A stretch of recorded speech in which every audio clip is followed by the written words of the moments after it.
Dude. It's some crazy shit. You're really scared of them. I was scared. The only time I was scared was in that Viper, that Cowboy Viper. The other stuff, like F-150, Outlaw has like 2,000 horsepower. I wasn't that. I mean, it launched hard, but I wasn't that scared. That Cowboy Viper scared. Zach, my boy Zach.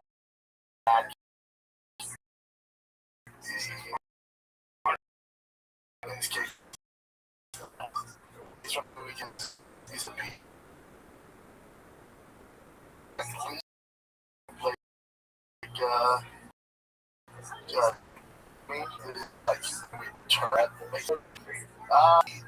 Well, you don't even like speak like the engine under it. You like have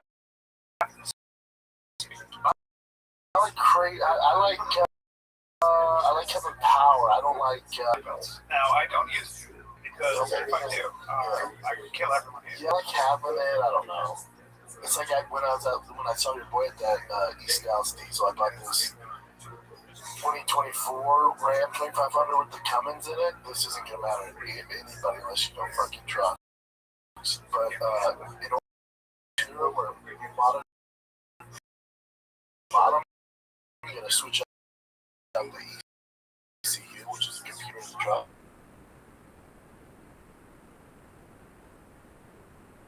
I did know that the cars it's all about speed, performance, right? Really, it's about some of them are the same horsepower, old school GMC. We're not just car guys. Like all the car guys we're all the same. Just like wild shit. I remember when boys are warranty a day after they get their car. Yeah.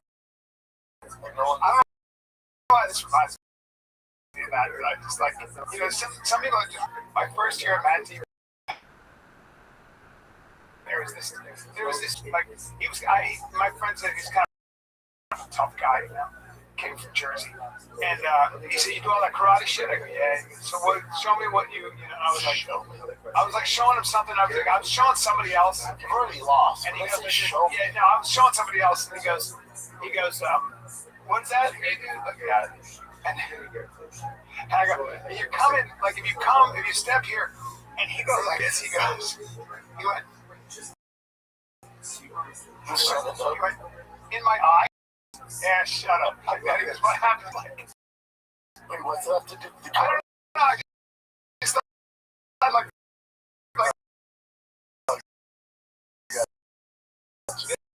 there's a lot of fancy shit.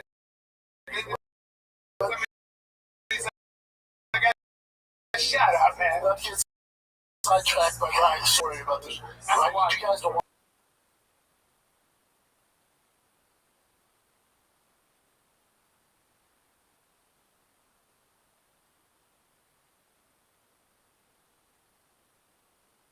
with to get the exact. How long ago? Now here's the thing.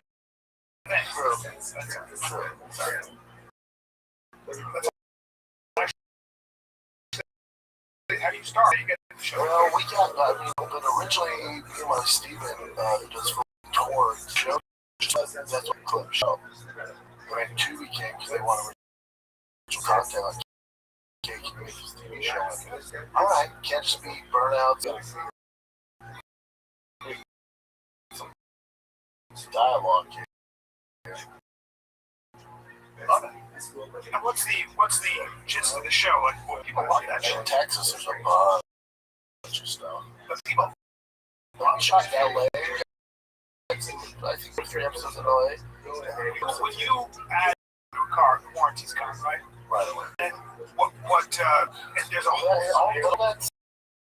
But I mean, when you're swapping engines or doing like there with like over 1,000 horsepower, you know, you're gonna have some issues like Apple cars. But if you have the right mods to your truck or car, it actually extends the life of it. If you don't go crazy. I mean, car manufacturers make more money, and like the servicing because they tell them all the money, the majority of the money comes. all the check engine lights and the oil change, all right. Like they could build those things fucking bulletproof. Don't want. They want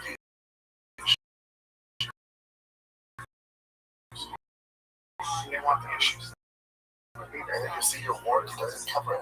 Warranties are kind of bullshit. You know, your lights out or something like that, like the expensive shit. Filters, lights, and all that stuff. It sucks. It just sucks. The manufacturers is terrible. But your boy sells freaking warranties. Yeah. This is what they do. If the guy sells it, they get two attractive girls that know about warranties. That's how it doesn't make sense. What up, big dog? Are you doing any fantasy football, fantasy baseball teams?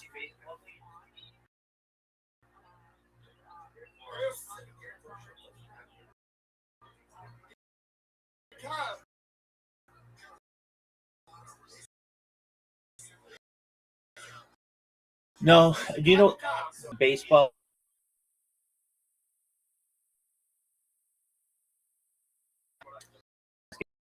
Excited for the Cubs to play?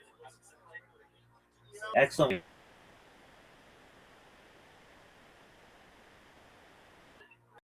Well, very well.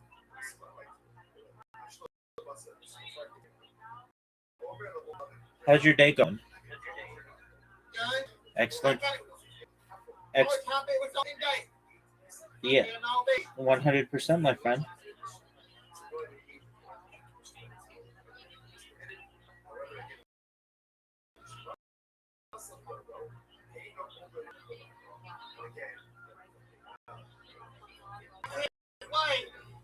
Excellent.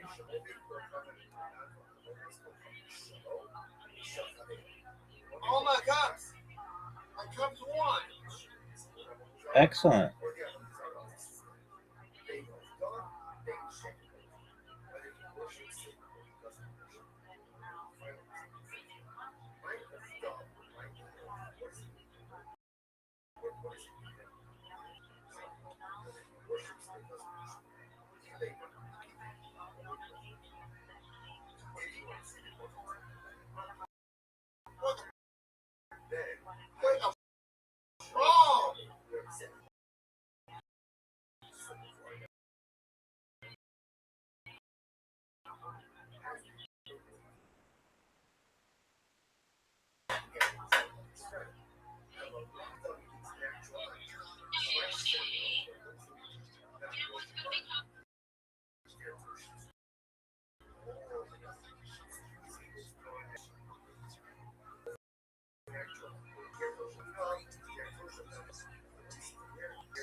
to hire a chef, and the chef would always bring two smoking hot smoke. They were just in the kitchen. My wife was like, "What is the matter? Hey. This is just part of the atmosphere." Well, would you rather have two more? Like exactly. Caviar. No, you want that. That makes everything lighter. You're like, this food is delicious. My boyfriend talking was out here. There's a lot of car washes out in Austin. We started a car wash, just having hot chicks. But that's what it's supposed to be. That, of course, you should go in. Would you rather go to a place where there's attractive? Yes. Of course. I go out of my way for that. Exactly. I'm like, I'm gonna go face. Yeah. Maybe she's gonna be cute.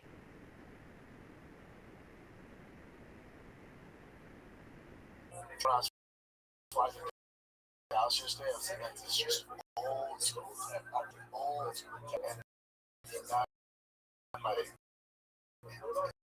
earbud thing here, where you from? I was in LA for Denver, but I just moved to Austin. LA. Don't bring that bullshit in. I go, I'm sorry, what did you say? Don't bring that bullshit here. I go, oh, you're talking about like the woke, the weird shit, the DIY and all that shit. That's why I feel like you have to bring that up with me. Don't bring up bullshit here. I don't like it. He was every bit 75. Proper taxi. Proper. Don't bring that bullshit here. That's small guy too. That's funny, right? That bullshit here. Oh, dude. Whoa. Listen, have you been down to Austin recently? You're stepping over homeless people. Expand out there. Now, the thing about expandable hoses is it replaced my other expandable hose because that one sprung a leak. The one I had it before sprung a leak. There's about a 10-year warranty. It's got a pocket. It's got a 10-pattern sprayer, which pushes any size copper head hose. All right. Most of these hoses that you get, what's the biggest problem? Oh, I don't know. They get kinks and creases in the spigot. But copper heads pocket pivot swivels 360 degrees for full water flow. Water would ease all around your home. You're all done. It's rust-proof. It's an anti-burst hose, which is the biggest thing for me because every one of these things bursts. And it shrinks down to pocket size for effortless handling and tidy storage. It came in a box, literally like this big. So I'm using it all the time. It's awesome. And for a limited time, you can get purchase any 64,000. That's Fighter 64,000 for your 2 free gifts with purchase. Fighter to 64,000. Message and data rights apply. Blah blah blah. In terms of details. All right. But I'm telling you right now, if you want a hose that's not going to cause problems, pocket hose is the one for you. I mean, I saw a dude. I come out of the mothership last night. And there's a guy in a wheelchair with no lower, I mean, here, such a mess. Look, their lower's hand.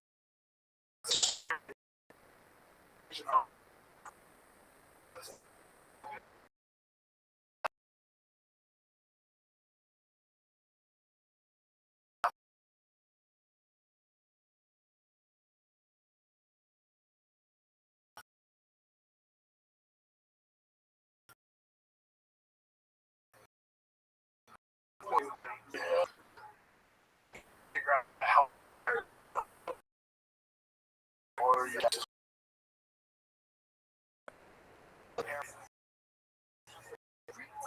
I drove drunk. I didn't want to bring my Hummer, so I drove her car. So me and her have to show a lot of cars. The homeless dude in front of you. I'm not a small dude. I'm a small, skinny homeless dude. Is nice. He has nice boots, bitch. It wasn't like nice boots, bitch. It was like, nice boots, bitch. Like, it was like a nice, like, that's just the way he talks. Yeah.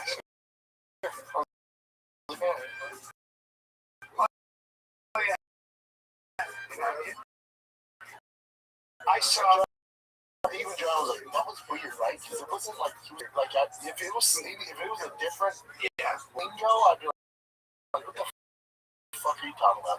Don't bite. Please don't bite. Don't bite. I don't want to stab something. Yeah. Well, there's a 7. There was a naked woman. And when I say naked, I never was born.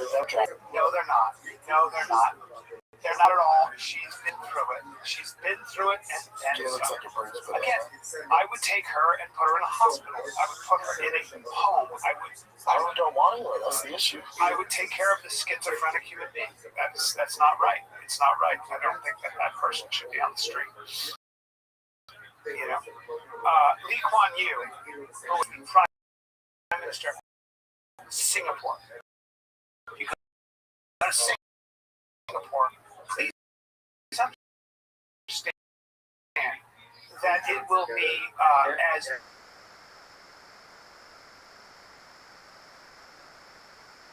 Singapore. He modernized that country in a generation. I mean, he was unbelievable and brilliant man. Go and listen to that guy speak. He was at the same height. And homeboy literally said, he goes, here's the problem. We are in the Golden Triangle.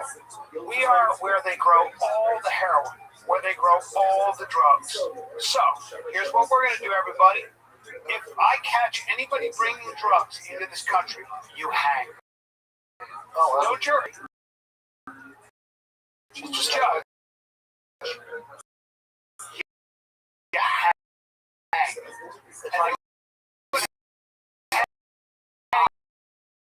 They'd hang me. It's like, wait, you hang me? Is that right? He goes, we hang 7 people. How's your drug problem? Brilliant. He said, let's bring in all the fucking, he was a capitalist. He goes, I want to bring in all the investors. Come and invest. And then he said, we will be the most educated population. I mean, they were incredible. I got a question. And any homeless person, like, no. We're not going to have it on the street. Get out of here. We pick you and take care of you. We bring you to a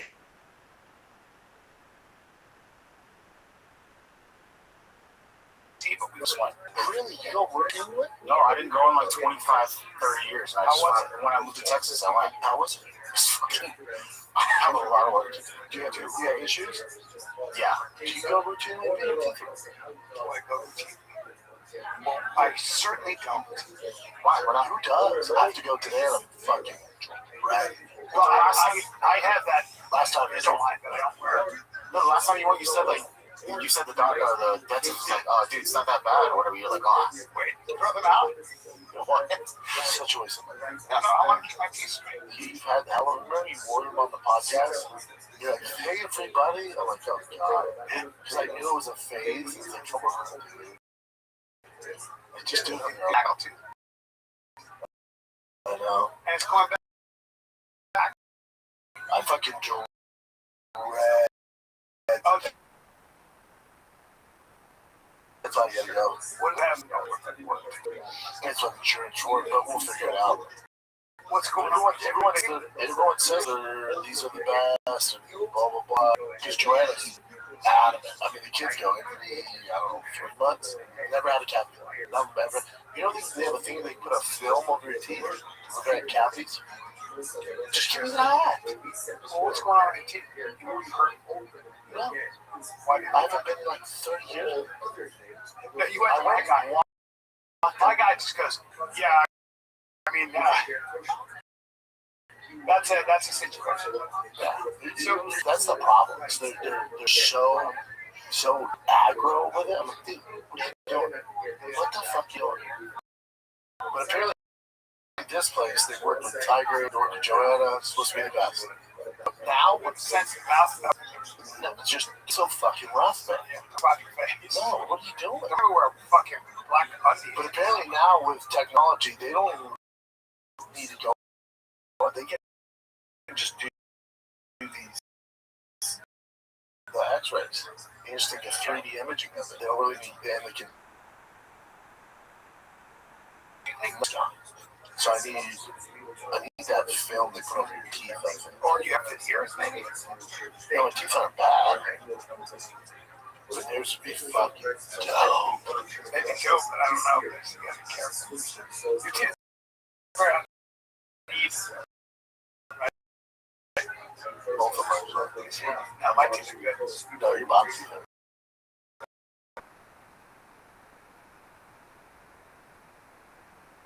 Easy eyes, get that whole up. I'll say it like don't say it. That's a road goes, no, you look terrible. Anyway, I'm like, hey, your eyes look fine.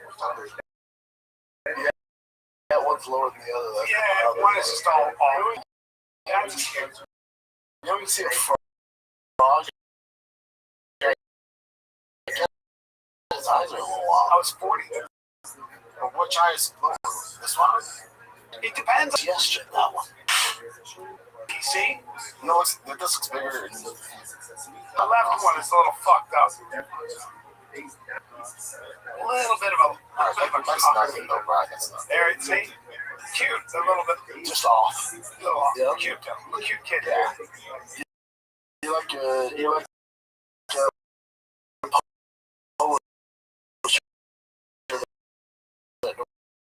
or some track where it's like, yeah, it's polo. Yeah. That horse is 3 legs.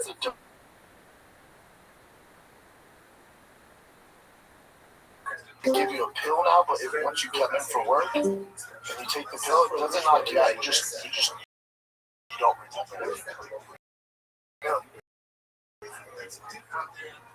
I don't want to fuck with it. Cancer free. Surgery got rid of cancer free.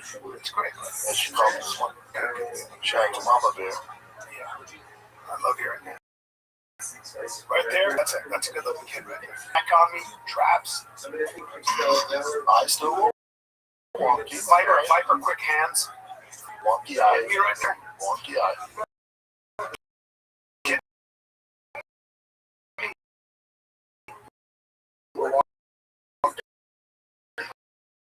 Wonky. Cutie wonky eye.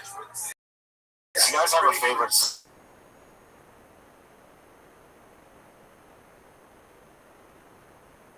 I'm like, oh, yeah. You have one side of the other.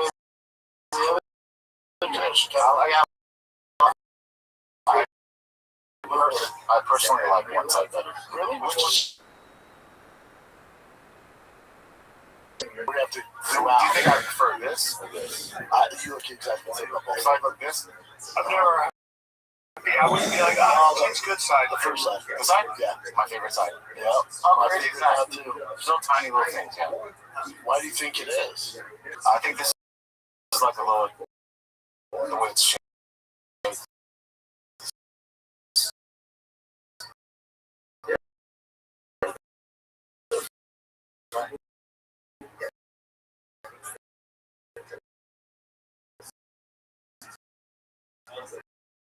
It's very, very, very good. But yeah, you still need the same. I'm sure. Shut up about the life. You know what? My master. I'm like,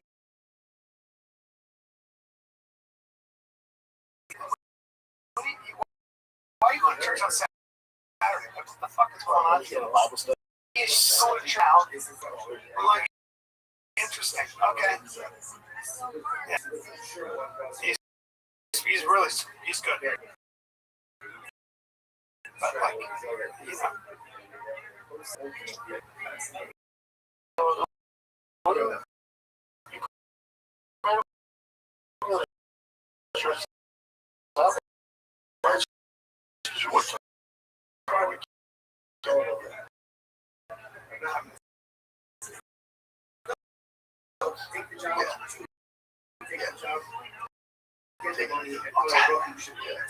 She crushed you. Want me to baptize you? What? I'll baptize you. No, yeah, how do you do it? You know what? Hey, Masvidal literally baptized the Asher. Yeah. Masvidal did? Yeah. When you get baptized, it's clearing away your sins and committing yourself to God. Is that when they do you the water? I think that's like being reborn as whatever. I think, and then you can do it at any age. Yeah. Yep. You can use a water hose too. It's literally just water. Hey, buddy, put some effort. I know, but I'm saying you could, bro. If you're watching me now with a fucking garden hose, get on the lake. Do a bathtub anywhere. I need some more hose. My buddy told me they wanted to have it. He was in the deal. They didn't trade. What they wanted was an aquatic course, and they get anything and they had this shitty. Looks at the lake and he goes, "Are there any crocodiles?" And the guy goes, "They don't attack during the day." Okay. And he goes, "Is that true?" He goes, "Yeah, no worries." Is that what they told you? So they all get in the water. They're all in the water and they're practicing stuff. He's like all sketched out. He's like, "All right, oh, I guess that was what it was." And then the next day, they went to practice what he was teaching them. And God, say it with me. Eaten by a crocodile. He literally did. You said they didn't attack during the day. Yeah, he went, like that. And then he tried to bro science. Yes, that's right. So they attacked during the day. I could have told you. How do you know? Remember Forrest Gump? We had him on. You ever hear a story about that? About they're in a boat. They're in Zimbabwe, I think, or whatever it was. They cross the lake, and then these two muscular, like African guys, young guys, like, "Hey, we want to go have some beer. Can we borrow the boat?" They're, "Yeah, go ahead." They get in the boat, and they go 15 feet. Like 15 feet, and this giant crocodile bumps the boat, tips it, grabs one of the guys, he just disappears. Oh, yeah. They just see his tail. They didn't hear the guy scream. They run in and grab the other guy, and it's fucking great. Forrest Gump's primary crocodile attack story is about investigating maniac. Yeah. And that was that. And the thing is, been tracking them. I guess. Tracking them. The other is a believer. Yeah, when I was a kid, baptized me in my hot tub, we're both going to hell. You know what I'm saying? But it's cooler in a lake. That seems like majestic and stuff. Lake, ocean, river, up for. But what does to go to lake tracks? It's all baptized each other. I don't think that we can do it to each other because the three of us are believers. Yeah, it's going to symbolize purification, repentance, and rebirth. Wow. So you can do it at any age. Yep. Dude, you're connected to or ages. How do you baptize you?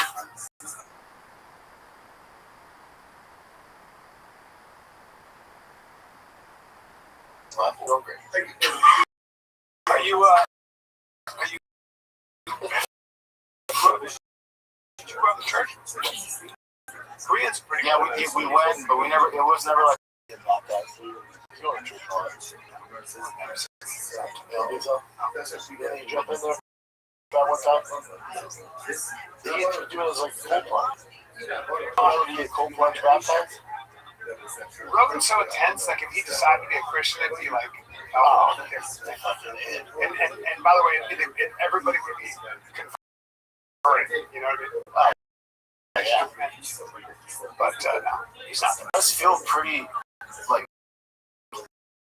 you know, it's kind of, it might be the placebo effect, but it's something like alive. Yeah. Oh, wow. I guess I was watching, I think it was Mark Dorman and Rogan talk about Candace Owens, and Candace posted a clip of her, like, reacting to it. It makes you feel bad. Because, you know, they're kind of talking shit about Candace, and she's just sitting there and you tell Bob. You feel like, I like Candace. She says some pretty crazy stuff. Yeah, of course. I mean, but really, so does everyone.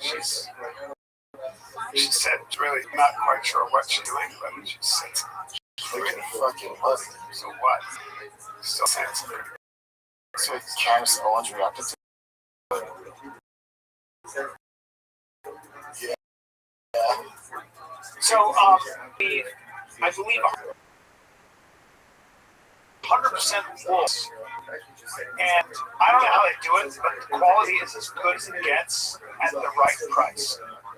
I have 3 articles in Quince. And at the end of the day, this is premium fabrics. This is like, when you see the difference, because it's so easy to mass produce, it's a whole, I don't know how they keep the prices where they do, but it's like they've got the everyday essentials with the quality and it lasts. Lightweight cashmere suits, I have one of those. Short sleeve Mongolian don't have one of those. Linen bottoms and shorts don't have those. Tees and 100% Pima cotton European jerseys doesn't have those. They've got all this really cool stuff. They work directly with top factories that cuts out the middleman. That's why you get it for a lot better. You're not paying for brand markers or fancy retail stores. You're just paying for the quality. Cashmere is 100% Mongolian. Same stuff luxury brands use. That Pima cotton is a long staple, which means it stays soft and doesn't peel. You know what I mean by peel? You get those little balls. It doesn't happen with this. Okay? Their clothing is rated 4.5 stars out of 5 stars by thousands of people wearing it every day, and they only partner with factories that meet rigorous standards for craftsmanship and ethical production. Okay? So, go to Quince.com, Quince, and 365-day returns, which is crazy. That's a full build your wardrobe and love it, and you will, right? It's available in Canada too. Don't keep settling for don't last, but QUINCE.com/fighter for free shipping, 365-day returns. .com/fighter. Can you imagine doing this, like doing a video where people are talking about you and you're reacting? Can you do it? Well, she's on reality. Yes, so she's a star for a little bit. She was also in some weird CIA documents or CIA films. Is that right? Yeah, you ever seen those films? No. You can find those films. There's some weird, like, internal films that they made that she was a part of. She looks like if a pageant lady or pageant girl was grown up. 100%. Yeah, look at that. Yeah, well, I mean, she essentially was a pageant lady. Oh, really? Right? Wasn't she in, like, Miss USA or whatever? I don't know. Maybe. Wasn't she Got Jen? that kind of face. Pretty man. What? Fame. Yeah. That is what we really want. Okay, so Jen, in front of it. Vulnerable that we presented to congressional officials.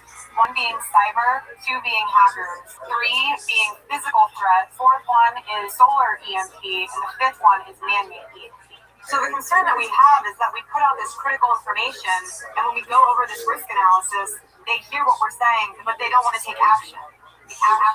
Well, there are 18 critical infrastructures. She's doing a CIA informational video.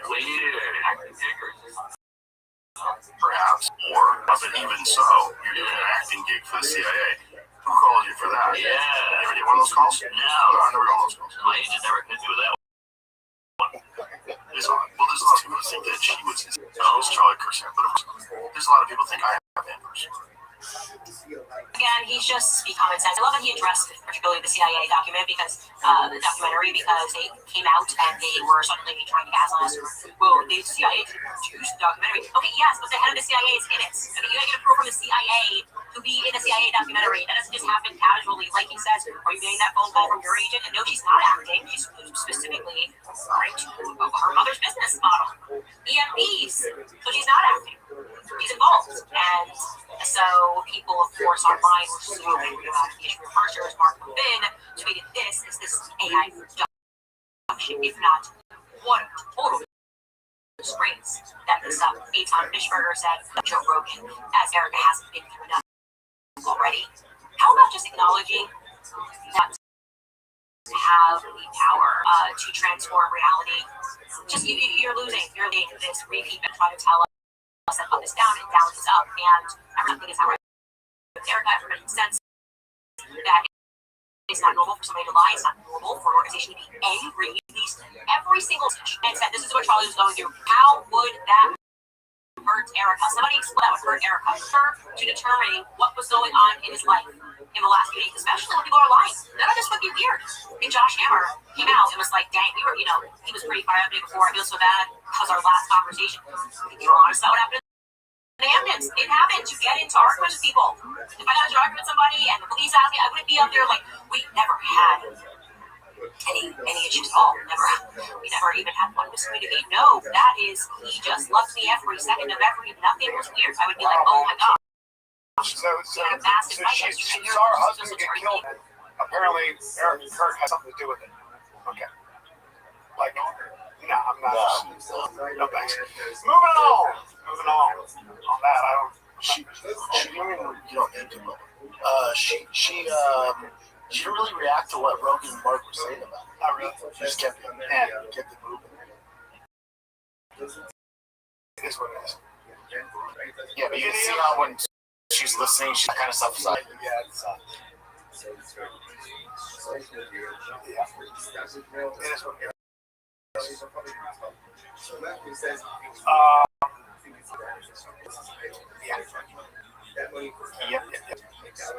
Yeah. Are you gonna do any electric vehicles on your show? Right? We're gonna have a show. Name the best electric car shows. Go ahead. Name the best one you see. You know what's funny about electric cars? There's something about it's a little bit like this. It's like so AI. I don't know if you saw it, but Sora is closing. Like everyone's like, oh, Sora's gonna change Hollywood and stuff, right? And the problem is that, like, okay, you go a lot with Sora. And so Sora was, you could videos with all the special effects and actors. You could do amazing things, right? And they're like, well, this is the end of Hollywood. Special effects is done, set design is done, and all that. The problem is that you still have to tell a story. Like, that's a tool, but you still have to tell a story. You still have to get the audience to want what the main character wants, and that's really hard. It's not just the tools. It's not special. And it's the same thing with cars. Like, so, like if I come up with there's something about electric cars, and I think it's the same thing. Like, what people like about gearheads is that it's a lot of work. Like, it's a lot of consideration because with an engine, there are so many different moving parts. And it's also unique. My trucks, no one's truck's really the same. Right. Cars, right. And that's this. But you have to get in there like this. You got to put the time, the work to make it your own. Right. There's a lot. Electric cars, it's on a block. It's a computer. So you see a guy bench press. Holy shit!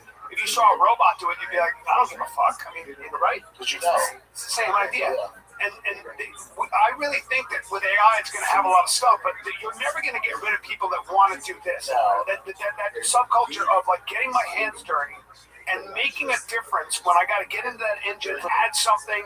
And for the most part, Americans smoke. Like, there's a reason why Ford shut down their electric plant. There's a reason Dodge switched their whole agenda. There's a reason Porsche shut down their electric shit. Because the majority of people are like, that's not what we want. So we'll tell you when we want our lives. Right now, we're okay. We're good. It's the same thing with the exact same thing with Sora. People have been saying Hollywood's cooked. Hollywood's going to keep saying that, and it's like, yeah, but no, because making a movie is a very manual process, and you know the difference when you use a real human being who's act versus some computer-generated fucking thing. 100%. Yeah. I think you can watch a human being wrestle with turn into something. But you're also with other people. There's a unique energy that can't be manufactured. Yeah. Yeah, like if you're a car and you get around the right car, as a kid, man, I built this. I swapped a Coyote 5.0 and like this. Look at the interior. Like, I've never seen anything like this. Here's my dad. Whole story. Ain't nobody resto modding a fucking Tesla 20 years from now. There's nothing to do. There's nothing. No, it's not. It's like new. If you like if you go look at houses, you see a new build, they're all exactly, there's no soul, there's no character. They're all exactly the same. Wherever you're at in the country, they're all exactly the same. There's no uniqueness to them. We don't want that. Like that's like when you go to Europe because like they make things individually. The reason you love Ferrari is because Ferrari is very hard to make. Like handcrafted. It's handcrafted. It's the same thing. Like, but again, there's people that want that. We're like, not a car person. That's what. Like, I want it easy. I don't care if it's all white and And but if you like really good food, like really good. If you like the experience of driving, you appreciate the craftsmanship that went into every consideration. A Porsche is a feat of engineering. And I would assume, like, it's even like with chefs, like you said, there's a robot coming out to make whatever dish you Right, want. I was going to say. But then the chef comes in and was like, yeah, man, this recipe was handed down from my great-great-grandmother. She's Italian. I make the best sausage in Philly. And you're like, oh, dude, I can feel that. I can taste that. The robot knocks out, yeah, it was good. There's no soul to it. That's what I'm saying. I don't want to try that, but society's trying to get us away from that. I know. There's no soul. But I want to go to a restaurant where I see the chef that's some history. Yeah. Yeah. I want to see ham hanging from the age. Like when you have great cheese, you eat like really good cheese. That shit's aged in a cave for 5 years. Yep. It takes a long time to make something great. Wine's the same fucking thing. That's just where we talk out let them go because AI can do. Yeah, you gotta get out of here. By the way, I would love to see AI take. But you know what I mean? It's right out. You're a huge part of the show that way. Like, but imagine you're rich in and you just have AI doing it. I know shows that do that. Yeah. And they edit and cut it, uploads right away. It's easier. But there's no humans. Name one show, dog. I love the way it's happening. I know, but name one show that does. You need someone to operate AI. That's the reality. Yeah. So you like cars?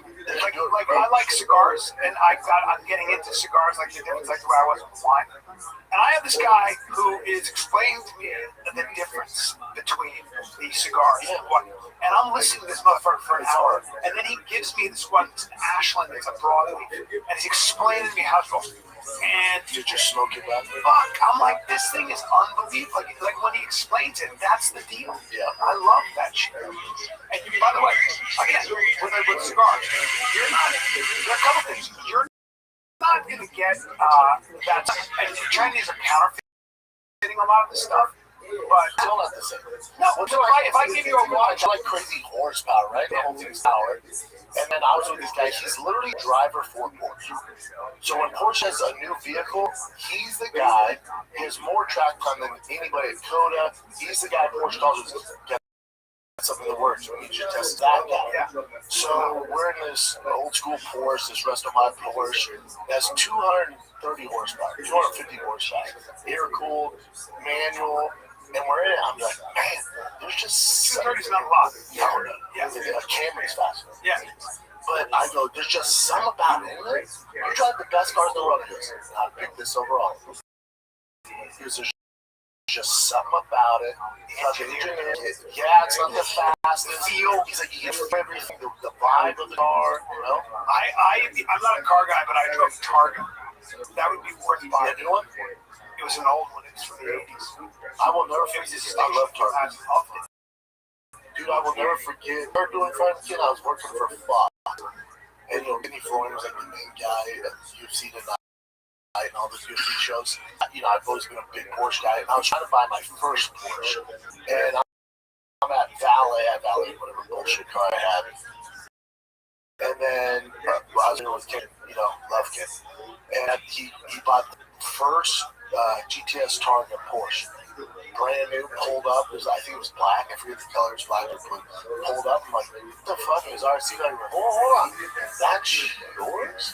He goes, yeah, man, Targa. I'm like, yeah, no shit. I remember this very well. I went, no shit, man. I just remember being like, I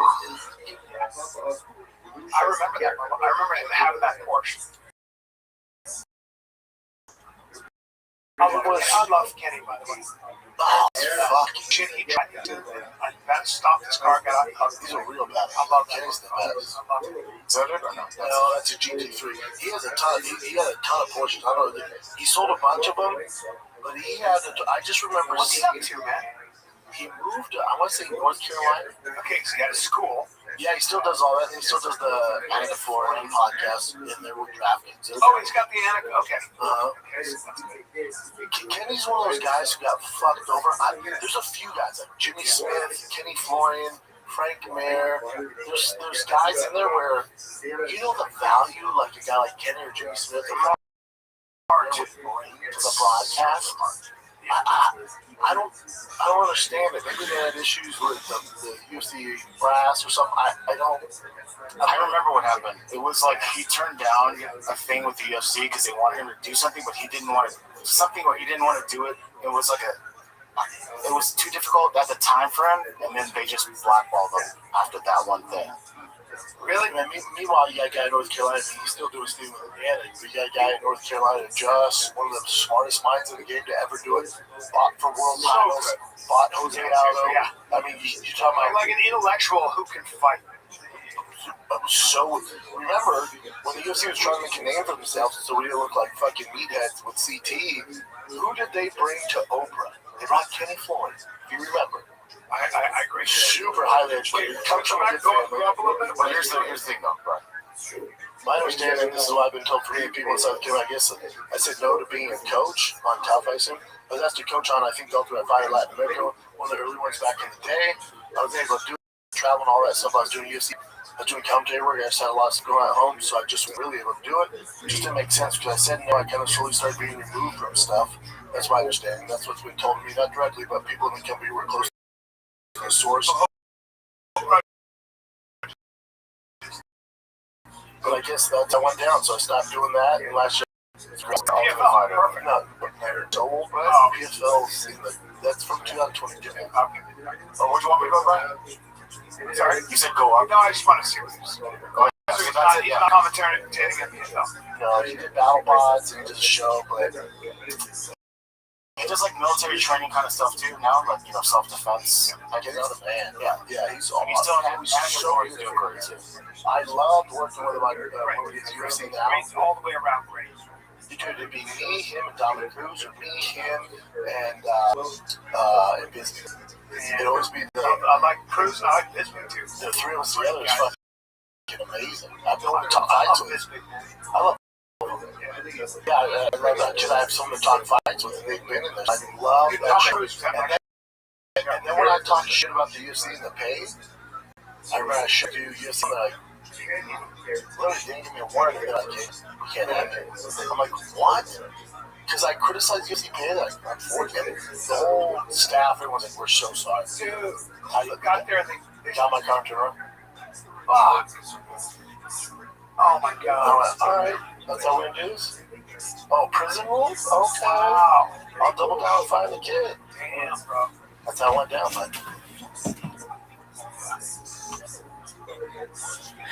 yeah, I love that kid. I have someone to talk fights with, and they've been in there, so I love that show. And then when I talk shit about the UFC and the pay, I remember I showed up to do UFC now, and they're like, really, they give me a warning. They're like, hey man, we can't have you. I'm like, what?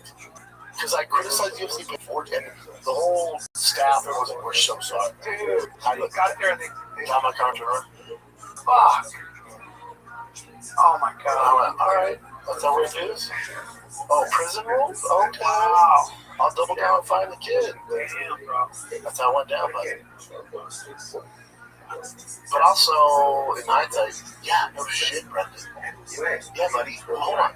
You thought you were going to be on a show and you're criticizing the company? No. You can't do that. Can't have it. Like it's not.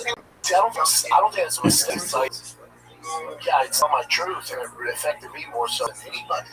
And then also, like, okay, let's say I didn't do that, and then one of the main reasons why the kid in Below the Bell Shop show got traction was my criticism of UFC people were tuning in. And so I made more money in fucking 6 months doing my podcast than I ever would being UFC commentator.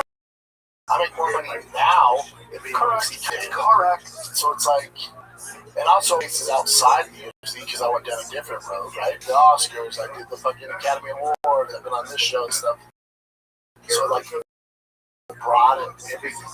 Otherwise, but I realize it, just I could have bet that just any UFC guy. No, are you kidding me?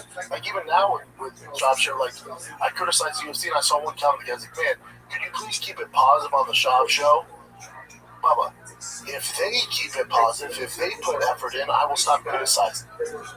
But my criticism is, the majority of the fans have fucking clue what's going on. All shit the same ideas, man. We're sick of this bullshit. And it's easy changes to make. So it's not being negative, it's just being real about the current situation. You gotta talk about business, right? Like you have a different point of view on how the business should be run. Oh yeah. But everyone sees it himself in the room. That's all that's going on. Well, of course, like Dana doesn't call shots anymore. Yeah, I'm not even people like, oh, it's just because you're when a private equity Dana, it's like, this has nothing to do with it. This has nothing to get sold a long time ago. This is the ownership. This is the suits. They're trying to please the shareholders. That's my issue. That's a big issue. Do it for the fans, man. That's what made the UFC special. That's what made it great. When are we exciting fight? What day? This week's question, you got Izzy versus Joe Piper.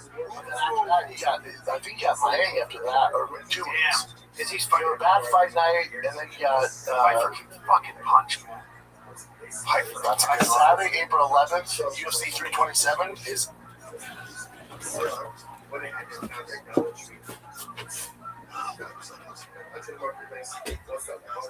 Actual positive. So what's it I remember again. So that's a this case. I'm working in the shop. I want to see if I live the one who's inquired by to essentially so what do I do? The actual bus service before I pick over the open to a public I can pull over and they go to the pull over and see the actual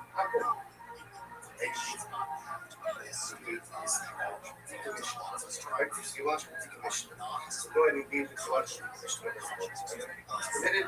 However, again, we should cross some of those. Say you don't own the other. And again, at that point, in Chicago, only for presidents and that's what was the shadow.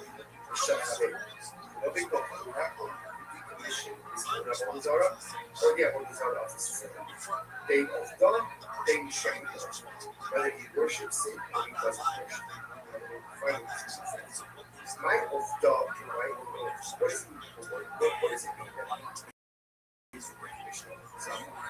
he worships him or doesn't worship him. He labor, if you want to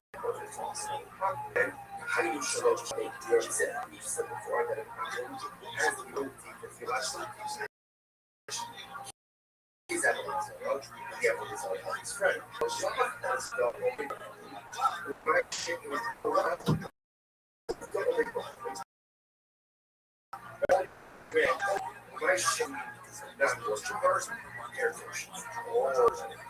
he's able to go ahead and their Tosha doesn't release it here, and their Tosha has the ability to either much decondition have all this incredible, which the word says, Lord, the only way to apply CEO. Actually, rather, Kukai will be the only person that's mission actual I could comment, I do Shalom Shalom. He said that as a place there said that people should join the position. He's not on his own, and his friend not on his own. He says racial statistics, 2 different cases. Racial, Zat, example, or Zat, example, darkness. Racial is teaching you like this. If you have 2 options, right? And both worship Allah, but both worship darkness. Again, after 1, can negate his idol and his friend's idol. And after 2, can negate his idol and his friend's idol. Safer, Zella for art. Oh, safety. Let's see if one who worships Artemis and one who worships Baal. What's the balance over here? And Athens who worship in idolatry doesn't worship. So listen, so the really few elements. Number one, an Athens can negate his idolatry.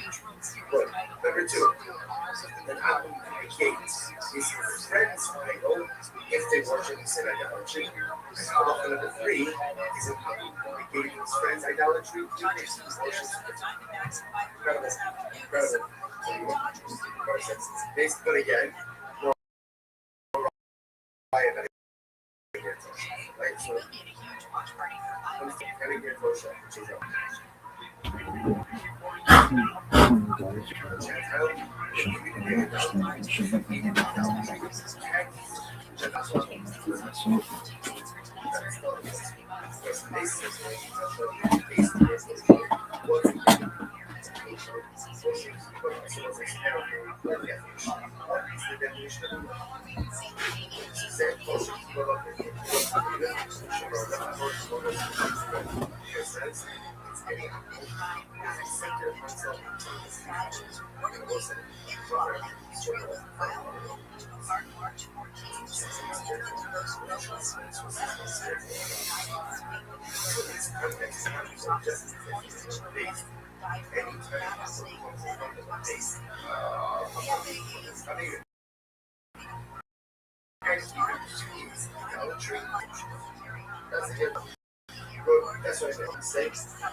I'm saying. What I'm saying, your version is any Gentile was accepted. So, second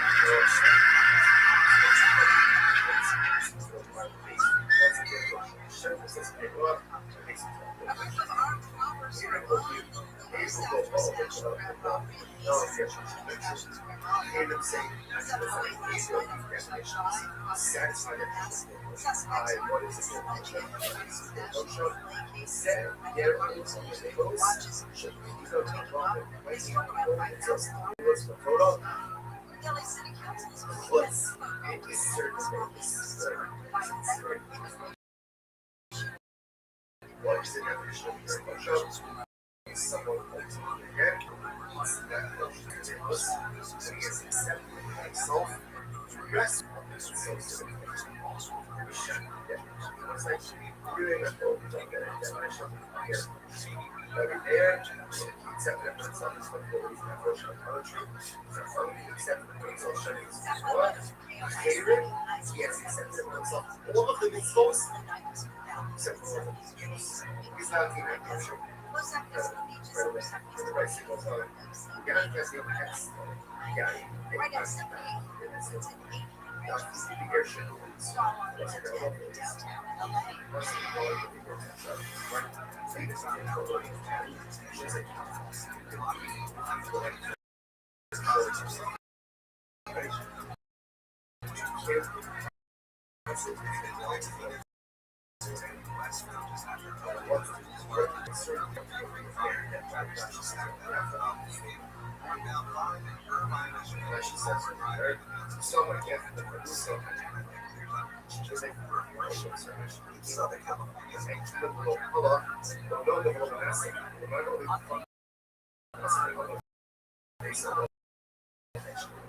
Even though I know the craft, even when he put it up, soul food for sure. Not for a longer than sometimes because they're just these small manufacturers for a voice. Even in the city, the majority of the United States there is, I think, excellent guarantee. There should be no thing. So it's all this place is against what's up. For sure.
It's an amazing card. Look at my fucking picture.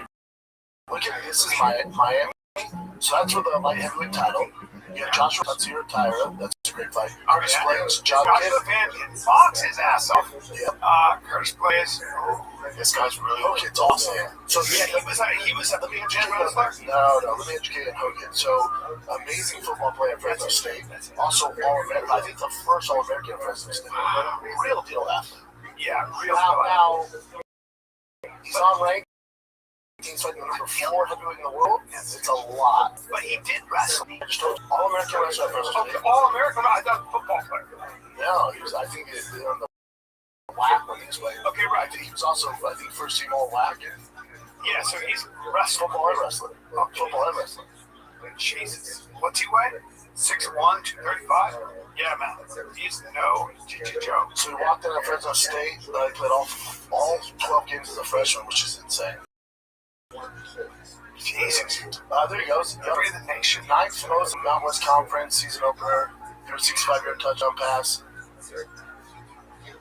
And then also that same year, he took 5th in the Big 12 championship. So you're talking about a high-level football player and wrestler, okay? That's impressive. Wow. Played in the NFL. What? 49ers and Cardinals. Or signed. Yeah.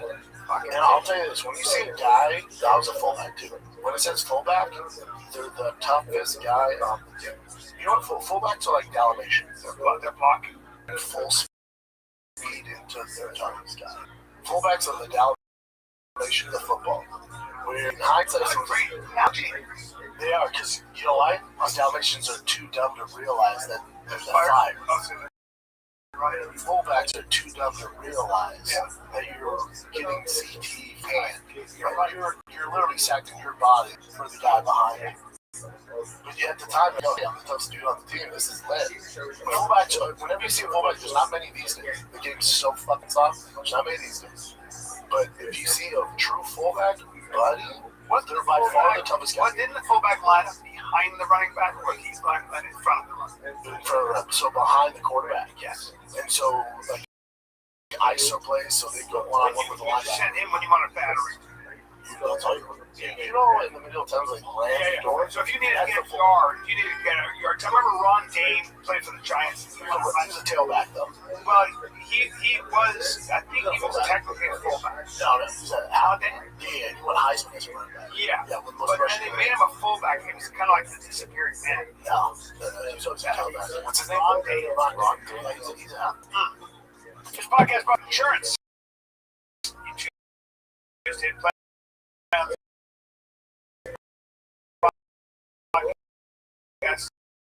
Today, smart choice, progressive loves to help people make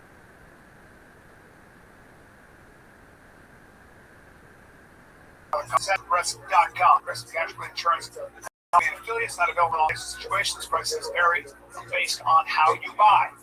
Podcast brought to you by O'Reilly. If you want auto parts, if you want like anything you want, they have the parts knowledge, they have the helpful service, they have friendly service for all your maintenance and repair needs. All right, they got thousands of parts and accessories in stock, either in the store or online, so you never have to worry if you're in a jam. The team at O'Reilly Auto Parts can test your battery for free, run a quick service, check your brake light, whatever it is. They can help you find the right part or point you in the nearest local repair shop for help. Whether you're a car aficionado or a novice like me, you'll find the employees of O'Reilly are knowledgeable, helpful, and best of all, friendly. Professional parts people at O'Reilly Parts are your one-stop shop for all things do-it-yourself auto, or auto do-it-yourself, I should say. Stop by O'Reilly Auto Parts today. Visit O'ReillyAuto.com/fighter. That's O'ReillyAuto.com/fighter. Thousands of free movie details. You swear? I'm dying.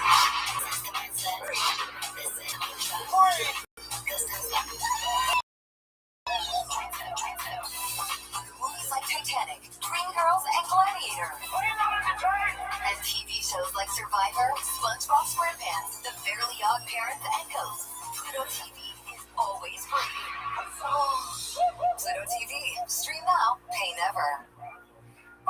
Yeah, a better example of facts. Though they don't use it these days. Rondé can be more of a running back. He won a Heisman as a tailback. Yeah. Okay. Yeah. Wow. Played for my Broncos. Yeah. Didn't do much in pros though, did he? Interesting.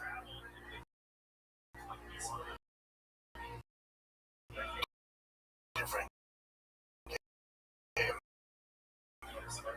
Okay.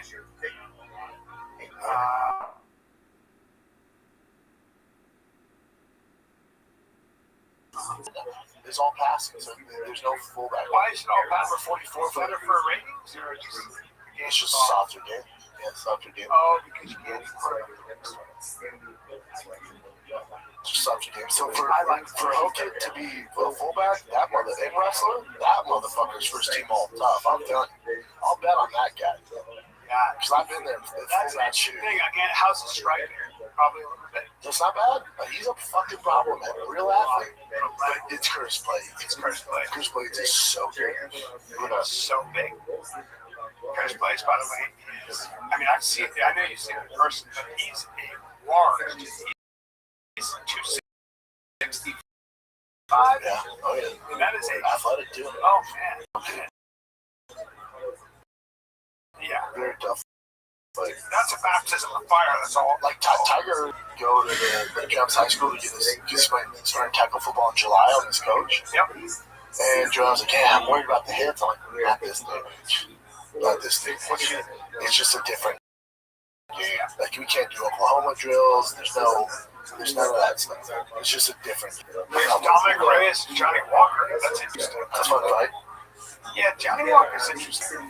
That Paulo Costa fight's great. Patricio Pitbull, Aaron Pico, Kevin Swanson, wow. Camrod, Rivervix, Kevin Holland, Randy still doing it. Oh, yeah. Still doing it. One of the most talented guys I've ever seen in the gym. God. Really? Freak. Really. Tatiana's fighting Kevin Gastelum, Vincent Luque at middleweight. Oh my God. Luque at middleweight. This whole card is fun. That's just the most stacked card they've done in the fucking hot. That's a great card. Here's my thing. There's no criticism. Oh, Brendan, you're so negative on MC. Oh, this is a fucking good card. I have zero criticism. This is the best card they've put on all year. I'm in. This is what we deserve. Yes. Who's Tatsuro Taira? The Japanese kid? Yeah. Gangster. Is he? Yeah, he's so chopped. That Joshua Van kid he doesn't get tired. He's got great hands. He's awesome. He is a tough little fucking dude. Yuri Carlos Olberg. Yeah, the whole card. No, this is like a really stacked card. You pick a fight line for this. There's so many. There's going to be a ton of finishes. This fight card, that's UFC going, my bad. We got you guys. Like, stylistically, this is a better card than the White dogs. Not bigger names, but better fighting. From top to bottom. Yep. Cost a rather risky record. Just tits for days, that kid. He might have the best body. Oh yeah, Right? Am I wrong? One of the best bodies and faces. They always say that. Yeah, he's a handsome bastard. Yeah. He loses to the very top, but Yeah, a little bit better. he lost 4 as last 6 tonight. Yeah. Ton of decisions, dude. Ton of Yeah, decisions. somewhere along the line, he started fighting cautious. His thing is, He just got older and he got more famous on social media, so he's probably making money off that. You know? if he thought Romero got just gets up in there and just starts fucking throwing hooks and punches, He said that too. nightmare, dude. Just stand in that phone booth and bang, you can have a hard time with that dude. And he stopped doing that for a while, so he's like, I gotta get Try to back be to that. fast and stuff. It's like, no, your thing is strength. You're so strong. Well, because he got knocked out by his. That's Which is, now that's going to work to a certain level, and then you get the top dogs. You're like, oh, you just run forward with your face first? Oh.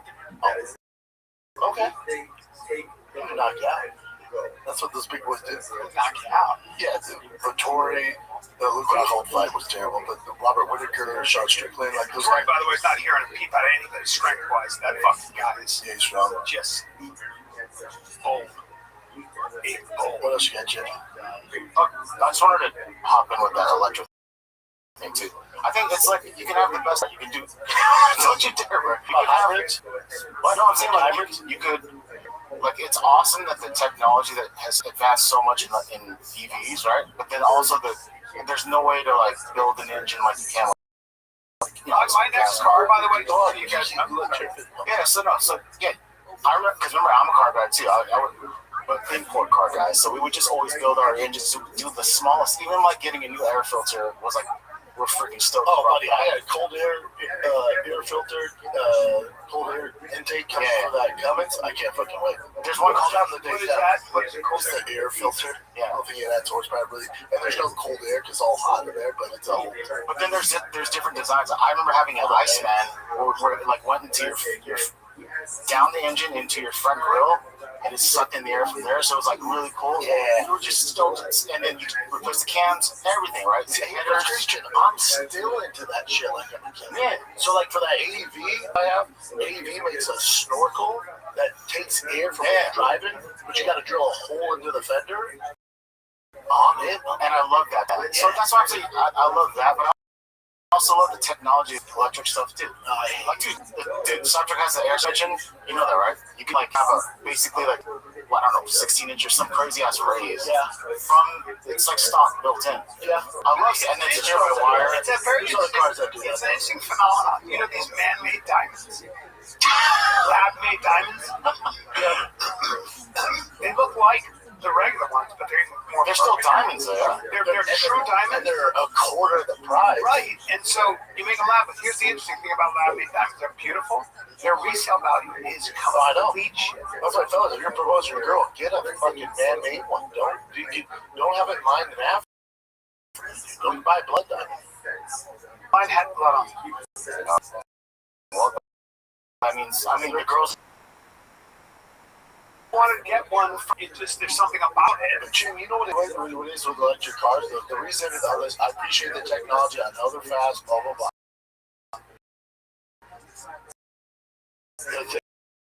Especially coming from California, remember, Newsom's been banning all gas-powered sales. And so when you force America, it's in our DNA to rebel. So when you force Americans that you have to do, I was like, oh, check it out, yeah. I'm gonna fuck your mouth, dude. Oh, check, please. Oh, now I'm gonna drive up north and fuck your mouth. In my fucking 8 miles gallon truck. I'm about to fuck your mouth, you stupid asshole. I can't stand that guy. Oh, guess what you've heard? I'm gonna fuck your mouth. I'm gonna start fuck your mouth. Yeah. I'm not gonna drive electric. Matter of fact, I'm gonna shove my tongue down your mouth. Your engine drive all the way up bubblegum ears like this. No, because all he was talking about was electric cars. Take it easy. He's such a cunt. Who is this now? Newsom. You know, they try to, or I think they are going to ban gas grills at Korean barbecue places too. Like, what the freak? They want electric grills only. They say all that shit. They try hard. Yeah, right. Because Nick just landed in Vegas. Tough to beat the weather here. I go, no one's ever complained about the weather, but there's no. That weather's undefeated. I miss him. Here's an update on the Jack Reacher thing. Alan Richardson, the actor. So this is what shows before all that stuff happened, where he was like fucking the guy. So this is Richardson's camera. We just saw him beat the shit out of him. Yeah. Richardson's camera. His name's Richardson. I'm pretty sure this is in Brentwood too. The stupid music, I don't know why it's there. You can't find a video without it. Here's the neighbor. Stands right in front of him and punches. He pushes. Why?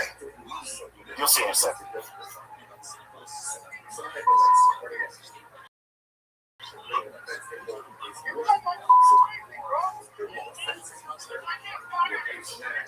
Pretty sure subtitles.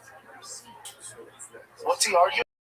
Because he's in his motorcycle? He's complaining driving too fast, right? But when you see this footage, he's driving like 19 miles per hour on his motorcycle with his kids. Why is there this music? I know, it's so stupid, I don't know. So this guy, the neighbor, literally walked in front of, pushed him down. Alan's, yeah, and pushed him. I think he pushed him at least twice. Yeah. Well, yeah, but his kids are like, well, this kid's about to fuck around and find out today. Dad's about to beat the shit out of him. Yeah. Find out. Stupid.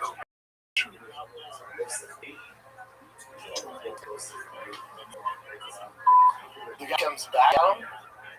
Does he not know that's Jack Reacher?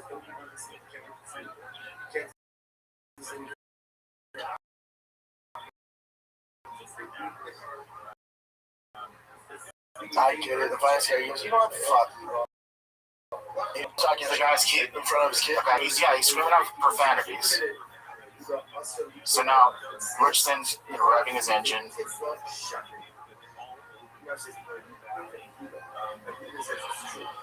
He's doing that because he's so near his motorcycle. He's saying, move, dude, move.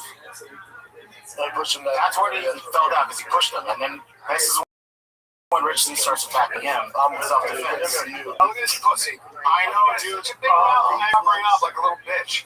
Like, what are you kidding me? You're such a little bitch. Like, yeah, I can't believe some guys. You're talking that much and you can't even fight. Like, what did you think was gonna happen? What got this? You're messing with this giant dude, and all of a sudden, and he doesn't stop talking. And this is where obviously he's trying to pick up his bike, accidentally hit the throttle. God, I just wish he connected a little better. I'm guessing he doesn't want to hurt him. He's just like, yeah, just get away from him. They don't want to knock him out. They do a straight up lawsuit. Well, self-defense. And that's it. So that's from his camera. And then now you know, like when you see the first video, you're like, oh, he just looks like he's just punching the guy.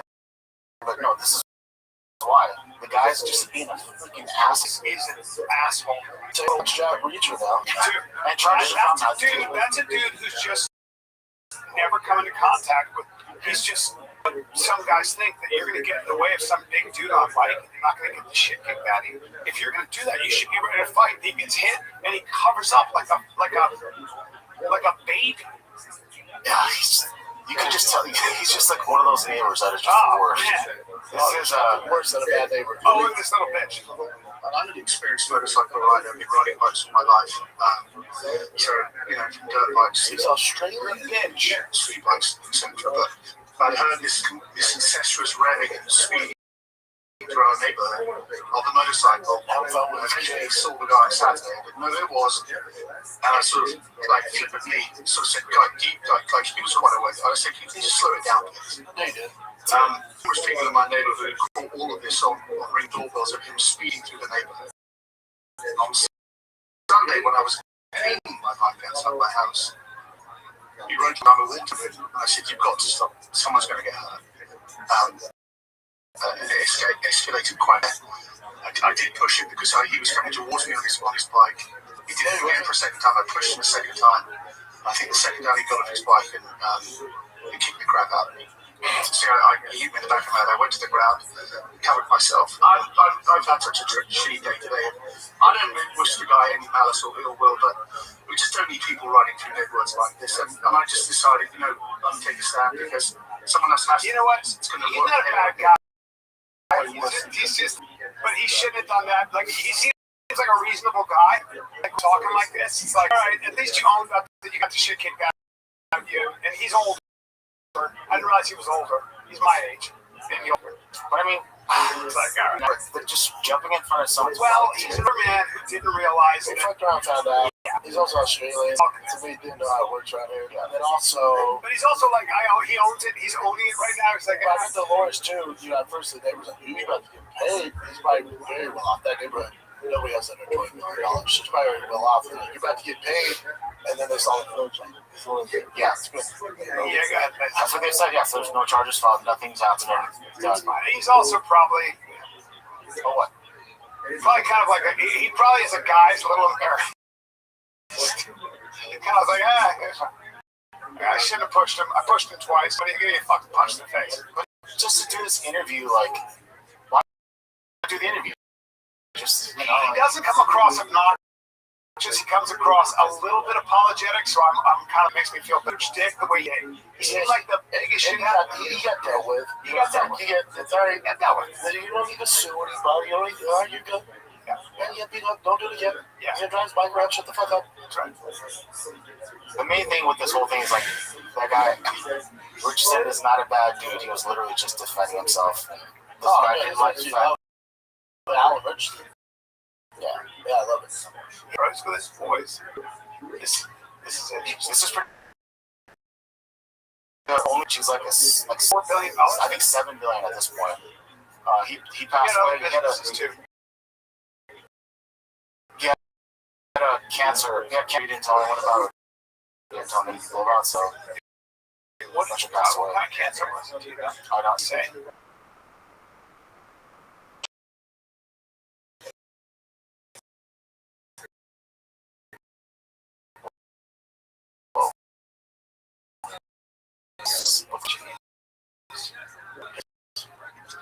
When Ukraine grew up in Chicago.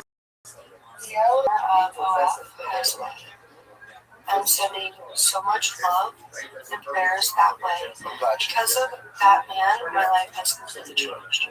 So I'm sending love and prayers all that way, and really do not take life for granted. You are not guaranteed another day, another minute. Yes, dude, I want to read her message. I'm glad you put that out there. God bless you. It's like there's this girl who there's some tragedy, I can't remember it.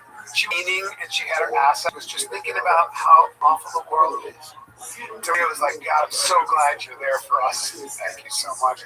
Wait, did Shia LaBeouf yell at a woman in a restaurant? He's been doing a bunch of that stuff. Yeah, he's a little crazy. Oh, what was that article? No, that's that video. That's his girlfriend. She's not paying any attention to him. They've been in a fight. They're somewhere in Europe. It's just normal shit. He needs to stay off the street. He needs to keep his ass inside. Yeah.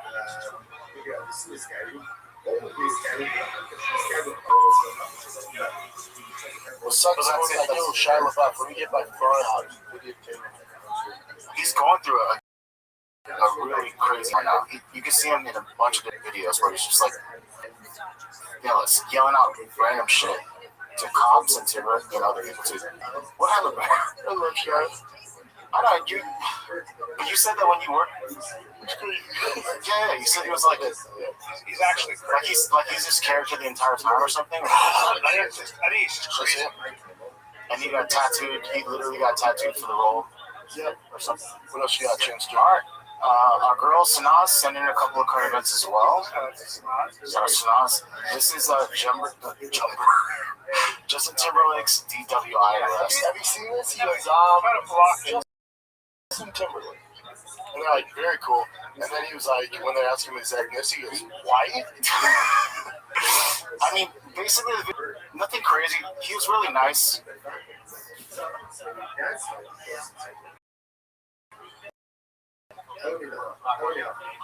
Is he in a 392 Durango or is that a BMW? Can't tell. That's one of his reps. And then, who drives drunk these days? You don't hear too many DUIs anymore. I'm not sure why he even was driving, but he failed, obviously. If you saw the entire thing, it's very long, so I can't feel bad. He failed, like, you can tell he's drunk. It's like very, very obvious. I like when they have him in jail. He goes, I have to sleep here tonight? Yeah, you have to see the entire night, which is like, yeah, bitch. Boy, he's cool. He's cool. He's a cool guy. We don't know. But, I know people know. Yeah, sure.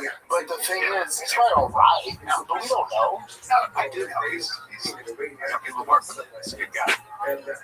He seems to fall on some hard times, too, because remember, he got busted for drinking problems early last year. Remember that?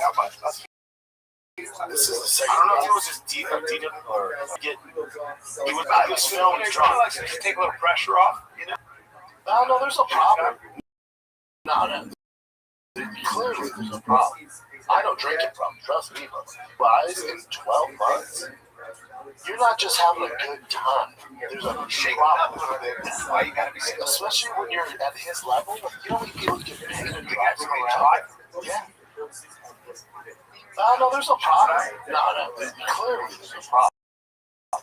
I don't drink Fine, but he did get. He was filmed drunk. To take a little pressure off, you know? No, there's no problem. No, clearly there's no problem. I don't drink it, though. Trust me, brother. When you got 2 DUIs in 12 months, you're not just having there's a problem. Up a little bit. Why you gotta be safe? Especially when you're at his level, like, you know how many people get paid to drive around? Yeah. But yes, I just want to feel you want to feel that car, that station wagon. You know what I'm saying? You want to feel that SUV. It's not a very baller car, is it? Yeah, I don't know why it was. Oh, he fought to hide his video. But yeah, honestly, when you watch the whole video, it's nothing crazy. It's just like, He's got no problem. Yeah, his level to have this many DUIs back to back. Does he have a lot of DUIs? I think it's just one. I know he just got in trouble and then came in ready with that Masquerade Garden. I just looked it up. I hadn't seen it. Alright. Let me check one more thing.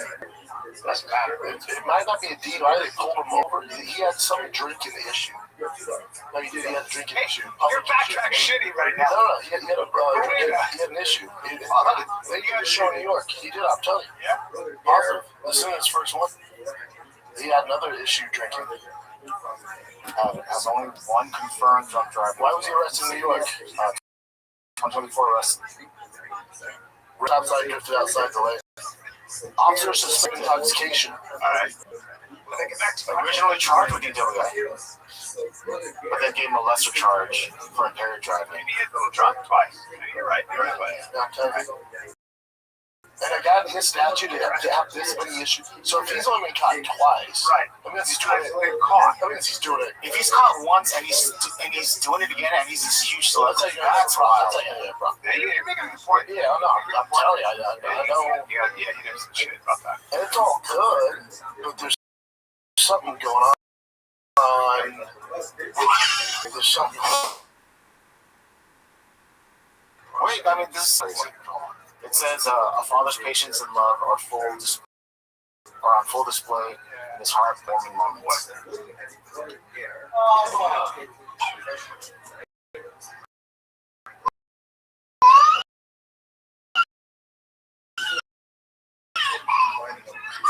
So funny. Yeah, he can't speak. So. Come on, little boy, you got this. That boy. Oh.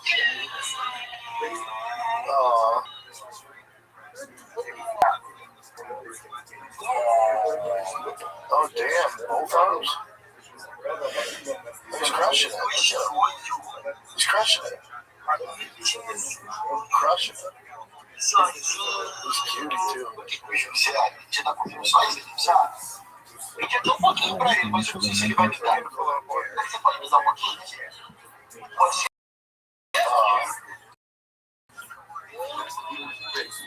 Então, you don't even know how much you love her. That's like super heartwarming. Yeah. Yeah, good dad. I'll tell you what, though. Let's take this. Oh, everybody, stop the fuck you're doing. Everybody stop what the fuck you're doing, because Riser has finally made the effort to come to the Discord. Everybody stop what you're doing. If you're out there doing something, you need to stop it. What's going on, Riser?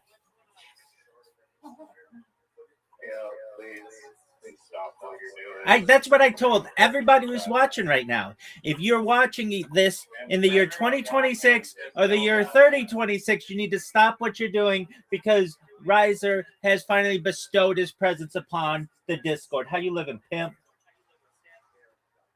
Yeah, everyone, please note that Riser's time is more important than your time, and whatever Riser is doing is more important than what you're doing. Just halt whatever. Everybody knows that already. Everybody knows that. What's good, son? Well, you're actually awake. I was gonna scream at you to like fix your light, but you're sleeping at 2 o'clock in the afternoon, but you're awake. Doug, you're the one who's pulling this bullshit. You're blaming me. Yeah. Okay, well, I don't know. I don't know if I agree with that. Okay, agree with whatever you want. How's life in your neck of the woods? Obviously. How's life in your neck of the woods, son? Doing dandy, sir. Just dandy. Okay. My family's visiting me from Ontario. How long are they in town for?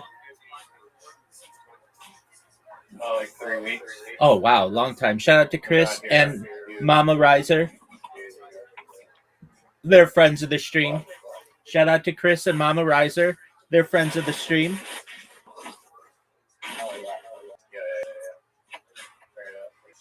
So what's good? What have you been? Oh, you want to hear all the things that I've been doing?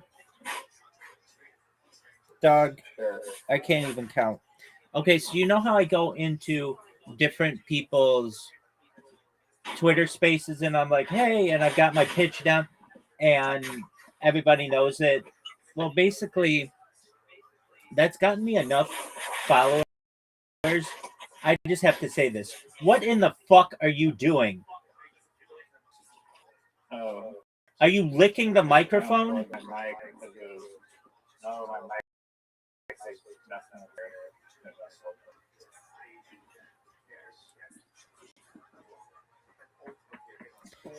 Dog, are you done? Hello? Yeah, are you done? Yeah. Okay. Yeah, I'm done. Excellent. So, I've been going into people's X spaces and, I do my thing. And I've gotten 3,700 followers from this. Dog, it literally sounds like your phone is in your pocket. And now it sounds like you're peeing. I'm filling up Bill's water. All right. 1 sec. All right. Excellent. But, everybody on these X spaces knows who I am. I mean, they can even repeat my spiel back to them. And so I thought, okay, maybe I should do the podcast circuit. And it's like, well, how do you get on a podcast? And in the past, I've actually paid people to be on their podcasts. But I've thought, I'm big enough now, and what I've done is newsworthy enough that I'm sure I can find somebody to be on their podcast. So I've just been retweeted or whatever that you're playing. No. No, just calm down. Just calm down. Just calm down. Just calm down. Just calm down. Just calm down. And let me work, baby. So why wouldn't you advertise on your Twitter? No, advertise what on my Twitter? you went on so-and-so's podcast. Oh, yeah, I'll do that, but that's nothing. So I have been going to people who have podcasts and just underneath where they either say, you want to be on my podcast, or say, hi, I'm Rabbi Rothschild. I stream my life 24/7, 365 for world peace. I've been doing so for I have more data archived on the internet than any person in global history. If possible, I would like to be on your podcast. And, I've got some people who have, I think, white from Australia, but I just think if I do even one podcast a week for the next year, someone's going to hear about what I do and realize it's really important. And, I'll go viral and then all my dreams will come true. How does that sound?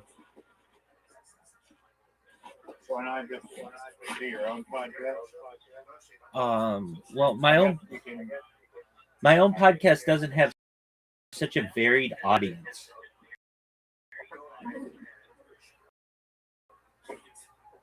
Yeah, I mean, if you can tell other people have decent strategy, I guess.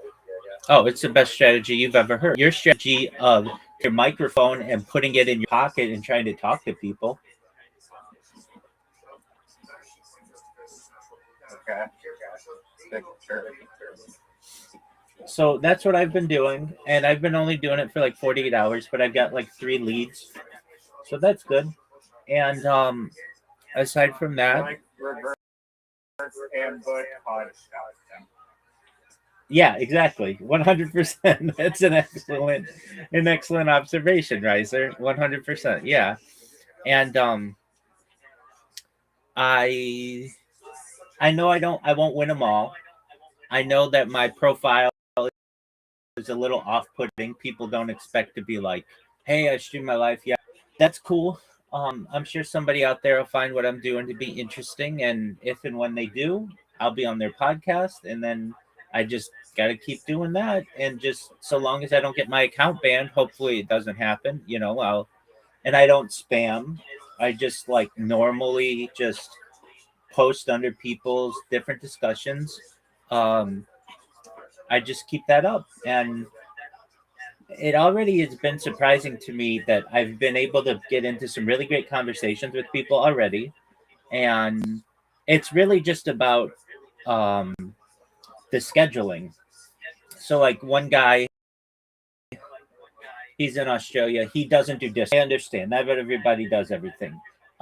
So we're but he's never taken an X call. So we're just working out. He's got to have me he's got to allow incoming messages, that kind of stuff. Another person is no,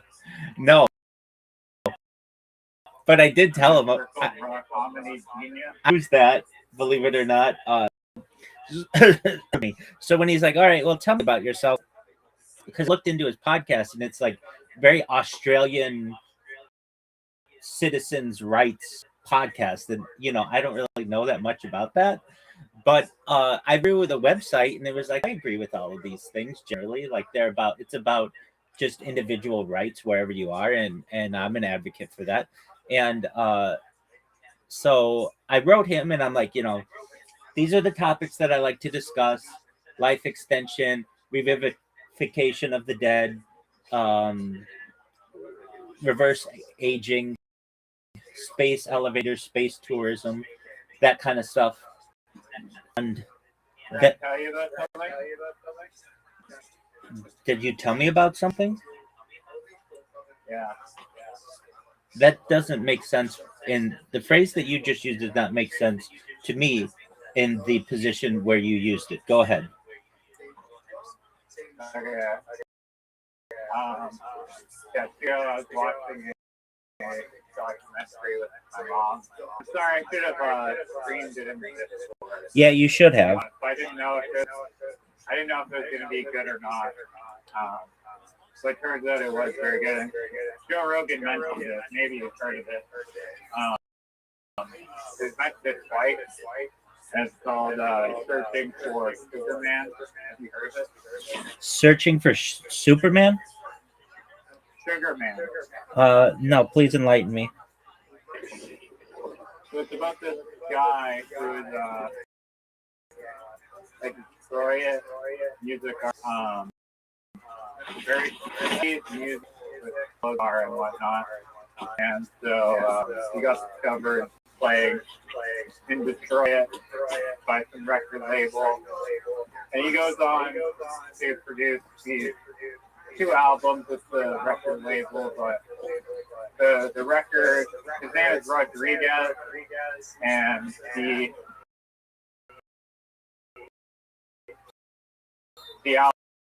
album just totally flops in America. So he's not. Or yeah. I'm familiar with this story. Go ahead. So yeah, just some person takes a copy of the album to South Africa, plays it for their group of friends, and for whatever reason, because of apartheid in Africa, and like the what the song was about how being like anti-establishment at the time. It was a hit in South Africa, and it actually was a decent part of potentially ending apartheid in South Africa, because his music inspired other South African artists to speak up against the establishment and apartheid. And I didn't know this about the South Africans. They were very North Korean dictatorship controlling the media, and so television, and controlled what was on the radio. And one of the most famous songs, they scratched it out of the record so that it couldn't be played on public radio. But despite that, it took off and sold 500,000 copies. But because of some, I guess, perhaps music or the label's corruption, he didn't really receive any royalties. But he later apparently sued them and essentially got a payout for the lost royalties of his music. But the guy, for 30 years, he just gave up his music career, was working in doing renovations for construction, and just totally forgets about his music career. And for whatever reason, these people in Africa are like, who the fuck is this guy? We have to find him. And so they go on this big manhunt, and they don't really have anything to go off of. And they somehow find his daughter by putting out this shot in the dark almost of does anyone know who the fuck this guy is? And I got in contact with him. And then 30 years go by. He's Elvis Presley level famous in South Africa. And so they connect with them, and then people, there's rumors that he's dead and whatnot from self-immolation or suicide, and so he kind of rises from the dead and goes on to perform in South Africa, and people love the hell of his music. It's just a very cool manhunt story, and the reason I brought it up is because actually you doing the goddamn Australian podcast, you'll become the next Rodriguez of Australia. He's super famous, nothing really known about it. Oh, for sure, no doubt.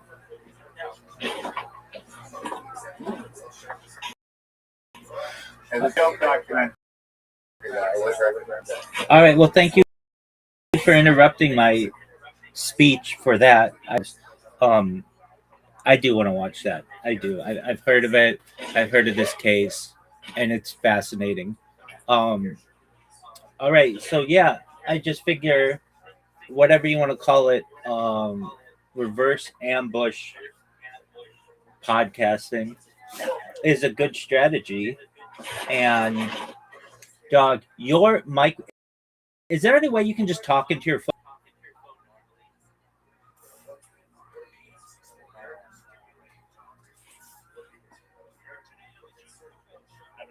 I don't know. I maybe try putting it in a different pocket. Oh, so it is in your pocket.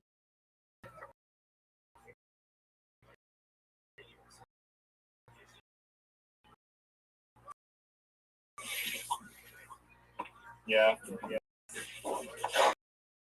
Okay, well, why don't you hold your phone with one hand and your frisbee with the other? I put it in my pocket. Dog, no one. I say this in all honesty. No one would want to have a conversation with you if you talk to them this way. Well, I'm trying to find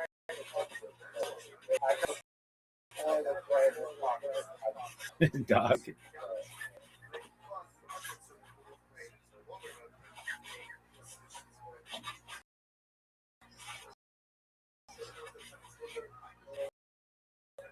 So why did your phone have to? Why did your phone have to be in a pocket?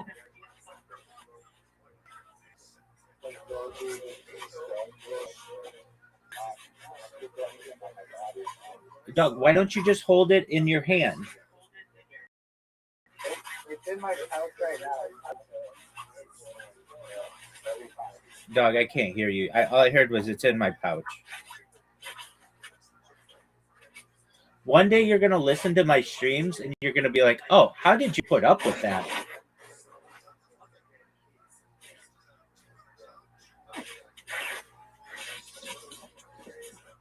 Yeah, this isn't going to work.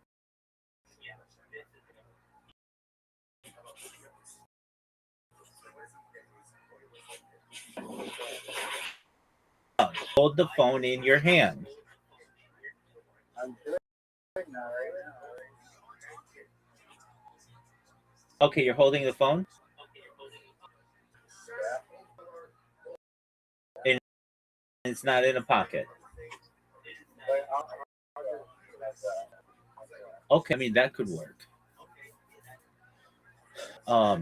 As I previously said, one day you're going to listen to my stream someday and you're going to be like, dude, how did you put up with that? And I'll be like, because I am a very patient. Oh, dude, as patient you can be. This is ridiculous. Riser, just either hold your phone in your hand like you're on a. All right, I'll mute myself so I'm not talking. Okay, you got to do that because if not, it just sounds like you're literally in a pocket. All right, so I am doing reverse ambush podcasting, whatever you want to consider it. It needs a better name than that, and so we'll have to come up with one. I guess you would call it ambush guesting.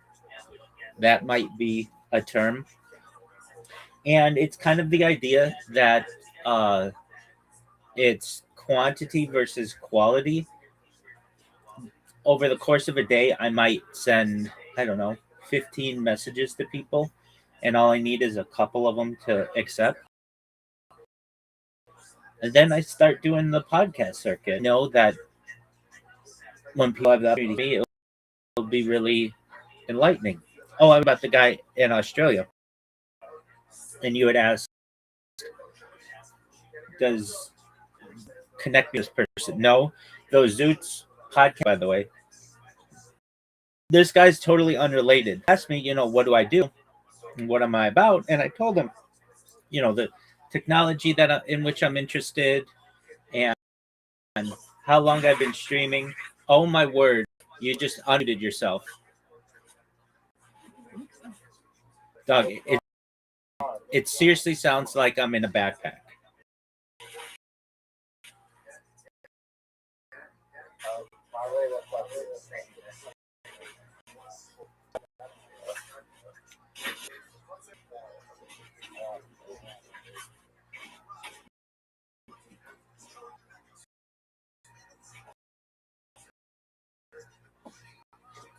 Just going back. Like a plan, big man.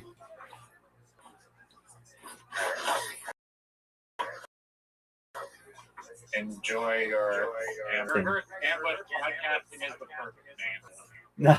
No, it's just ambush guesting. Reverse ambush guesting sucks. No, it's not reverse. It's not reverse. It's not.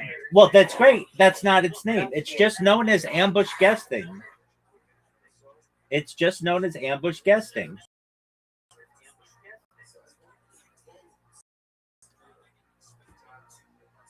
No one's gonna like that. Everyone's gonna like that name. Everyone's that name. Miss Aquarius, how are you? Hold on, Riser, stay here for a second. Miss Aquarius, do you hear how loud Riser is?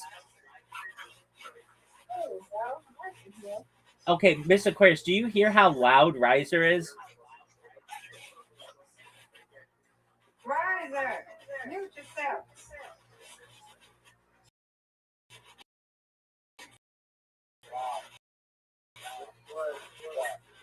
You can't hear us in the World, the microphone like picking up the rate. Okay, Riser. Yeah, try speaker. Anything's got to be better than that. Better? A lot better. Is this better? A lot better. Yeah. Okay. Mom, which one's not under the thing? Miss Aquarius, how was your day? Good, was good. How are the new? If I'm with Cynthia, I hope I go with her. How are the? For a few days. How are the new people? Still good. I guess they're getting things together. What they doing? Miss Aquarius, did you know that it is 30 days until Stacy's wedding? Yay, 30 days. Exactly. We're so excited. I agree. Riser, whatever you did, it's back to being not good. He's probably battles on this thing. He probably likes it. I'll join back. Yes, sir.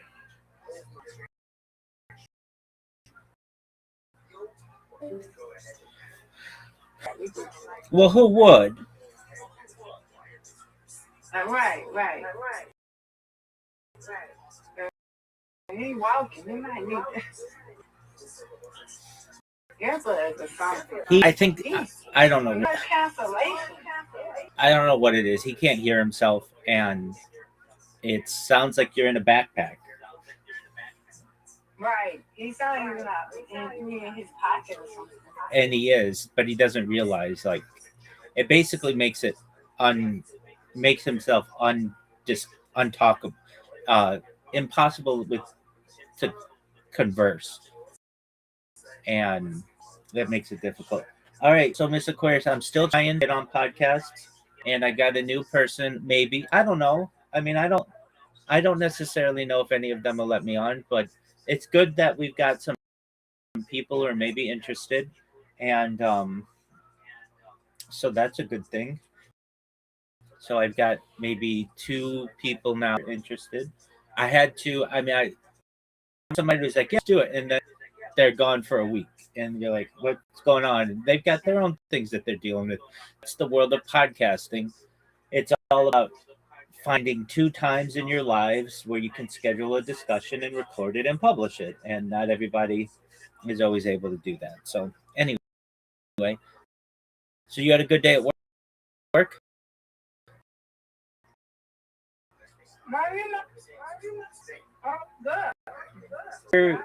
You're done.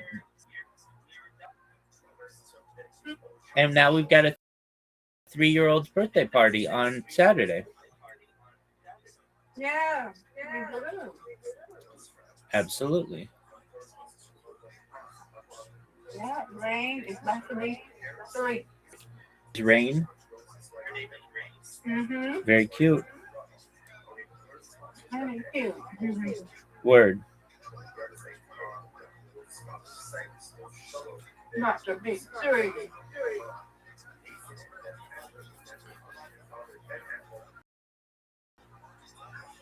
That's different set of babies, right? Like they're just like good. Right.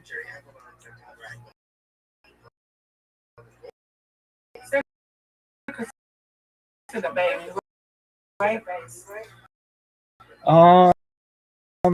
No, I would.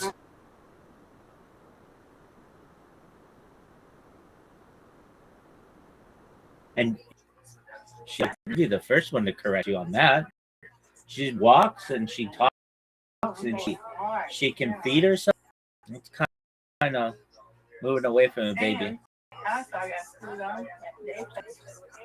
They play with English. You ever see them in that? If you ever see them playing in the air?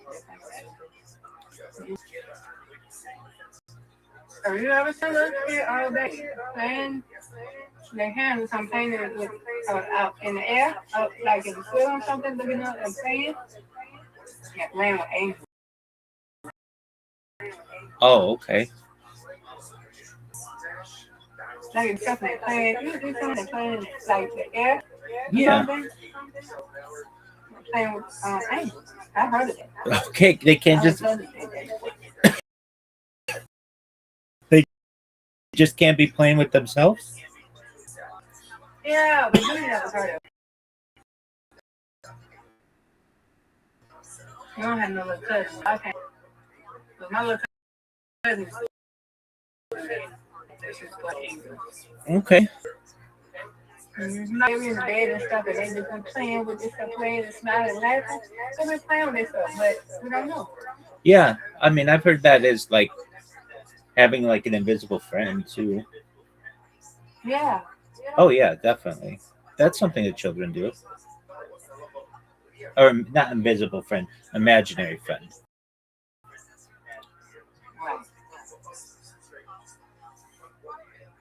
Yeah, that's interesting that children do that, and it's normal behavior, but it's just kind of like they are so The two of them know what they're doing. I didn't know that. they are so engaged.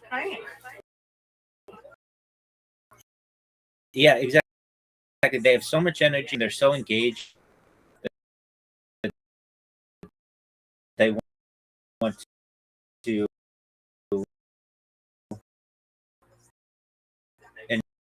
invent other.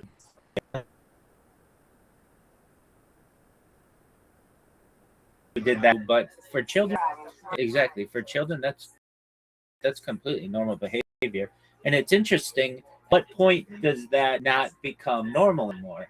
Like, I don't know, maybe 10, something like that. Like if a kid started becoming a young person and they're still talking to their imaginary friend, all right, we might have an issue. But if you had a 7-year-old kid who says that they have an imaginary friend, you know, that's probably a borderline.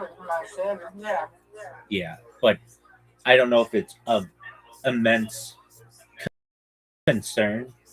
But certainly a 3, 4, 5-year-old, that's pretty normal.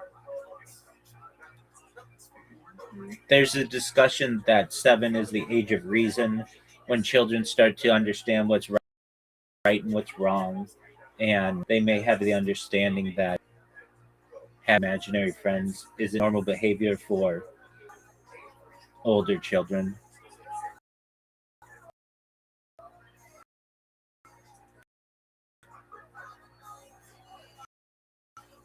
But that's for behavioral side. But I think that especially young children, they that is quite normal. You know, though, when I was a kid, now that I think about this, I didn't have invisible or imaginary. Well, I did have probably imaginary friends. I think that is a sign of a healthy, creative mind. But then I would imagine, meaning like I'd be playing with my friends. We'd be playing Army, which is common for children to play, and we didn't have anybody to play against.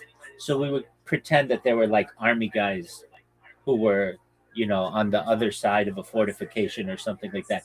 But we didn't talk to them. We just kind of pretended like somebody was going to get us. And I think that's pretty normal for children. I'm trying to think at what point that wasn't that was a different kind of imaginary thing.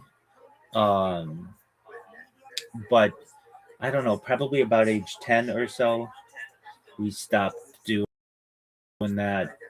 I I don't know, maybe a little bit older, but then you start getting into other things, and you certainly don't want to be talking to those people or whatever. That's not that's questionable. Right. But I think that's a sign of a creative mind. Like basically the world in which is not exciting enough for them and they have to create something else.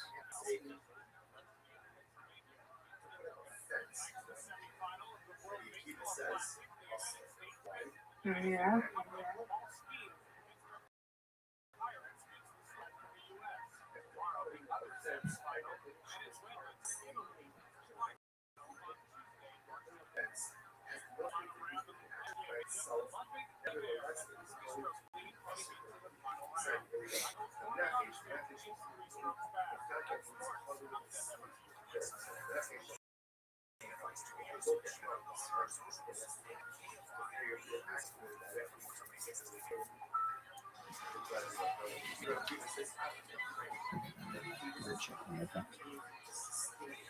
Hmm. So how was your day? So far, so good, Miss Aquarius. Had a 2 hour did a 2 hour class this morning. Got all my streams going.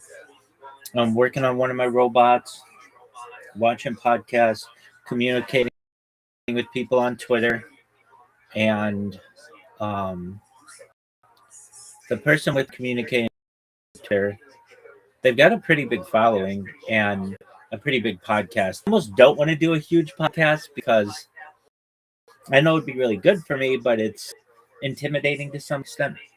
I'd like to start with smaller podcasts. I've done podcasts before, and it's fine. I tend to overwhelm it though, and I get that. It's like I have more content than anybody on earth. It's about futurism and time travel and teleportation, just really like scientific, fascinating things to me. And so I have to recognize that not everybody is understanding of that. And then a lot of times people want to have really political discussions, and I do my best to stay out of politics. I kind of think that politics in themselves is corrupt, and I don't push religion on anybody. I feel that you should be whatever you want to believe. So I do my best to avoid religious discussions, um, and to focus the discussions on futurism, technology, and how we can unify the world. Those are important topics to me. So when people have that understanding of that's where I like conversations to lead, uh, and that to be beneficial. Somebody says to me, what's your opinion on whatever it may be, some type of legislation? Again, I don't get political. Generally,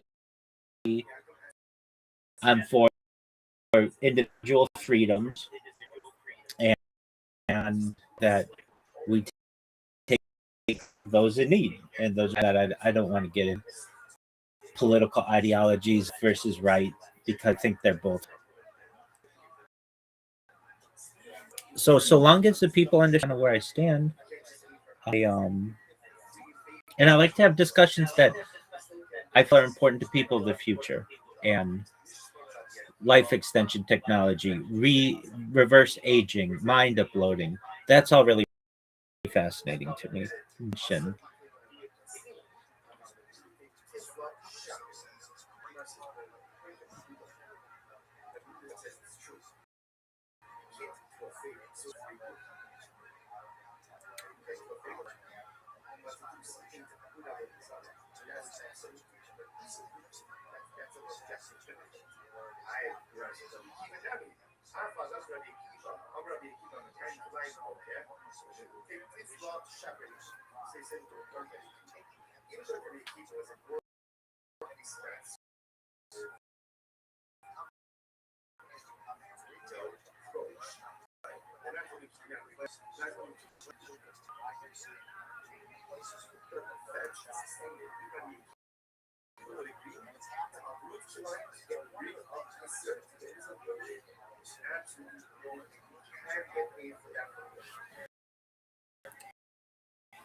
I'm finished eating.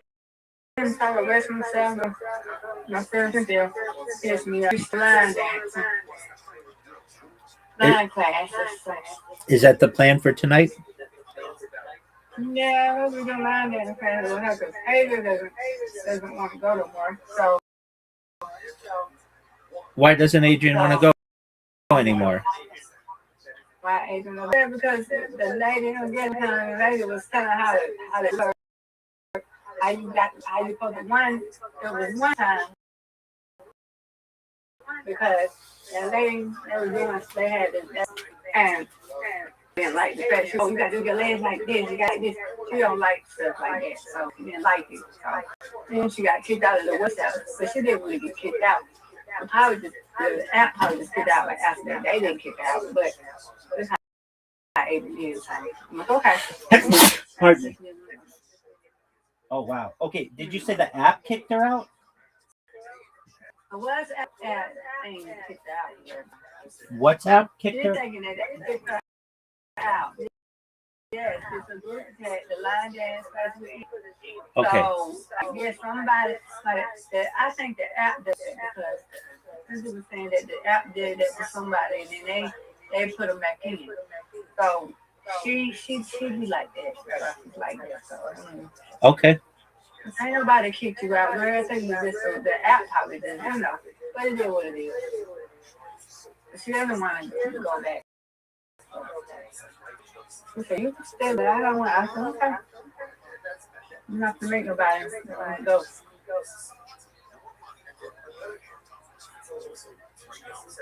I'm not going to, go there. And how she fits to show what she wants to do it for first. You don't want anybody to tell her how she's supposed to do it and nothing like that,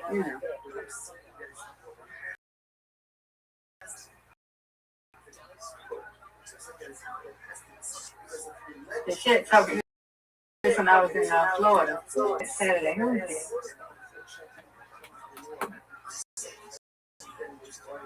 So yeah. On that Saturday, she went to the event or whatever. She said it was just like a bad vibe for a guy or something like that.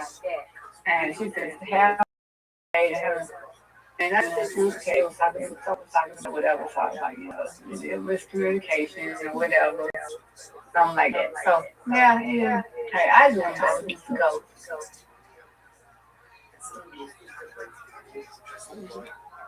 Okie doke. Well, I hope you have fun.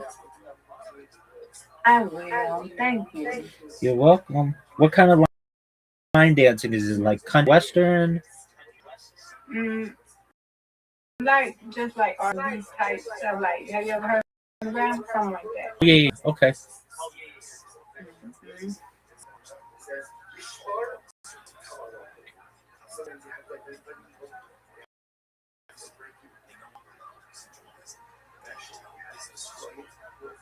Right now.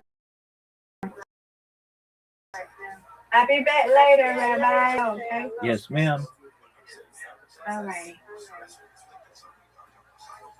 They do it. Get Yeah, get the Patreon. Called Fighter Kid After Dark.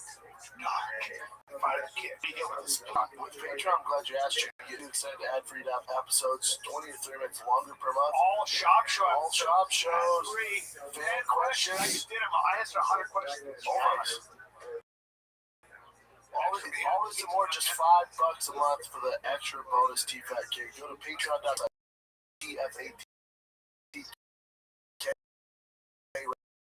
right now. Just tune in with the episode. Love you guys.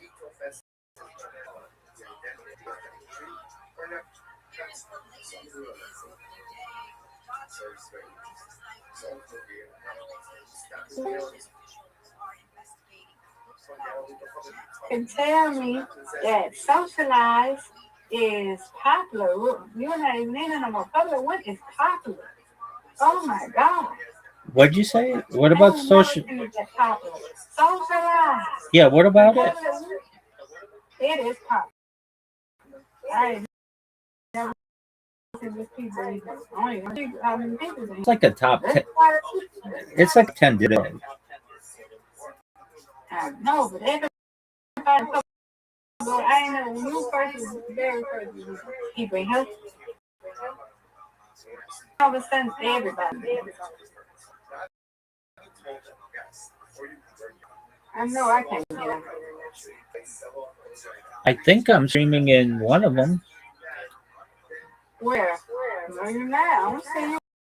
Where? One or two and socialize. You're right in one. I'm looking at. Hey, let's see here. Let's see. And didn't one. No one. I'm like, God, please.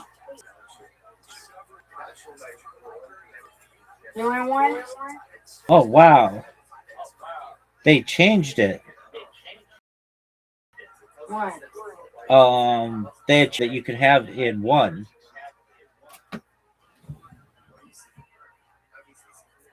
How many people is this one? 25?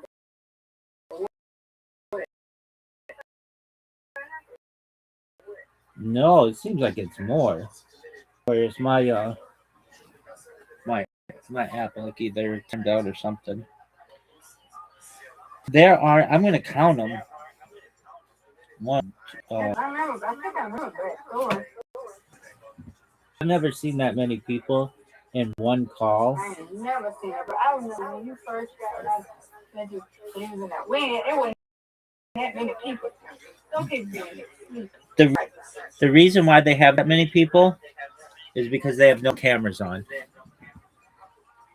If you have one of those that has cameras on, then you can only have 25 people. Yeah, but don't these people like Toxic been in there 48 hours. People more been in there 48, 72 hours. Been in there. Our little brown girls been in there. Some people just sleep or they just live in there. I'm trying to figure out why they in there so long though. There are 44 people in there, or more than that.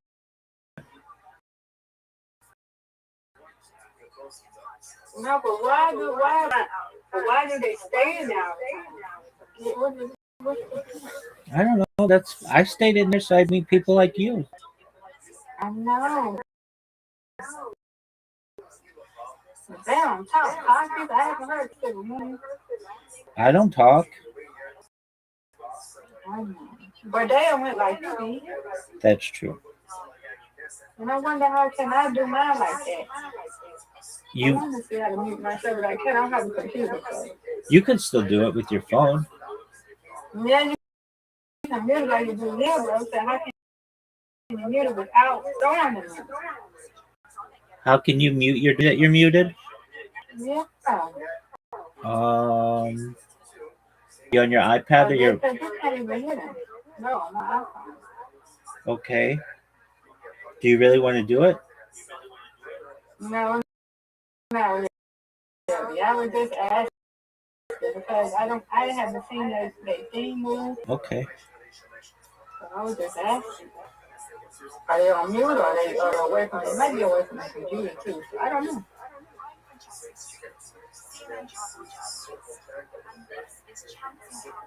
Cause you do know you love them, you know. Oh, you in there? Don't worry. You got it. No people, man. Charge my iPad and leave my iPad while I'm gone. Okie doke. That'd be cool. Yes.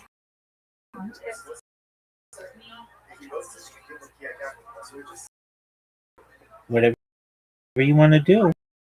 I like having you here. I know, I might just keep.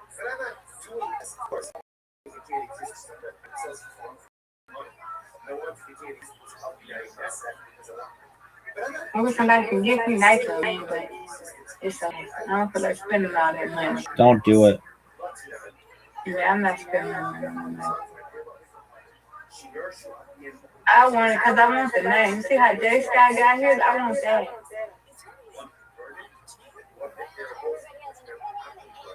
Yeah, that's not worth the money. I only want it for the name. The color name.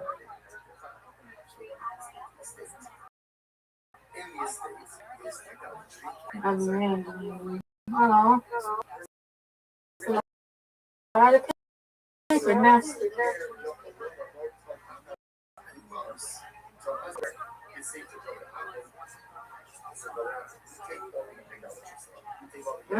Oh.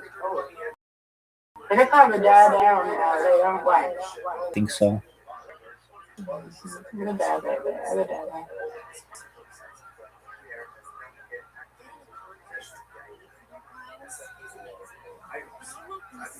I might do it. I want another account, but I don't know what I'm gonna do with that account. I don't know why. Don't ask me why. I don't know why.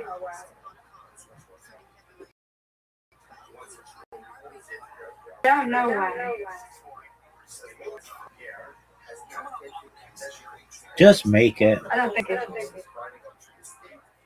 Because this one, I just want to keep it offline. The other one, I did online. You talking about it. Just make it. No. I don't need to make it. I'm trying to give me the book of two wives and singing. Okay.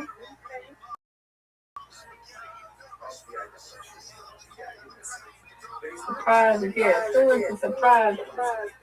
Listen, news I tell you. I don't know who is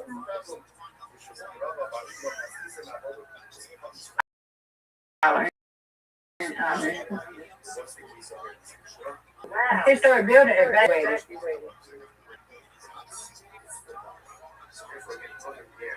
Oh yeah, the Braves. Oh yeah, they about to get that playing again. Opening day. When today? Yep. All right.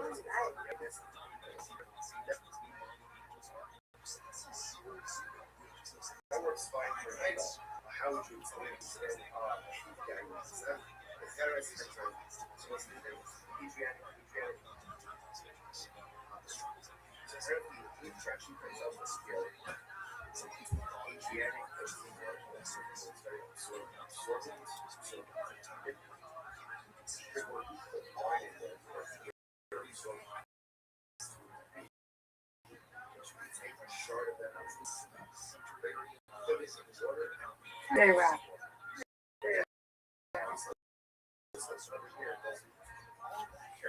Why is that under your eyes?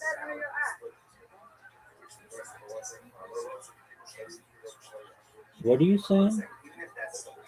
J-Rock, he was doing commercials. And I see he had a little bump on his eye. He a rapper, J-Rock. Yeah. Hood gon' love it. He sings the song Hood gon' love it. Oh, yeah. So he like a little, he did a commercial and got a little bump on it. I didn't know he had a little bump on it. Maybe just, maybe a birthday something. I just noticed it.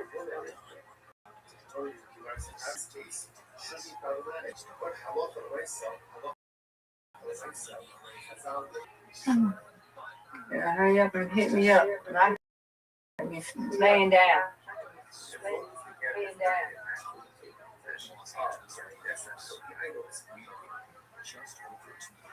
I like the song Hood Gonna Love It. This is my favorite J-Rock song.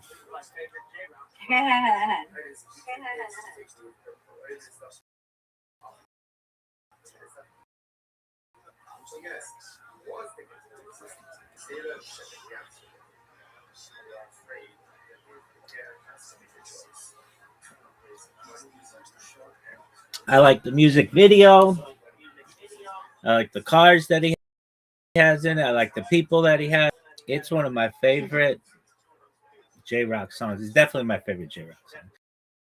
It's one of my favorite songs from that time, the early 2010s. Sunglasses in the video.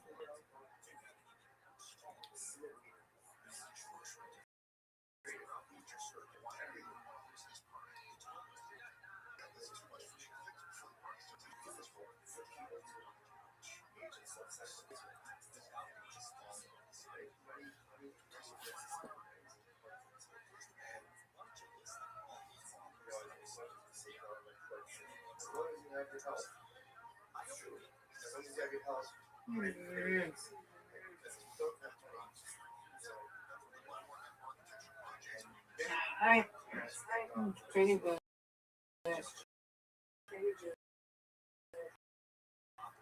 That's one stuff.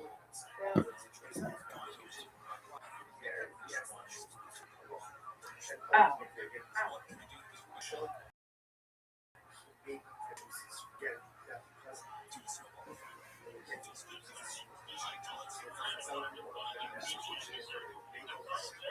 Not fine. All right. I'm done.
Some more stuff on my leg.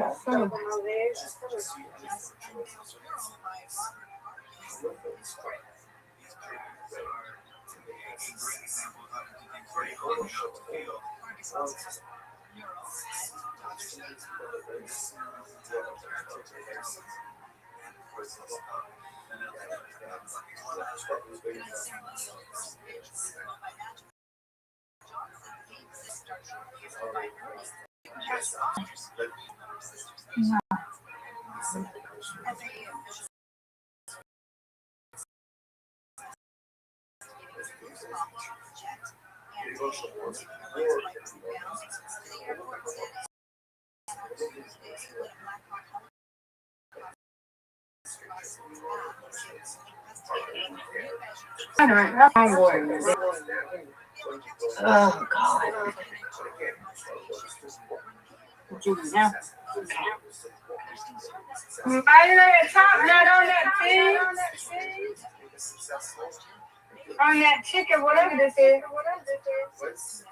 On this in here is chicken broth in the refrigerator.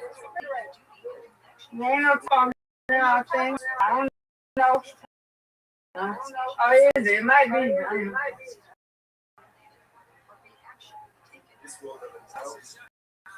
In the refrigerator.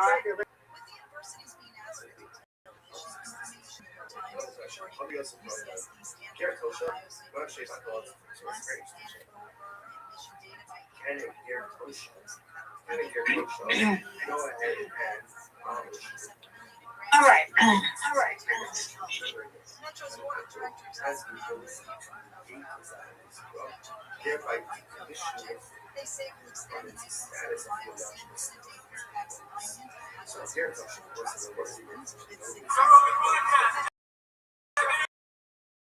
Good job, Logan. Experience.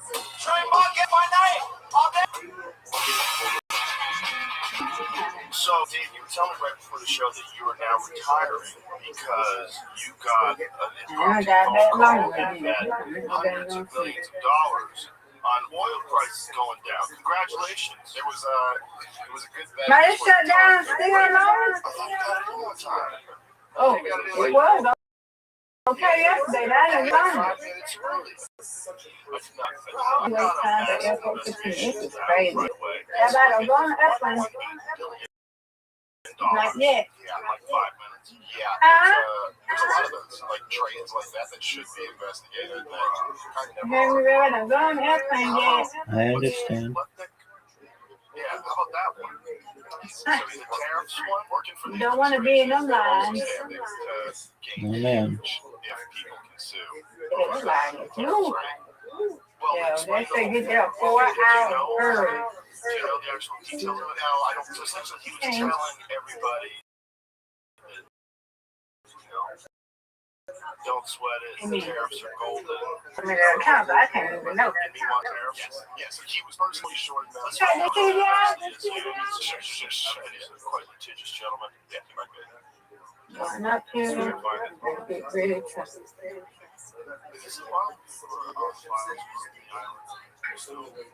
I'm reading this one. Just kick y'all out, don't you, Rabbi? What'd you say?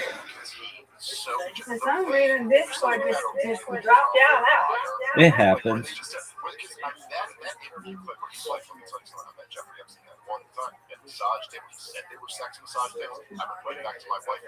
All right, you take my I really just quoted you. I haven't seen that. I don't know if it's verbatim, but that is the exact spirit of let's listen to it. Listen to it. I find it very, very close to exactly what he said. Okay. Like that interview about Epstein. Okay. All right. Okay.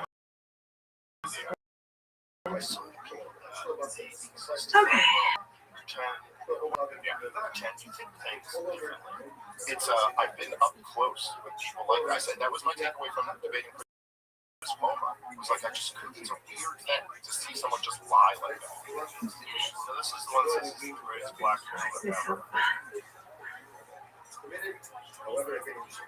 Yeah, try to explain it. Start this up first.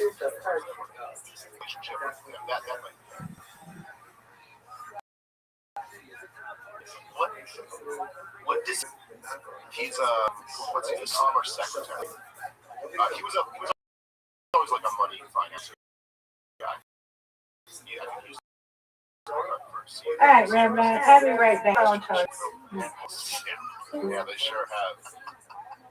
This is what training the swamp looks like. Under fire for Epstein ties. Commerce Secretary Howard Lutton defends this private island. Yeah, but this isn't the clip. The clip was from we never in the room with Epstein. The 2005 visit to his apartment. Okay, so that's probably he said met him once and like this guy sucks. He specifically says that he met him, that he saw he had a massage table in his living room. And Jeffrey, what do you really think massage is? And he claims that Jeffrey went, yeah, that's the right kind of massages. And that's when he decided he would never talk to him again.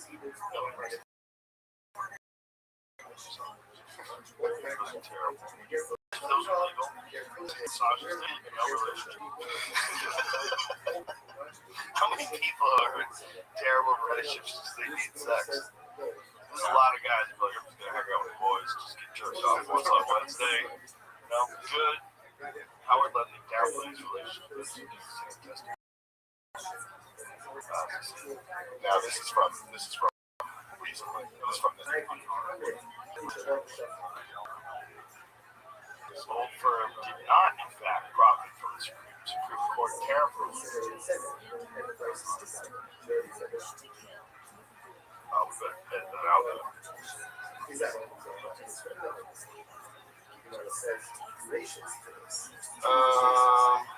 Says firm was run by his two sons. Elder Lutnick announced the sale of the stake in the firm.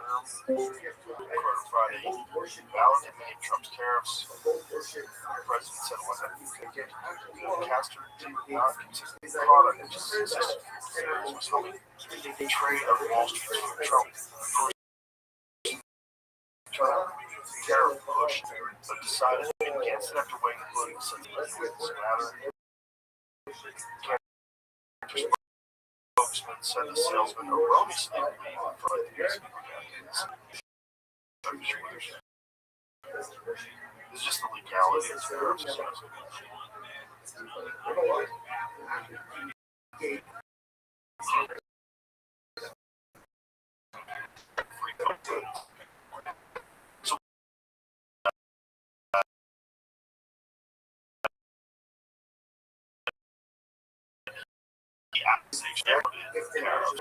Much for that. Let it scout the yeah, I can't wait to that's awesome. It's after a while you're like, I don't know if it's much worse than what humans are doing with government. It's gonna be better. It's not gonna be as long as it determines that are really valuable. Yeah, but to AI people, these guys, they just said that there was a San Francisco tech guys, and they got trapped in their Waymo because a homeless guy started attacking them. Yeah, like you're a trader, you're paying robots, you're paying the robots. The homeless guy was the homeless guy was attacking the Waymo. The tech guys were in the Waymo. We were terrified. Because they're being attacked by a crazy person who said we shouldn't be giving money to robots. That's an uncomfortable position to be in. I get all my information. It's not the worst source. It's worse. Him and that dude, what's his name? James Lee. Or number one source.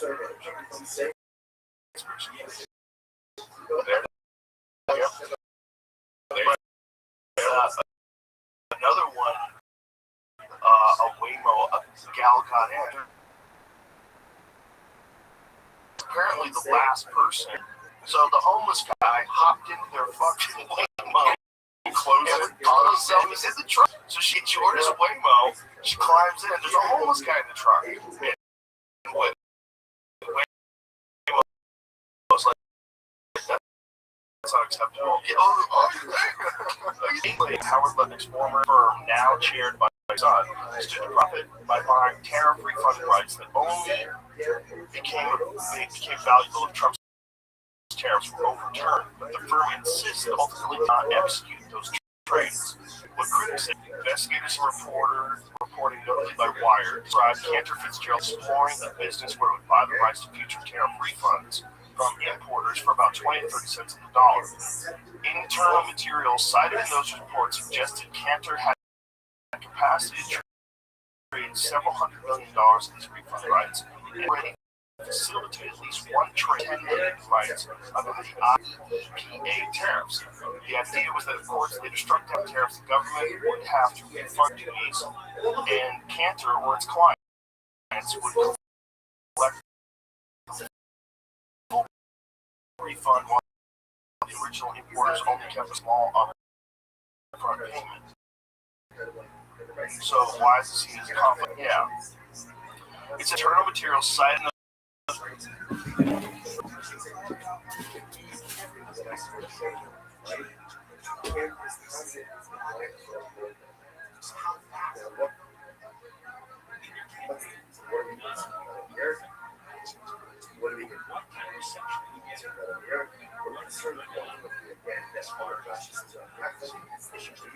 Rashi says over there, so much getting the Fanuso, and she should make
Those reports suggest Cantor had capacity to trade and had already facilitated at least one trade of around $10 million in rights. That is small potatoes. That for those guys. Yeah, these kind of guys. What Cantor and Lutnick's side said, Cantor Fitzgerald has publicly stated that while some salespeople explored, I like that in quotes, brokering tariff refund rates in 2025, the firm never executed any transactions or taken any position on tariff refund claims, calling contrary reports false. Forwarding has echoed that Cantor considered price tied to the Supreme Court tariff ruling, but ultimately backed off, in part because of political optics. Fuck it, that's a big around Lutnick's government job. Latest coverage, there's no public evidence that Cantor actually booked profits from the investigation, whether there was any attempted or potential profit. Are you more interested in the ethics conflicts of interest or the nuts and bolts? No, so it seems like we don't really have evidence. Well, it'll be interesting. I mean, if which is probably going to happen, but the Democrats take the House and the Senate midterm elections this year. I mean, that'll just be the next 2 years in politics. Investigations. Some Democrat lady just took over the seat in Trump's neighborhood, where Mar-a-Lago is. So Democrat lady just won.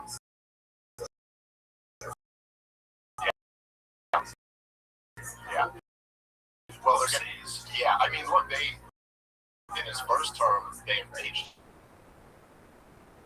So they'll go after him for stuff like this, Bitcoin stuff, whatever business. I don't have the details at the top of my mind, but I do know that they said at one point that Jared Kushner would not be involved in this administration at all because he does so much business over there, and it's just like, so they were like, oh, no, he won't, but now he totally is. Him and Whitcall for like the lead negotiators in this too, so just a lot of meat on the bone for Democrats to make big political theater out of for the next 2 years. Is there anywhere that's not corrupt? I mean, when you look at the inside trading in commerce, deals that get made, NGOs, you look at everything, it's like everything's dirty. There's not one part of government like, right there, they nailed it. Yeah, well, that is true. Like maybe the post office.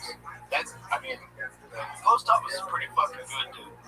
Yeah, compared to all the rest of it, sure. Yes, a letter moved across the whole country for like 30 cents? How much is a stamp? That's true. I don't know if you include the cost of the back end, like the taxes that pay for the whole thing. It's a little more expensive, but relatively speaking, yeah, you can get, something. Not a bad organization. Sure. In terms of government organizations, you ever go Yes. Like, where so many post officers went so crazy started shooting people that they started calling it going postal. It just went away. Yeah, young people, if you're listening to this and you don't know what we're talking about, in our day, we didn't have school shootouts.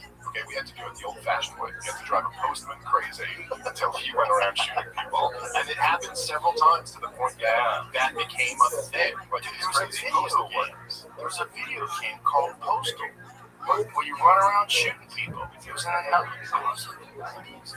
Yeah, that would be about the time. Yeah, and it was like highly criticized. They were like, weren't they like cartoon-looking characters? Can you see if you pull up a video and post it?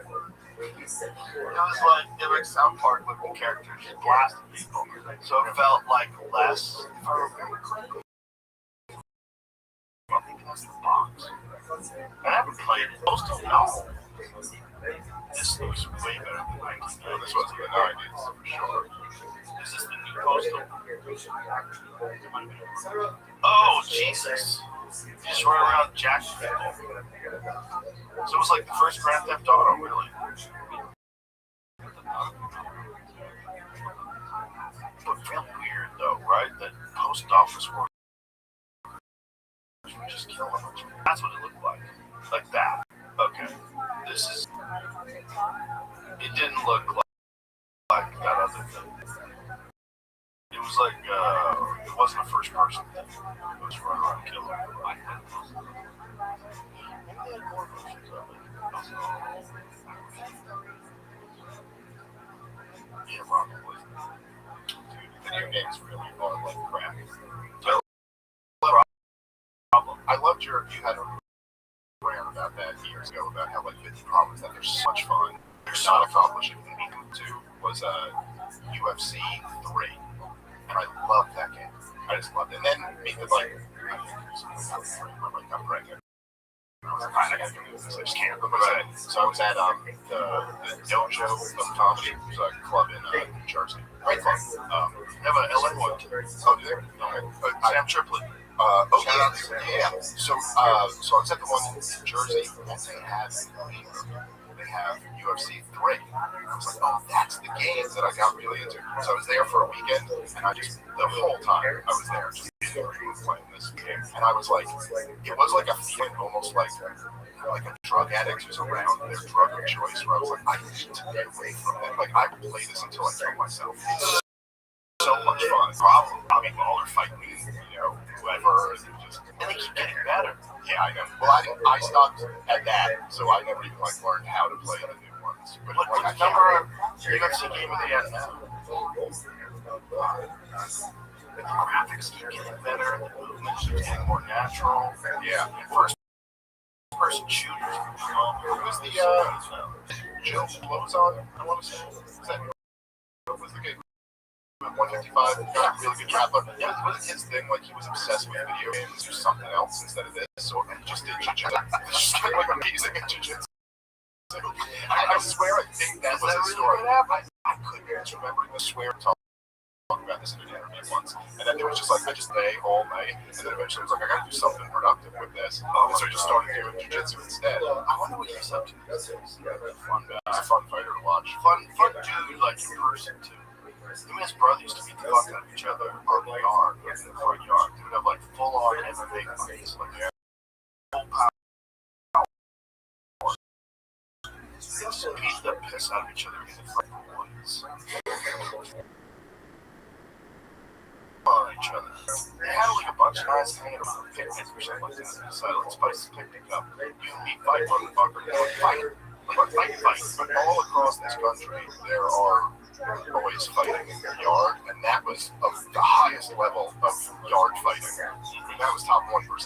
Oh, that was two like legit MMA professionals. Yeah, two legit MMA professionals were mad at each other. House with each other all the time. Shut the fuck. You didn't fucking do that. You were supposed to put that shit away. Yeah.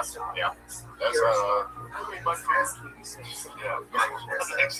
They both ended up being real fun fighters to watch. Oh yeah. Joe was awesome. He was a great fighter. Yeah, he had a lot of fights in UFC. Yeah. I think he got to.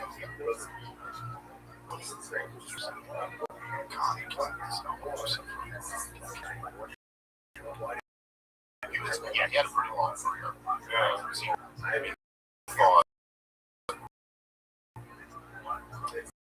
I don't know. I mean, he fought like the whole, when he started, was like DJ Pettis was the champ. He got clothes on.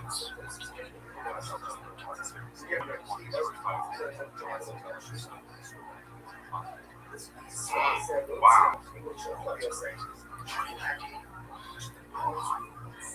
Some of these guys just don't want to. It's a very hard job to keep going for a while. Maybe the hardest is like on your body. Oh yeah, other than football, these guys in the NFL. Yeah, sure. This episode is brought to you by Intuit TurboTax. April 15th is fast. There's been you're in luck. Persons nationwide walk into their tech-enabled stores and meet face-to-face with a TurboTax full-service expert. Your expert works to get you every dollar while updating you as you go. Head to TurboTax.com to find a store for you. I mean, that's a real tough one. There's nothing. Well, I guess, like, the medical aspect to where, like, you're not just. I mean, like, you can go to the hospital from basketball, you can get hurt, get a bad injury, but the NFL or the UFC, you kind of like, every time you go into it, like, there's a very reasonable chance you're leaving here on a stretcher to go to the hospital. But particularly with MMA, it's the most unforgiving sport where, like, you're one from, like, like, if this is a wide open layup, you get a block or something on the next play. But in MMA, you could be dominating a perfect fight, make one mistake, and say, conscious now. Maybe on 4 rounds tomorrow. Yeah. Tomorrow. Way ahead in the fight. In the 5th round, I think it was like 20 seconds to go. So perfect. It's the perfect call. Something had been said about him maybe deciding to quit, and then John Anik says that's not the cloth from which he was cut. Yeah. Boom! And came back, and I was like, come on, man, this is real. One of the most amazing MMA championship knockouts ever. Oh, ever. And then just his post-fight speech. Look at me now! Look at me now! And then comes back and wins. Yeah.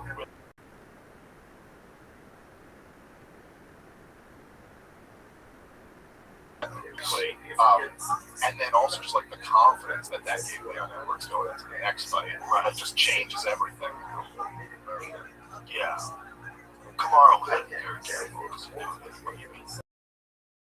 He dodged most of the big ones. So in his head, in that fight, he had a narrative. The narrative completely changed from one head kick. So going to the next fight, the narrative is now, if you fuck up, you will be unconscious. You can't get knocked unconscious again. He fought much more cautiously after the second fight. I remember seeing that with I felt like you could watch that when Dustin Poirier fought Conor McGregor the second time. McGregor had knocked him. Like you could see Dustin whatever, but you kind of just see like he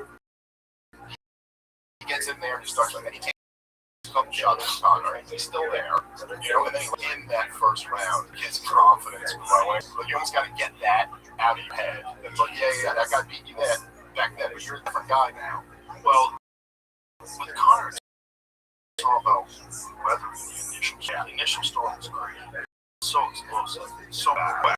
And then another about the second fight, Dustin setting those calf kicks specifically because both of those guys fight when you both fight southpaw. You're southpaw like Dustin. A lot of times the calf kick's not really available. Like you have to throw it with a switch, or it doesn't have the same sort of potential, right? It's slightly different potential when you're exchanging combinations. It's wide open because Conor has two things going on. One is southpaw. Also, he just got up for the Mayweather fight. It's very boxing, not just, but all that. But he really concentrated on striking with his hands, so his hands were his weak. So because of that, there's wide. Yeah. And he always had a wide stance anyway. He had the wide stance. The craziest thing about that is that it didn't become a big deal until the superstar. Like it was after that. That's how recent it is. Yeah, so almost like a thing that didn't get figured out until so recently, and then just totally changed everything. Like at this point, rare because you never see it in the other storm. Well, today it used to be like that was one of the for many years in MMA, and now I'd say like the majority of leg kicks are targeted at the calf. Like you'll see almost like a thigh kick, almost just to switch it up. These guys got really good at taking those. Yeah, you got really good at being. So the Anderson Silva won, so there was Weidman won. There's been a few full power leg kicks, and someone just lifts up their knee a little bit, takes it up right where the shin bone meets the kneecap is where they like to catch it. And boy, I've seen way too many of those. I've seen a bunch in person, but because of the internet, I've seen dozens and dozens of small back checks in, and this fucking foot just wraps around the leg, and you see it dangling there, you're like, oh no. I've seen you recognize the thing, like that injury, so recognizable. Like I've seen it so many times now, I see it, I just go, oh, it's gonna wrap around the calf, it's gonna flop, he's gonna fall down. I've seen it several times, internet videos, and UFC fights. I believe once the guy continued to talk shit about the other guy after, which is the craziest shit ever, dude. Everyone else I've seen is like crying in pain, and Conor's talking about your wife's like whatever. Yeah, he asked me to come and sit down with him and do a podcast. He's an animal. Yeah, that's for sure. He made a post on his Instagram saying he's back, and it was true. That would be awesome. That way, the idea is his suspension for whatever before is up. Hey, what was it? Something I think Douglas Murray when he wrote that article about me. So it turns say fighting again. Call your grandma and watch and pay me Fuck you, pay me, you fat Irish prick. You don't have my money. I put your brain to sleep. Who's that? What's that about? Who's he talking about? Sees in the casinos after the Mac loves his all. I got love for yous. It's all. It's an honor. It's light work. It's easy. For life and eternity, it's McGregor. How drunk wrote this? I do this fight game easy peasy. The sound of my shots off the head go bing in green dot laser form. Okay. Well, I really hope he is actually back. I hope it's true. It'd be fun to see. It'd be a lot of fun. It'd be a lot of fun. He's the greatest personality the sport's ever known. That's right. There's no one even close.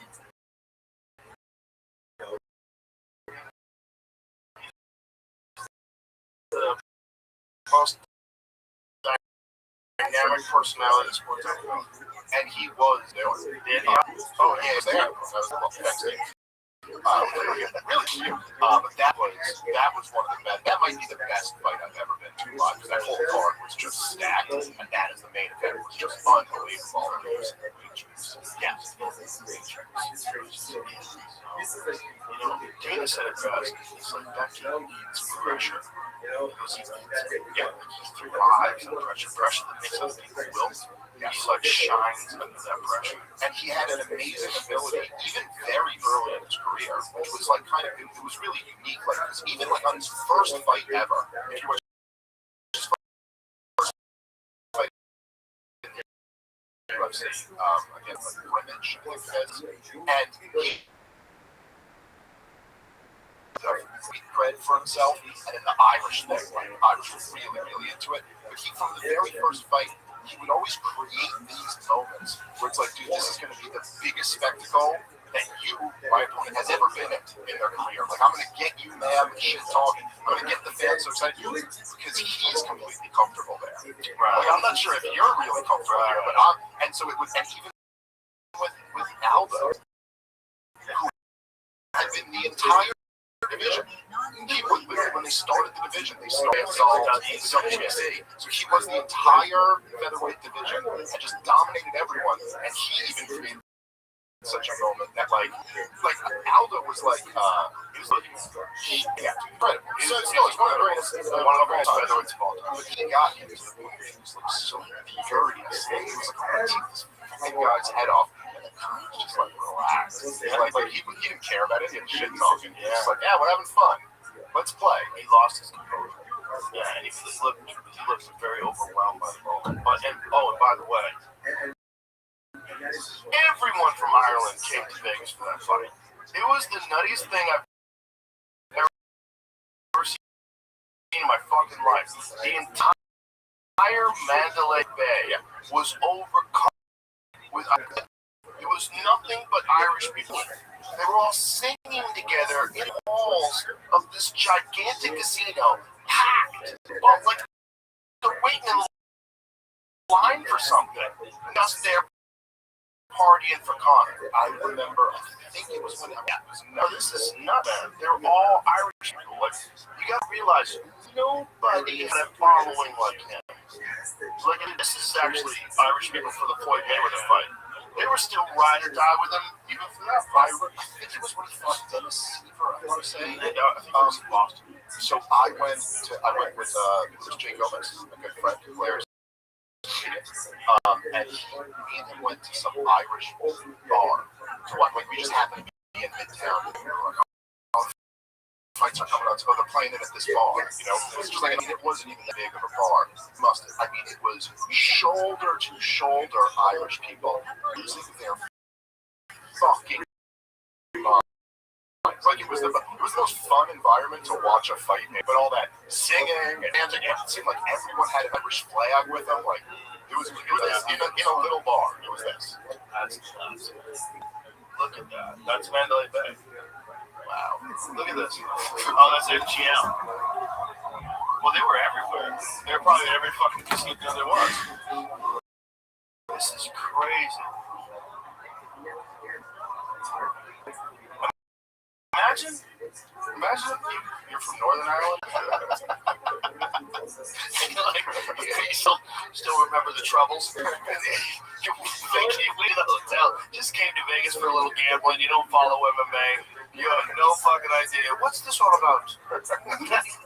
Oh, I have picked our wrong fucking week for your vacation. I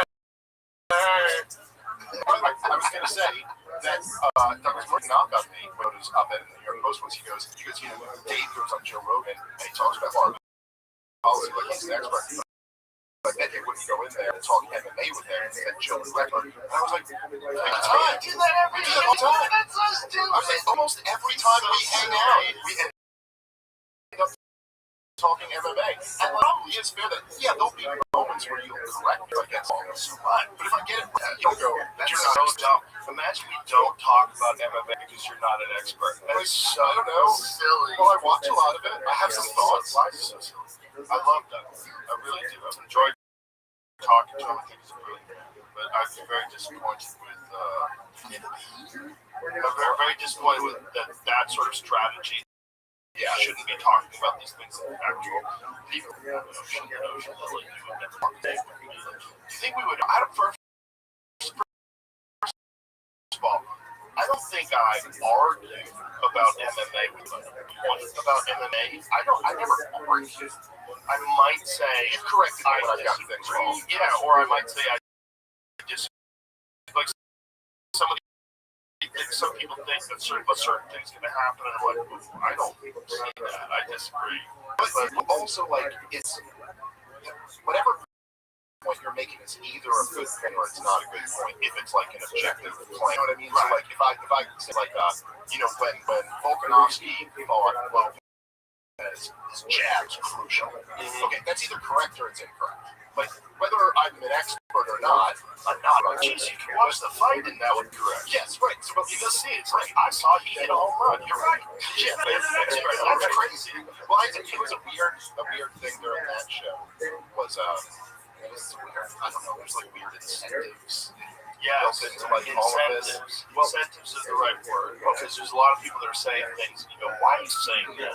Well, also from my perspective, I was a little disappointed with it because I was like, oh, this could be like a really cool thing, and it had been literally, which I don't think I'm saying that is like betraying confidence here, but the only thing that was ever said to me, I remember you called me, you were like, what do you think about doing this? And I think I said yes before you could finish. And yes, that's absolutely, let's do that. And then you told me that he had said, hey, he really doesn't want this to evolve into like a food fight. Yeah, to make this like a good faith thing.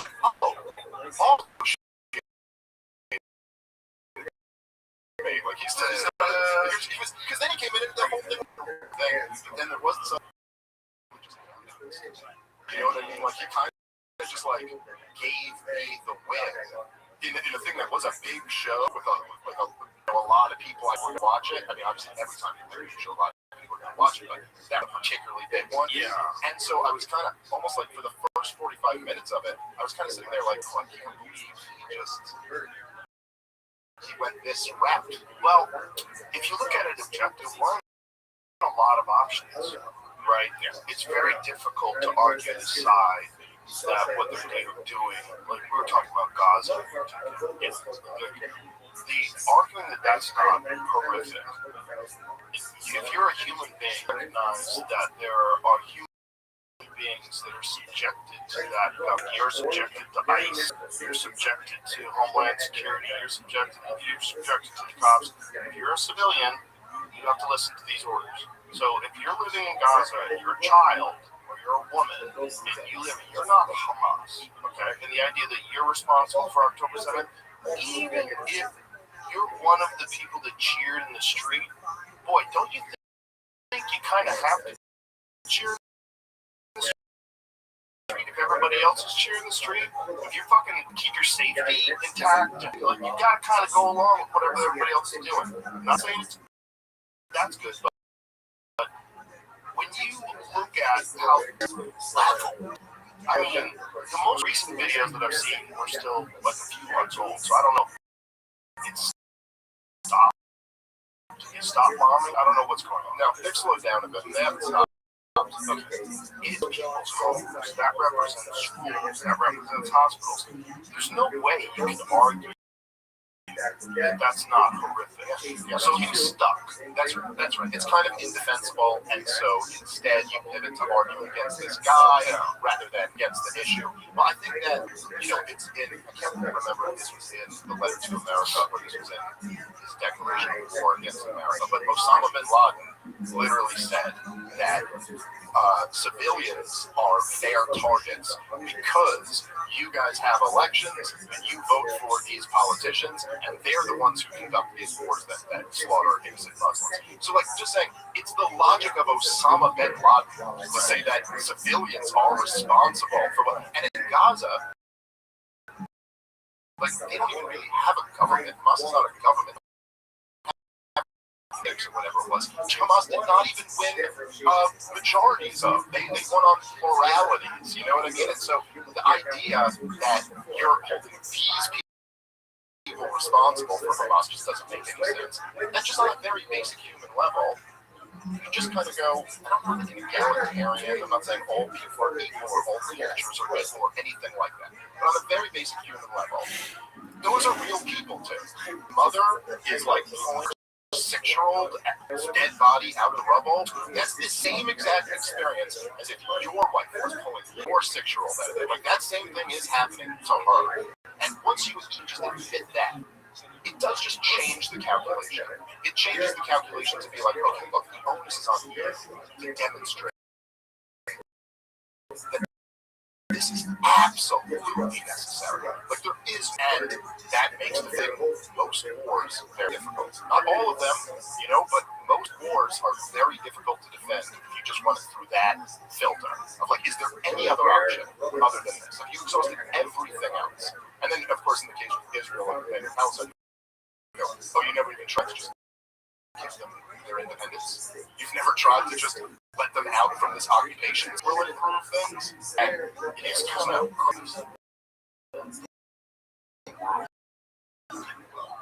One thing I said, these people should upstate.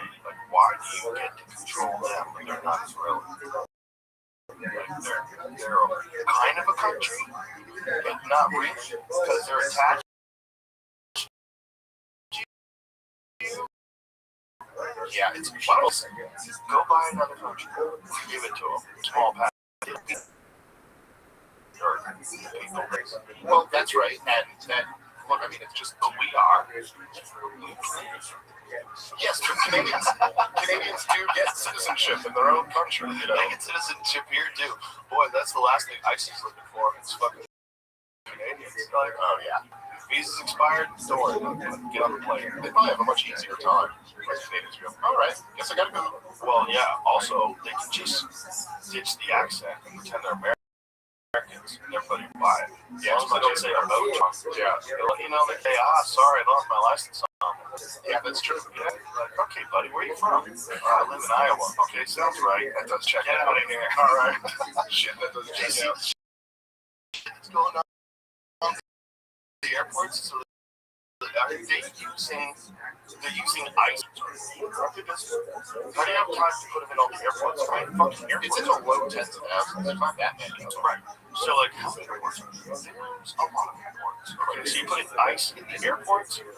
What do you know?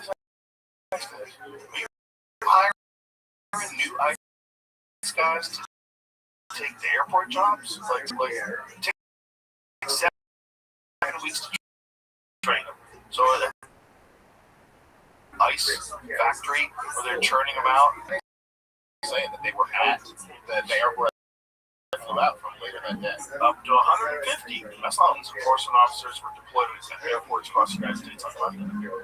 So I of course, social media, somebody sent me something, I'm not sure it was true, but it was look at the difference between lines at the airport before ICE was there and after ICE was there, and tell me that only 10 million Americans got there. They're like, what is the real, we were talking about this last night, what's the real number? What is the real number of illegals in the United States? I don't know. You were saying something about Ann Coulter. Yeah, well, she had, and this was from a while ago, so this was, she had in her Adios America, she had, I believe, it was from their start. Could be wrong. Check on that. It was one of the big finance companies totally in the country.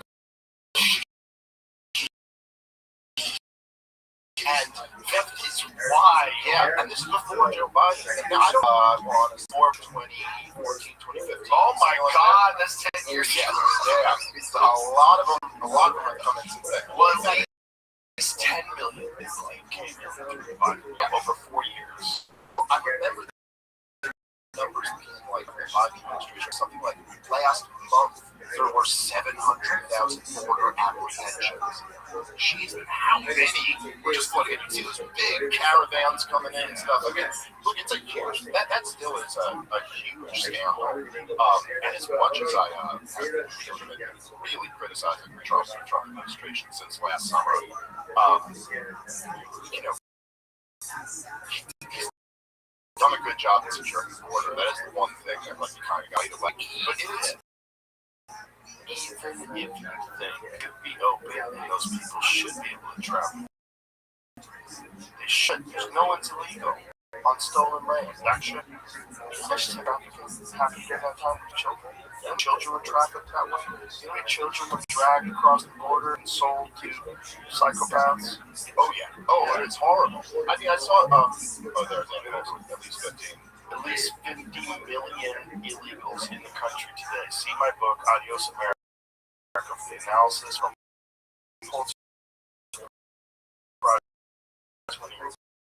reporters and numbers from Bears. I was right. This is like, the book is from before, I want to say 2015, but that's around that. It is crazy.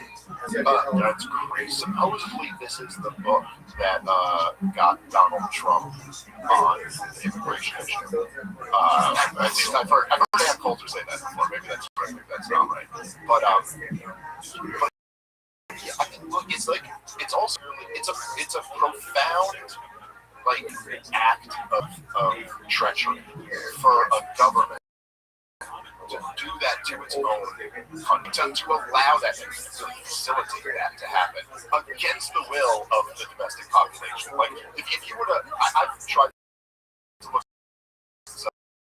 before I was trying to figure this out because I did the immigration debate last year on what the polling on open borders. No one even asked the question because, like, they asked, like, do you think immigration policy should be less restrictive or more restrictive? Because the number of people who support open borders, like 81% of the country supports that. It's as unified an issue as anyone can have. That no, you can't just leave the border wide open. Right. And so to do that to the American people against the like. You drastically change the country in a way that is not really, it's not easy to just undo. I mean, as you've seen, right? Donald Trump mass deportations almost immediately because big business support it, and then because look like the level of violence that you need to just physically deport 50 million people is going to be something that the American people aren't going to put up with. I mean, you can see it in Minnesota, and rightfully so. I completely understand that. But you see, like, you know, I saw one thing. I saw that Trump had asked the ICE agents who were going to the airports to not wear masks. And I was like, is that even that's even well, that's their concern. I don't understand that. I understand that concern, but at the same time, you know, there is a balancing act there. And, you know, a lot of people, like a lot of right-wingers will say, you know, if you that's the law. Also, the supreme law of the land is the Constitution of the United States of America. And I've seen a ton of videos where there were masked ICE agents, not even identifying themselves, going up to people, telling them that you have to answer my questions, you don't have an option to walk away, which is like not true at all. My take on it. So you can't accept people that are masked, that don't have any paperwork, that don't have a warrant on the streets in the militarized situations, because if they're using it for this, which you agree to, that opens up the door for them to use because you all take your vaccine, or because you did this or did that, or whatever the fuck it is. If a different person gets in power, maybe they're going to use it for something you don't support. It's just not something they're just supposed to accept. That's right. You don't want something that someone told me that is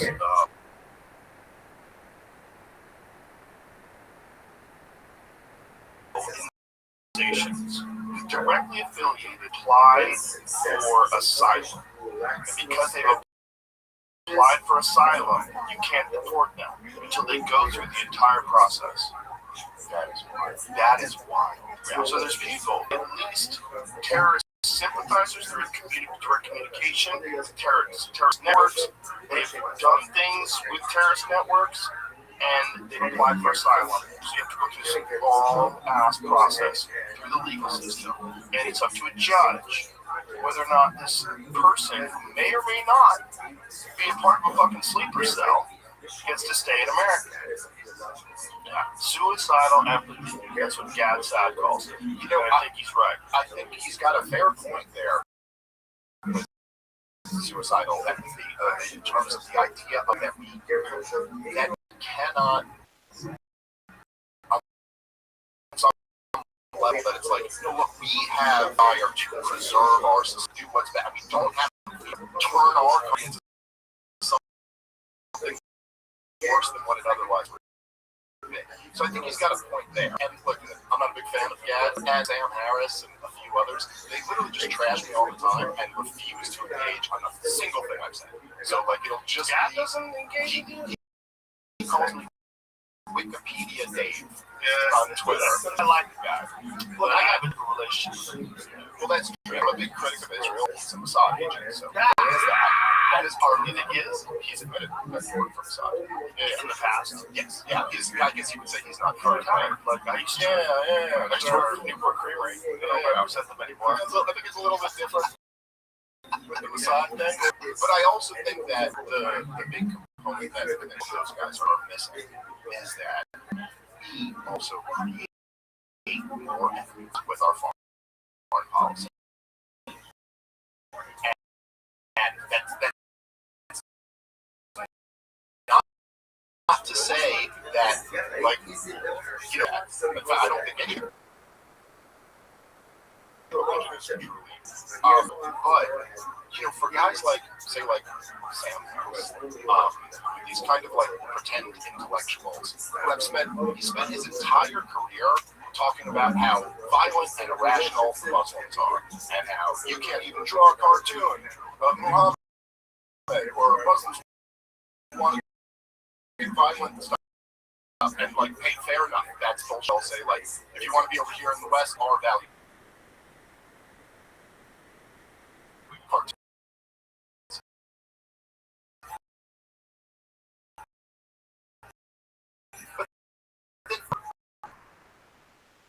But none of them ever, you know, murdering an ayat. At the same time, it's like, okay, I'm fine with saying, okay, you don't want to have suicidal empathy. My buddy Keith and I forget what he said, but he said something. Okay, I don't want to have suicidal empathy.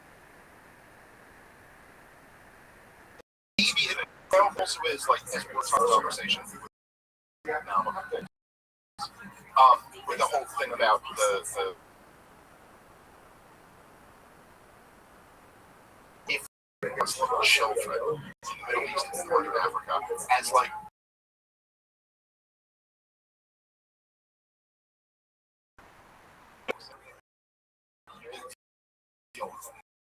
more of that. And the combination of both, Joe, but the combination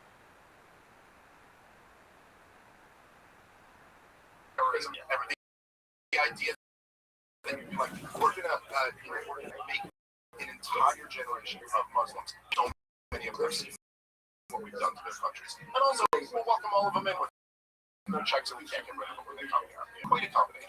Yeah, it's all.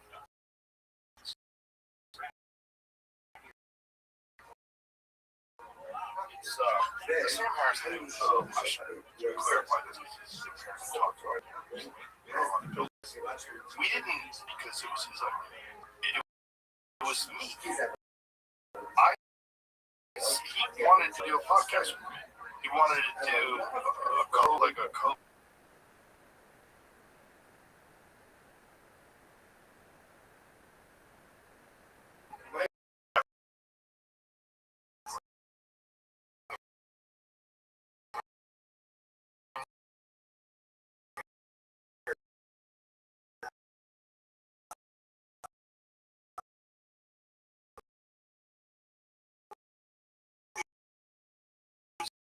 He was very pro-back.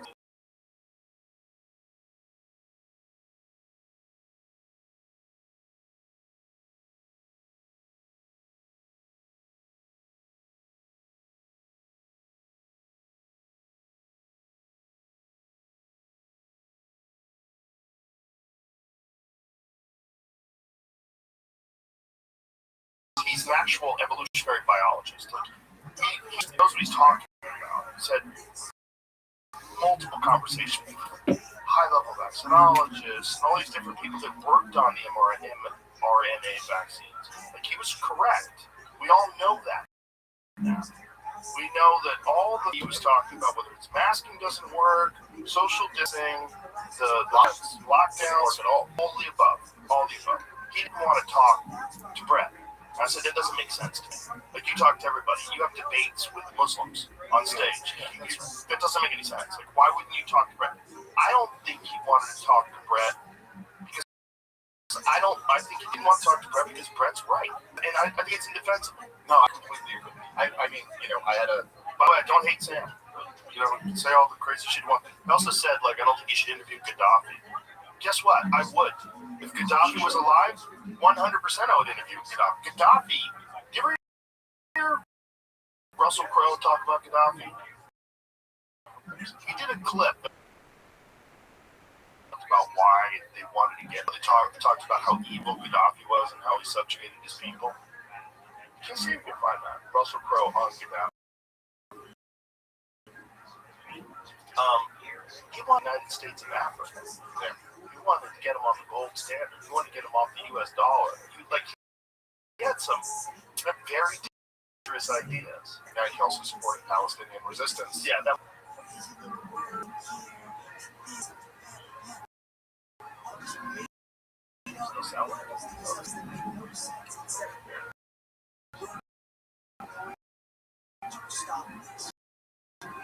We have taught, for example, to regard Gaddafi in a certain way, but in this country, the fact that every person is given a house in a certain country, the fact that everybody's education and health care is free. Look at if somebody showed particular talent or something they're required for a seat. That are all things put in place by the same country's leader that we're told is evil and corrupt. It doesn't quite balance. Well, there's also U.S. government interference. That's he ran afoul of the United States government. We have taught, for example, there was the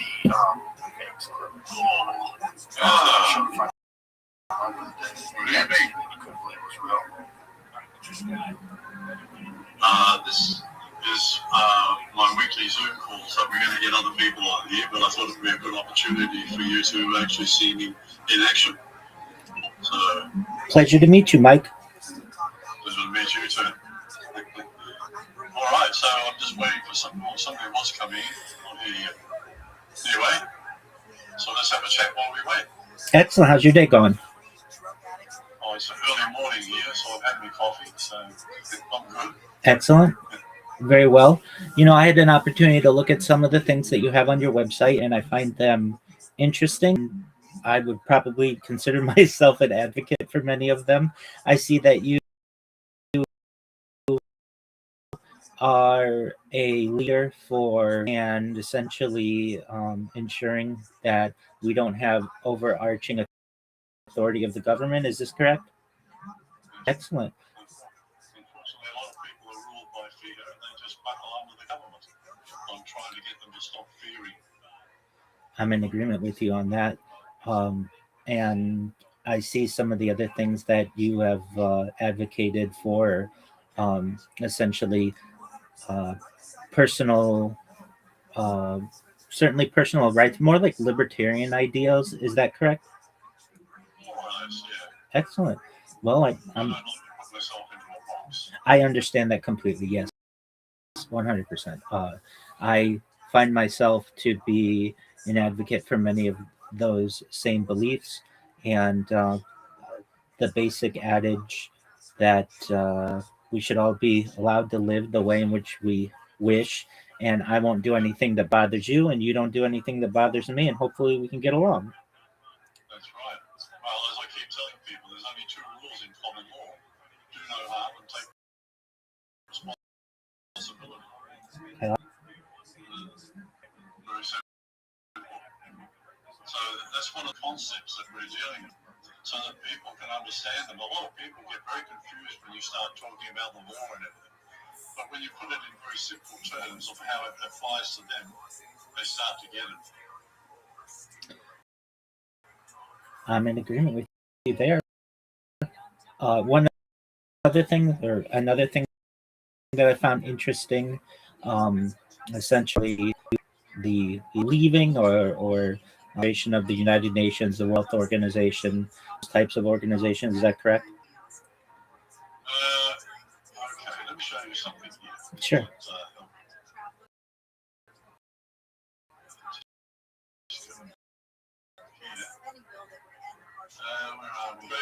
The government has signed us up to the Charter of the United Nations Act 1945. Now, the problem, and it's registered on the 10th of November 2021 here. Now, the problem is that when you start looking through here, what were you going to say? Oh, I wasn't saying anything. I'm listening.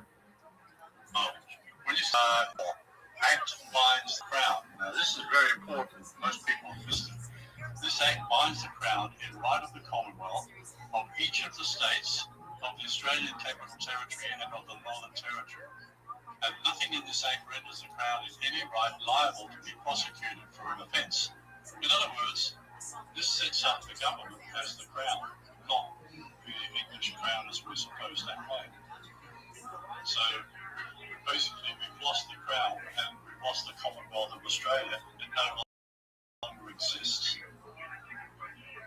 And so people don't know this. And this all happened back in 1920. Australia was one of the signatories to the League of Nations. Basically what that did was it cut us off from the British Crown and the British Commonwealth and put us under the League of Nations, which then later on became the United Nations. So we are actually ruled by the United Nations. Who elected? Yeah, nobody. Right. Oh, very weak UN Secretary General. What is even their role anyway? Yeah. So I'm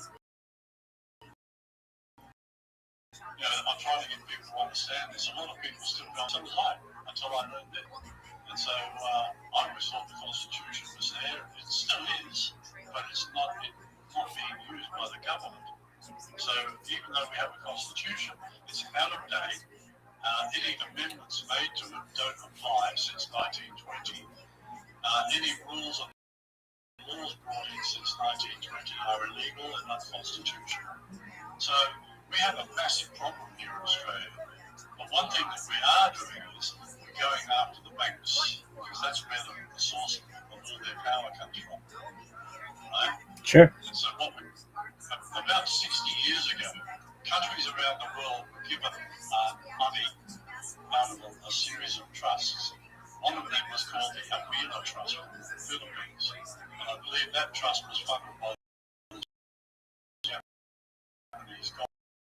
Remember that instance when the Japanese found it, and they made a trust, and that money was then delivered to various banks around the world.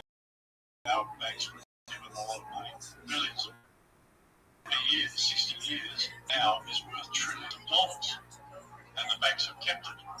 So we've served them already a statement of claim showing them what they owe and why, and ignoring that, we're serving them a notice to return the money. That's a legal notice. Now, if they don't do that, we're working with one of the judges from the International Criminal Court, and we will be taking these people to the court and charging them with a whole bunch of bills. And the effect of that will be that will become basically will be named a terrorist organisation. Then they'll go. That's the plan. Very interesting. Very interesting. Are you an advocate for Australia to completely the British Crown? We need to become a separate, independent republic, just like the Americans. America is a republic, right? Yes. A lot of people say America is constitutional. No, it's not. It's a republic. Absolutely. It's something that bothers me when I hear the phrase democratic principle or democracy. We are from it. Democracy is generally one person, one vote. And what we have is arguably a constitutional republic, not a democracy. And the difference is very hard because a lot of people just cannot comprehend cognitively. They don't understand it. They can't get their head around it. But once they do, boy, do they become strong advocates. Absolutely. It's about waking people up. Pardon me? Oh, absolutely. Most certainly. Well, I'm Rabbi Rothschild, and it's a pleasure to be here. If you don't know who I am or anyone out there, I live stream my life 24 hours a day, 7 days a week, 365 days a year for world peace. Advocate for world peace. I've been doing so since the Sorry, can I interrupt you? I forgot to turn on the recording. Oh, absolutely. Let's start that again. Certainly. By the way, I'd like to introduce you to PK. She's here on the call.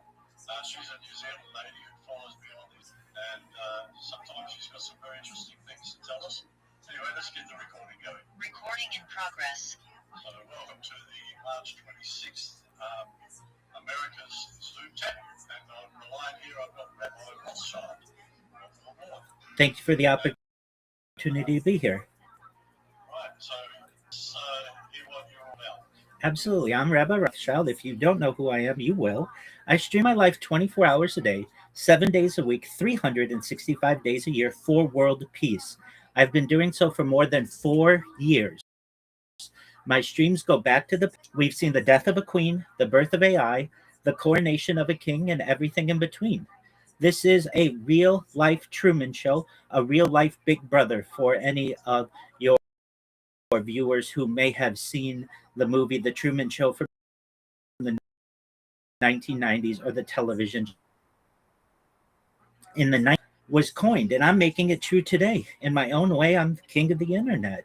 This is perhaps one of the biggest events in global history, and here's why. In 2018, The Economist magazine stated that data had overtaken petroleum as Earth's #1 resource. And I have more data archived on the internet than any person ever, which is making me a very influential individual. I'm going viral. And when I do, I'd like to make you, your listeners, their friends, their family, all financially independent if they're not already. I'd like to ensure that they have generational wealth if they don't already. And I'd like them to be able to start charities and philanthropic organizations.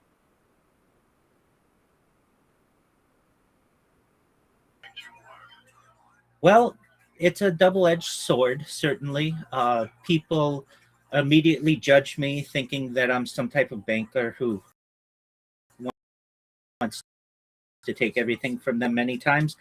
In no way, anyone. I don't ask for donations. If anything, I want to give what I earn in the future to the world. I feel that that is an excellent opportunity to be able to provide the less fortunate with clothing, with housing. I'm an advocate for ending hunger through the use of technology such as agricultural drones, floating greenhouses, saltwater greenhouses, hydroponics, vertical farming, cloud seeding. I'm an advocate for ending world for tens of millions of dollars. And one of the things that we do is we build wells and water towers in developing nations such as the benefit of the less fortunate. Additionally, I'm an advocate for the life straw program and most importantly, desalination technology, where we pump earth seawater onto land to make it drinkable. So for those out there who may want to judge a book by its cover, perhaps you should know that I am someone within my family who wants to be a leader for good in the world. Yes, I think the sign of all of that, I think that probably started out well. Didn't work very well, did it? It I'm going to show I'm just going to share the screen. This is your video on YouTube. It's there all the time. You're online there 24 hours a day, right? absolutely. If you would, in the search, just type Rabbi Rothschild and filter by live because I'm streams right now. Okay. Take your time. Live like that? Just Rabbi Rothschild, and then where it says live at the top where you can categorize, look how many of so at the top you should at the it should be right next to the okay, on the right I see it. It's right above that blue bar on the right. It says filters, and then there's a live function. It should be I think it's the fourth column and it's the first one. Perhaps the fourth column. That's the fifth as I okay. Now we've got 1 live, 2, 3 live. Keep scrolling down. 4 live, 5 live, 6 live, 7 live. Keep going. So few live streams that I have going 24/7. You can view my life in 360 degrees. I even have a ceiling cam. So in addition to being the story of my life where people can watch along virtually, I also keep it interactive. I'm live 24/7 in a Discord call. You can, for anyone out there who'd like to join, the link is Discord. You join that community. We have about 3,000 people, I'm proud to say, who have joined, and you're able to interact with me there whenever you want. People there see questions, answers from me, play games in there. We watch documentaries and movies. And then I just have a really great group of people who like to feel the human connection all the time. I have people in there who live with me 24/7. I have people who come in and sleep in there. They like to feel like they're not alone. And I'm essentially creating a community there where people can not just watch my life on YouTube, but interact with me whenever they want on Discord. What's really important about this project is that previously we've never had one individual who has essentially given of themselves and their privacy for them to be able to study. And I feel the diarist or someone who wrote in a diary, or a journalist, someone who wrote in a journal, I just use video as my medium to be able to communicate. And I think not just now, but people in the future are going to study my behavior. They're going to study my eating habits, my drinking habits, my breathing habits, my personality, my sleep, circadian rhythms. Every aspect of the human body is going to be able to be studied from a long-term perspective. We're going to be able to study psychology, and I world more a human than any person has, which is very important. And in addition, I also keep it on in the background 24/7, allows my streams to keep track of world news events, because there is evidence of historical revision that occurs. And I like to ensure that we maintain as much accuracy for history as possible, so that you can literally go back to any one of my streams, for the last 4 years, and essentially any moment of any day, no, not just what was going on in my life, but was what was going on in world history. And I think that's very important. I'll just put a link in the chat room there. I think you might find this one very interesting. It's called worldmonitor.app. And it's a very good way to keep track of events in real time. So you might like to install that on your browser. And basically it looks like this. Hang on. So you can see here the hotspots. And also, Oh, excellent. You can decide what you want. So Iran attacks, intel hotspots, nuclear sites. You can put that in. You can do all sorts of things. It's quite amazing. Space ports, that's a good one. So where's all the space ports? Quite a few over there somewhere, I'd say. Anyway, I think it's a very good little tool. As you can see, you've got the market check, you've got AI insights, all sorts of stuff. Baltic Theatre, Black Sea, South China Sea, all the hotspots. What are these? 288 webcams. So you can go and have a look at webcams. Sudan Civil War, Iran Theatre. So you've got all wars here. You can keep track of everything. Pretty amazing stuff, eh? That with me.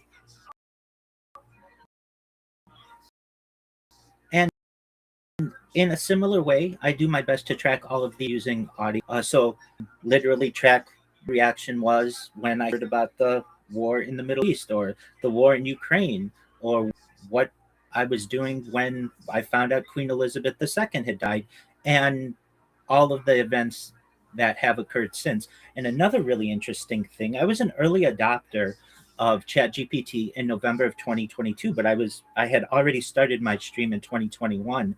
So I have a whole entire year of my life where large language models were foreign to the individual. And I was GPT when it launched November 30th, 2022, and all of the ways that large language models have changed society since that date, with the advent of Claude and Gemini and Grok, and how it's changed people's employment and how it has changed communication. So that's a really interesting aspect of my streams as well, that we have basically pre-AI and now since aspect as well. Claude is a very interesting little piece. Nasty things and just what's that for. But I'm going to show you something else that I love. It's called SureThing. SureThing.io. And once you install this, it will monitor your, you connect up all your apps. So I've connected up my email, and it goes through my email for me, during the day. And it will even answer. So,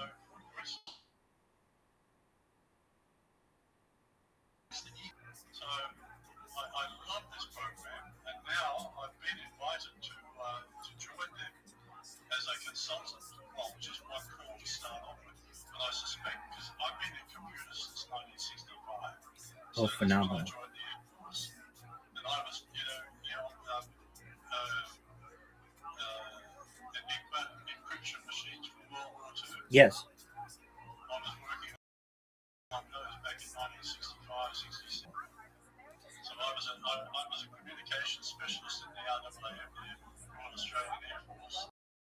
I was in the Vietnam War, sitting in a little hut in the middle of all the rice fields up there in northeast Thailand, monitoring the Viet Cong and the Chinese communications, identifying various people in those organizations, recording their interactions, and sending that to ASIO, which is our version of the CIA, but also going to the CIA to help them direct the war.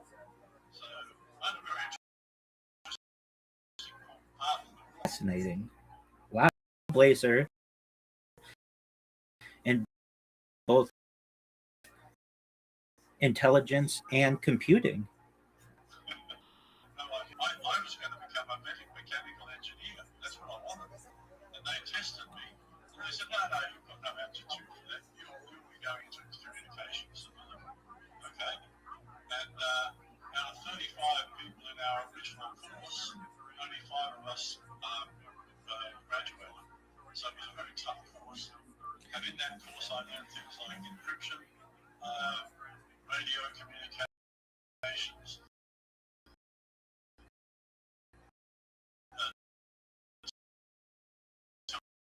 telegraphic communications, encryption,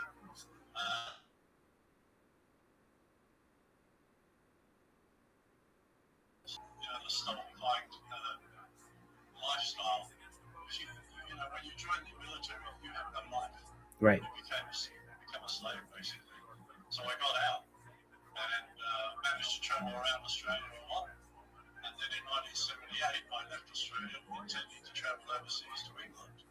And I traveled through Southeast Asia, got as far as Bangkok. Somebody offered me a job. And I thought to myself, well, actually I went back to my hotel to think about it. And I'm thinking there, in England, weather's terrible. Situation. And here in Thailand, I've got hot weather, hot food, and hot women. Yeah.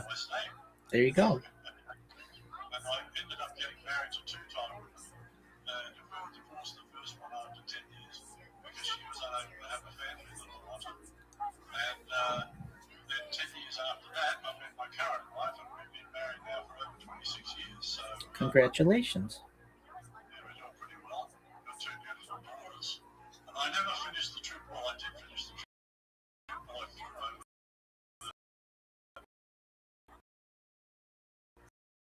many years later on to England.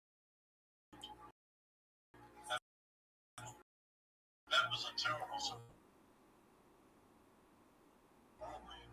I would have arrived in England just at the beginning of the disco era, which was a terrible time. I'm a musician, so I grew up in Sure. the 1950s. Who are your favorite band? Oh, that's it. Excellent. And the Rolling Stones. Wonderful. I've seen the Rolling Stones on this. Well, let me show you something. Here we go. I'll give you an example of what I do. I write songs, and I write a lot of them. And this one of them here, Starmer, is a magnet.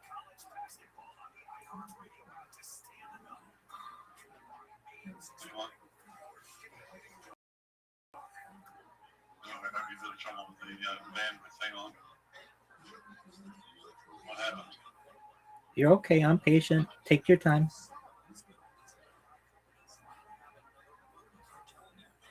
Starmer stands up tall and proud. Yes, he's here to loud. Behind the suit and tie so grand. He's a puppet for a foreign hand. Starmer is a banker.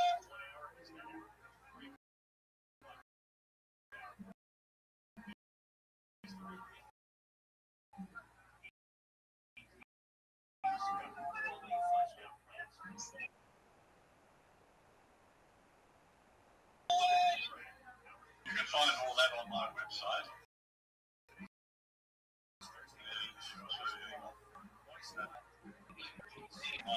A second now, I've lost it. Where are they? Okay. Gotcha. Yeah, so you can find my website at mycultshow.com. I'll share the screen here for you. And over here at media, I've got all my music. These are my early albums.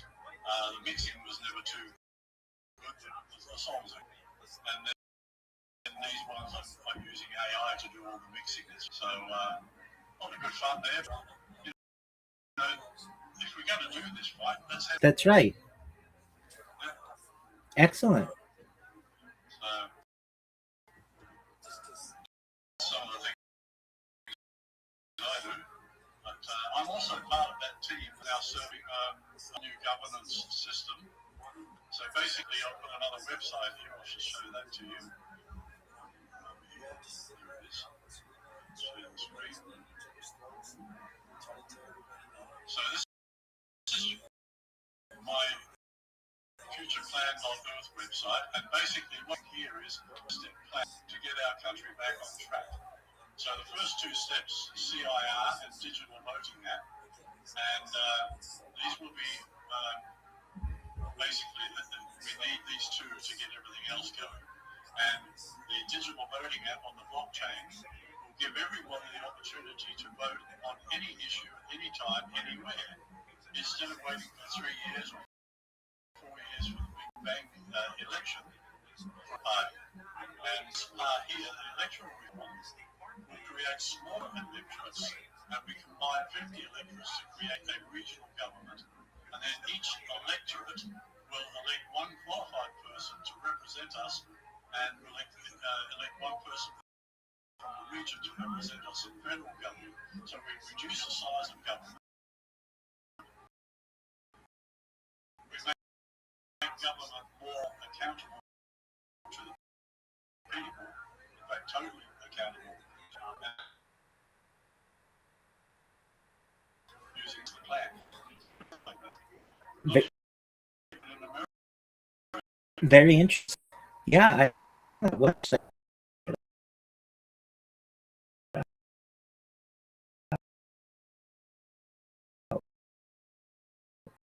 Have the opportunity. I will give that to you. Most.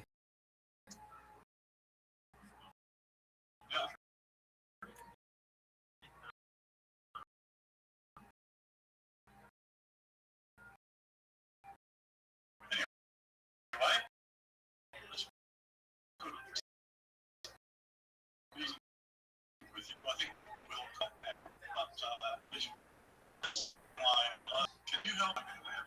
Can you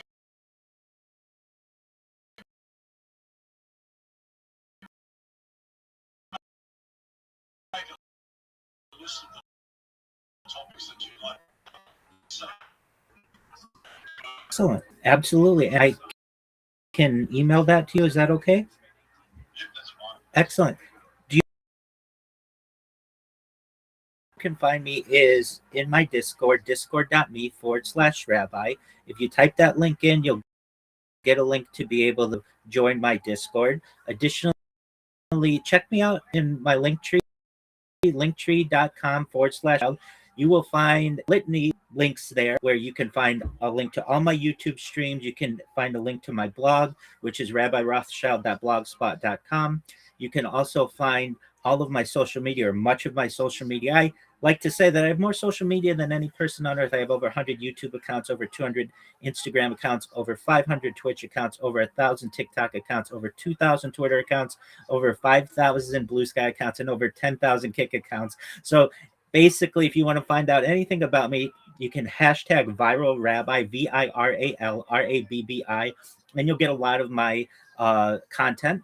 And I appreciate the opportunity to be able to meet with you and to be here with your viewers. And I look forward to our future discussions. Mike, thank you. Are you on Facebook?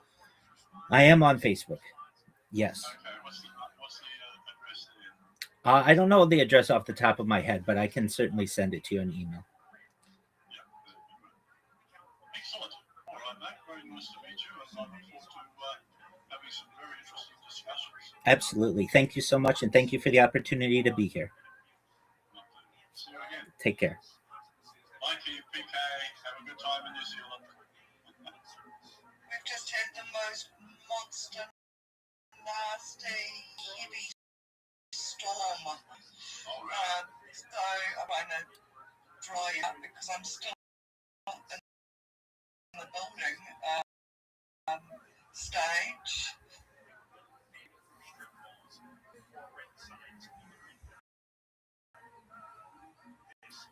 All right, folks.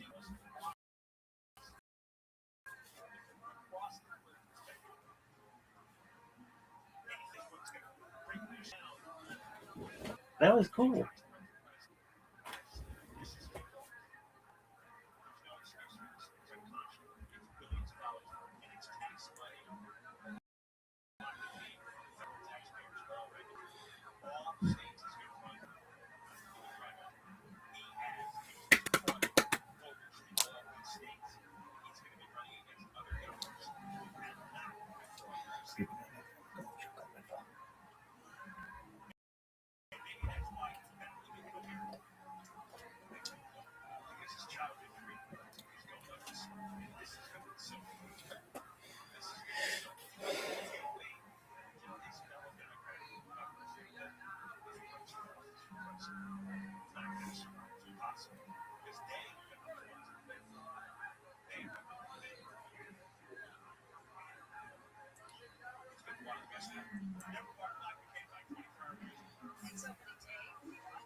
Series MVP Yoshinobu Yamamoto players featured on a dress document unveiled in Europe by Robert Vargas in charge. These players are a great example of how to do things right on and off the field. Vargas also has a real life interesting. This is entitled Heritage and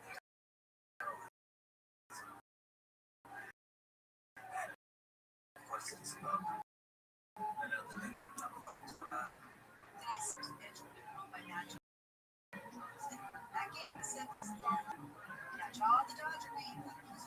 President Trump says his claims signed in led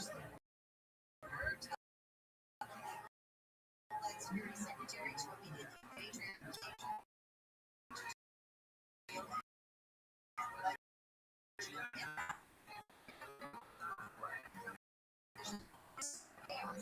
President Trump has also extended the deadline for Iran to open the Strait for news. He says the Iranians have until April 6th to open the Strait. He says it will rob on bombing Iran's energy plants, at least until then. Part of Avalon News goes on Catalina Island because of a sewage spill. About 300 gallons of sewage was discharged, most about 100 yards of coastline. The enclosure will remain in place until water quality tests show bacteria levels meet state standards. Los Angeles County Public Health says that is officials say tens of millions of dollars have been required for rail and freight projects in the LA area as part of a broader $900 million transportation funding package. Among the local projects is $35 million for rail and power infrastructure. $35 million for expanded freight rail. Trump has explained why he voted by mail in Florida for a cabinet meeting dates. He did it because it would please the president. Helped to event for him in Washington, D.C.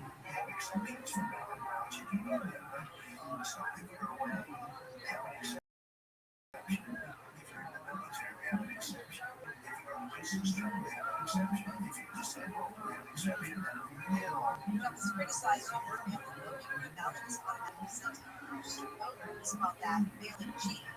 Going to the 5 next. Is your smart figure lifestyle? Is it really you? For 25 years, lasting smiles. As how patients transform their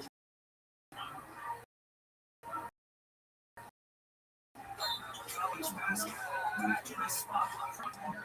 There's brackets across the stories of buzzer beaters that make history.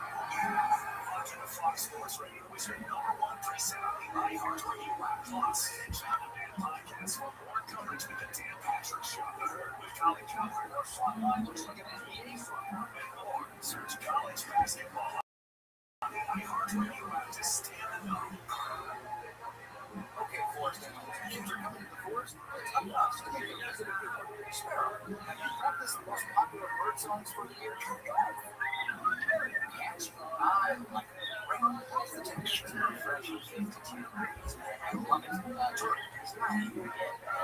He's like every morning. Okay, scroll over just for you to learn more about cool things. Visit Discover the First Rocky Universe. The free audio app is #1 for music, radio, and podcasts. All in one. Discover a podcast from a library of over 350,000 titles. Here's an iHeartRadio podcast preview.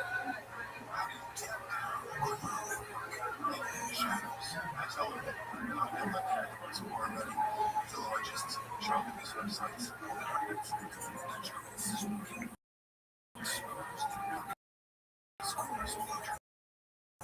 That's your favorite form. That's your base.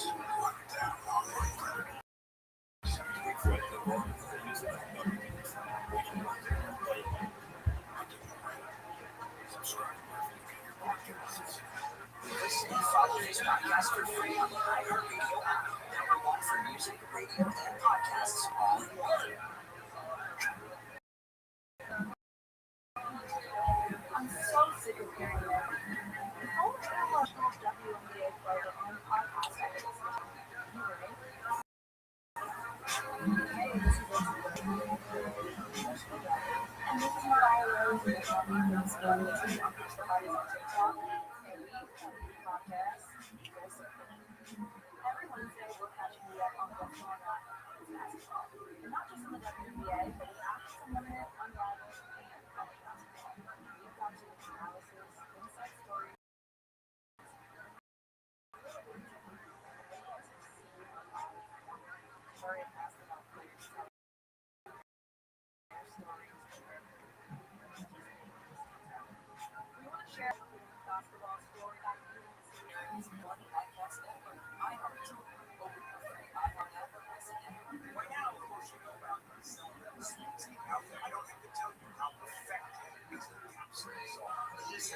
Hugely popular. It's tiny little capsules that are covered with very strong antibiotics.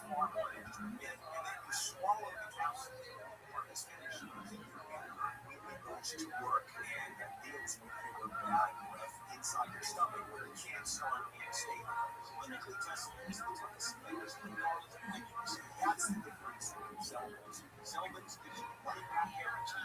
You'll never use. It's free shipping. 3 packs.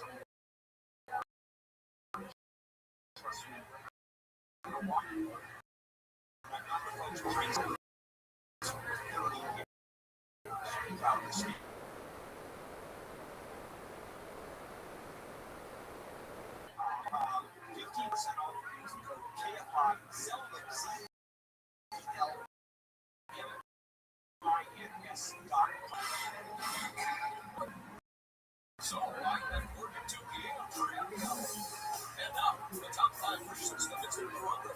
Number 5. Happy hour at Moses. And price trades and hot lights. Monday through Thursday, 2 to 5 p.m. Friday, noon to 5 p.m. That's a lot of happy. Number 4. Get tickets now for Oprah legend Everclear, performing exclusively at Verano. 3. Watch Hoops Mania at Verano, where you eat, stay, and play. Our Thursday poolside tribute band concert series is on. Walk this way to the tunes of Aerosmith. Play the songs of Aerosmith. Get tickets now. We're at SWQL the 29th. Earn interest now. Play your favorite games, and you can drive home in a new Cadillac. The Roman Casino Resort Spot. Good time. Call 1-800-919-2000. Termites active. Call Pacific Coaster. No tent. Plus 10% off. Call 1-800-PACIFIC.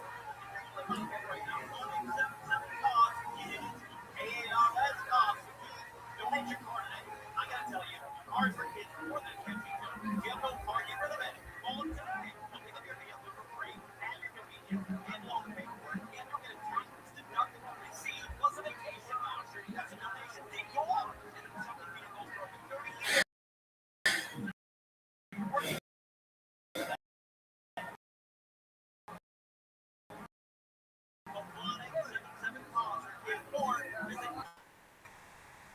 Some spring cleaning out that lumpy old mattress filled with dead skin, sweat, and dust mites. Yuck! So during our spring clearance sale, up to $1,000 on Casper, Helix, and Avocado. With your good credit, pay 0 interest for 36 months. Purchases of $19.99 and above with your minimum monthly payment during Citizens Spring Clearance Sale. Since they can beat anyone's advertised price for your mattresses, we posted, you see it. It's like radio, but without the need for all that annoying imagination. Follow us now on all the socials. AFI 640.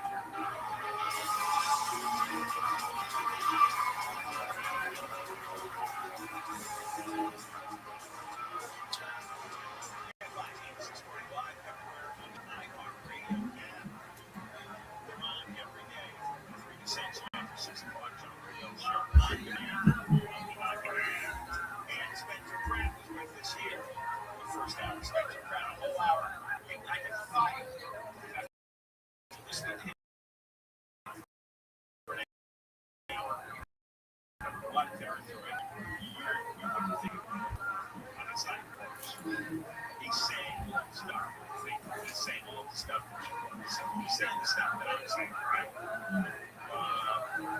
So this is a great podcast because this is emergency. This is crazy emergency.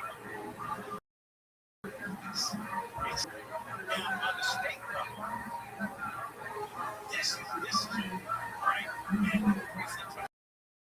sexual. We haven't heard that we're supposed to be this week. And it was Channel 7 was broadcasted, and it was going to be 6 of the top candidates. It was going to be two Republicans, or Jeremy Williams, Steve Hilton, #1 champion, 2. And then there's 3 more Democratic candidates that are at 10%.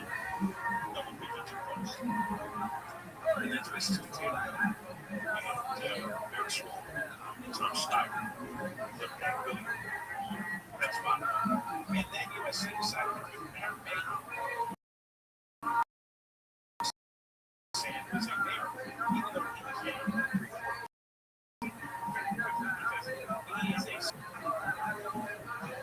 He is a Democrat.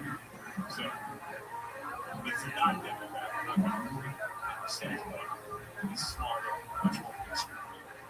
Most of the other candidates.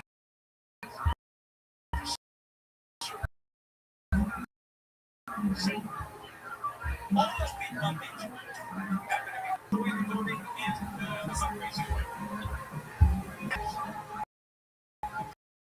People who are stuck at 3%, they all have to be non-white. Could be 2%.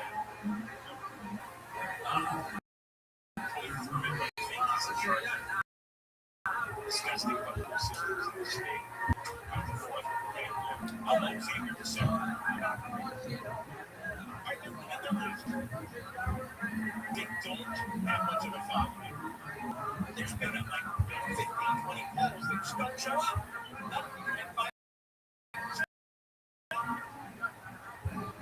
And at some point, we can't see the debates for the time so everybody gets 40 seconds and then you know what? It's just nonsense. So you gotta cut people off. And I think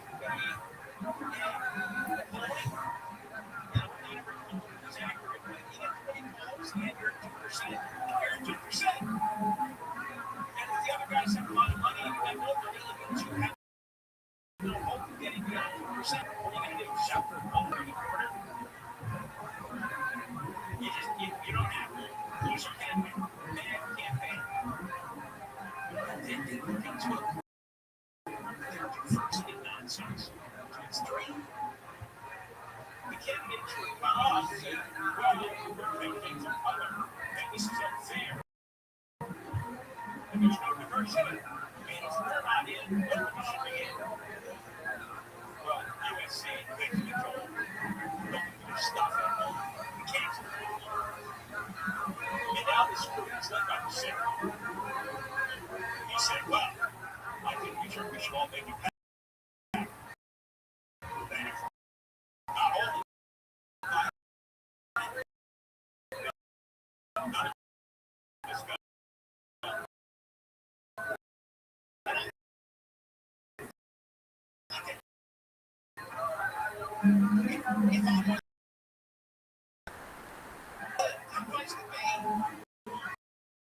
is the largest audience you're ever going to get now because there's 10 weeks to go before the election. You're not going to get many chances to be in front of hundreds of thousands, maybe a million or 2 million. It's not going to happen. Not just the debate, but all the clips that will run on social media, and that'll hit many more millions. You pick that up. Plus, you'll be able to take it right to the faces of the two Republicans who are beating your ass right now.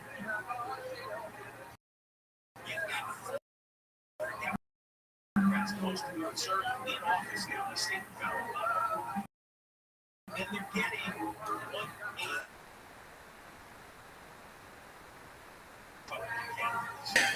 There is no Republicans 2-1 percent.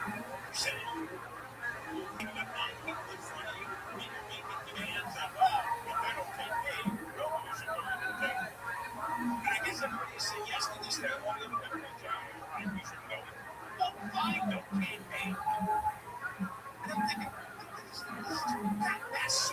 And they started. I mean, they're all possessed. Don't get me wrong. They're all arrogant animals. I mean, this is seriously. I wake up, I look at the TV, it says Mrs. Potato Head is going to governor. I don't know what I think of myself. I think self-harm. I might cut off body.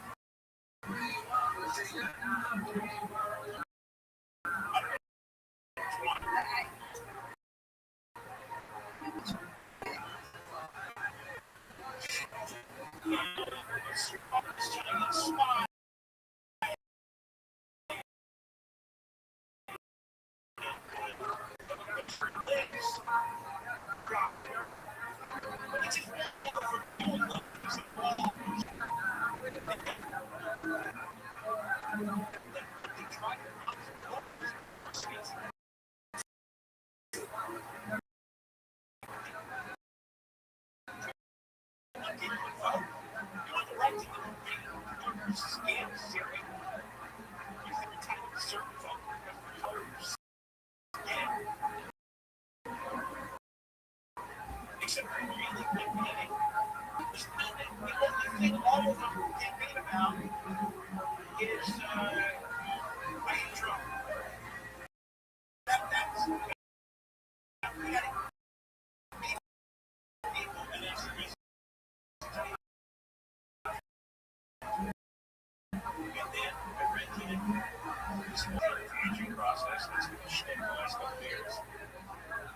And now I see that it's going to take 6, 7 months of Catholic so but it costs 6. He says, well, basically, I'm saying, it's like, well, it's not really going to matter because in case state health champion or actually get elected, whatever ends up just, we'll just recall them in a few months.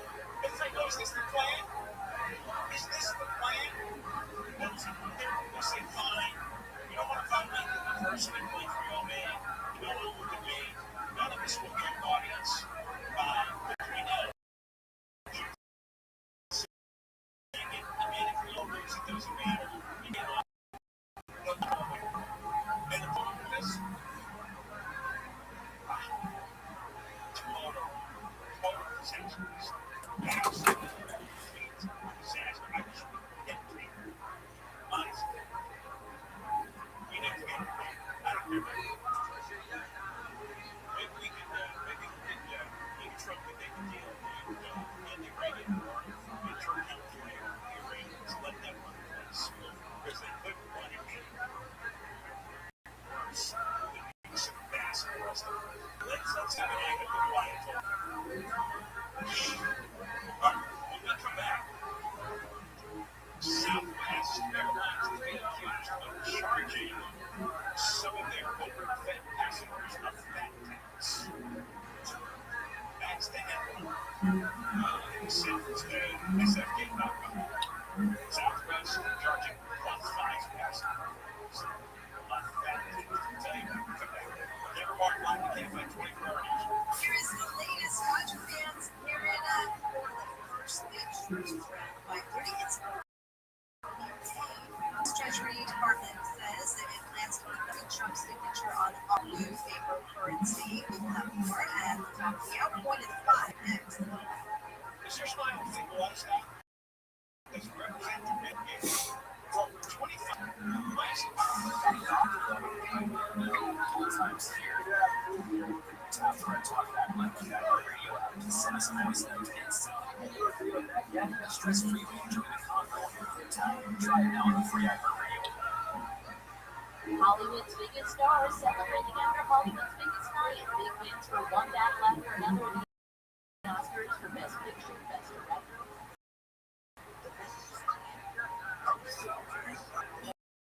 I'll see you first. Michael B. Jordan taking over after Evie Owens.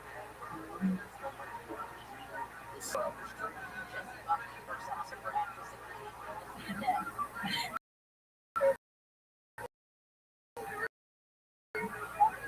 Rob Reiner being remembered at the Academy Awards. Billy Crystal laid on singer-writer Crystal with the impact his friend had on film. Followed a passion for acting. Crystal was joined by his co-paramedic sound co-star Meg Ryan and others who appeared in minor films, including summer with before and embedding and others. A revolutionary technology that gives us unprecedented access to the incredible world. We call it Hopper. The film Hopper solving the weekend box office, the movie bringing in over $20 million in significant domestically. Doja Cat sharing that she's been diagnosed with borderline personality disorder, recently discussing her condition in a TikTok video, telling fans she thinks it caught up with her after being taught as a child to pretend to be someone she's not. Doja Cat said she's been in therapy for years and is so relieved and so proud of how far she's come. That's entertainment on the show. Full study. The study shows us an increase in telehealth servicing abortion pills. A study published in JAMA Forum found that teens in the U.S. are increasingly using telehealth services to obtain medication abortion pills, with young people aged 18 to 24 ordering medication abortions at higher rates than older adults. The study analyzed requests for medication made to an online telemedicine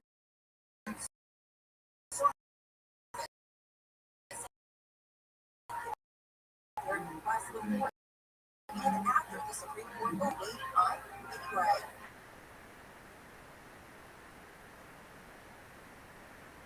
Canada under pesticide and permits. The report is now out with the top 12 fruits and veggies most contaminated with pesticide residue, as well as the 15 with the lowest amounts of pesticide residue.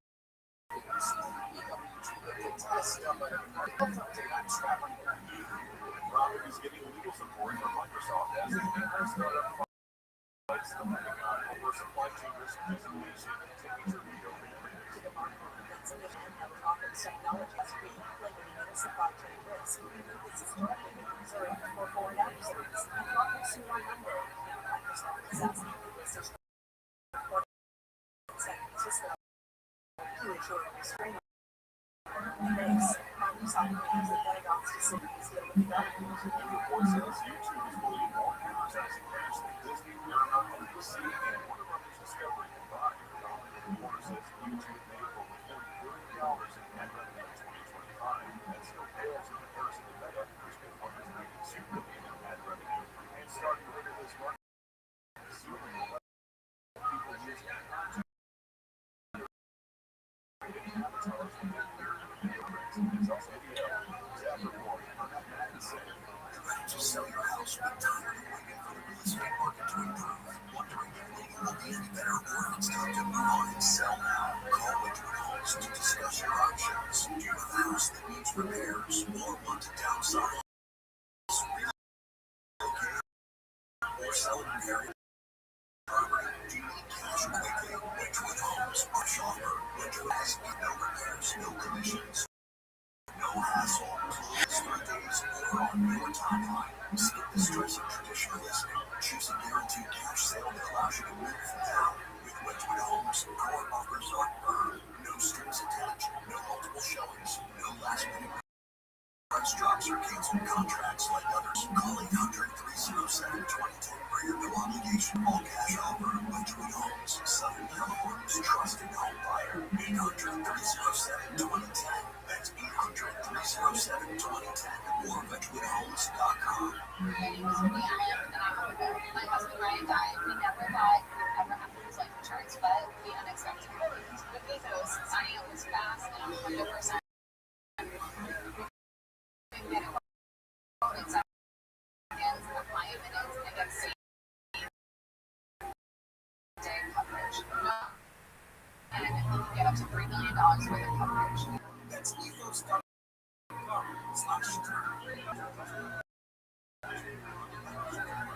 tired of wasting Plus, trophy free on all news and catch up DVR. Upgrades and featuring news packs and great American family. Go to Plus.tv or download the True Plus app today. TV rating.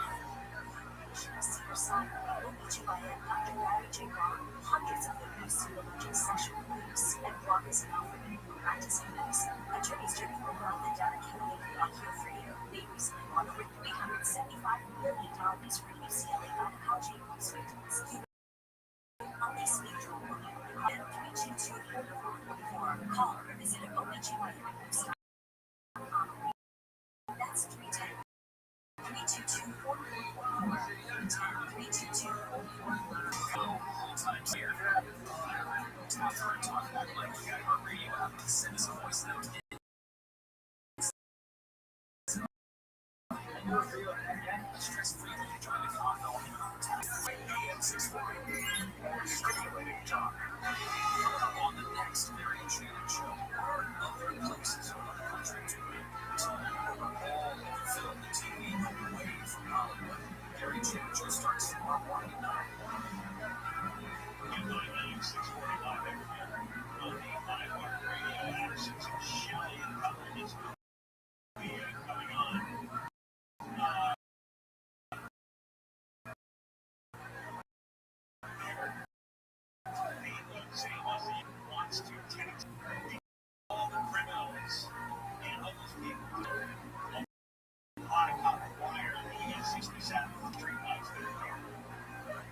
The news is brought to you by the police investigating police problems with the passenger jet and the military helicopter John Wayne Airport. Now the United Airlines flight was coming in Iran on Tuesday night when a Black helicopter lost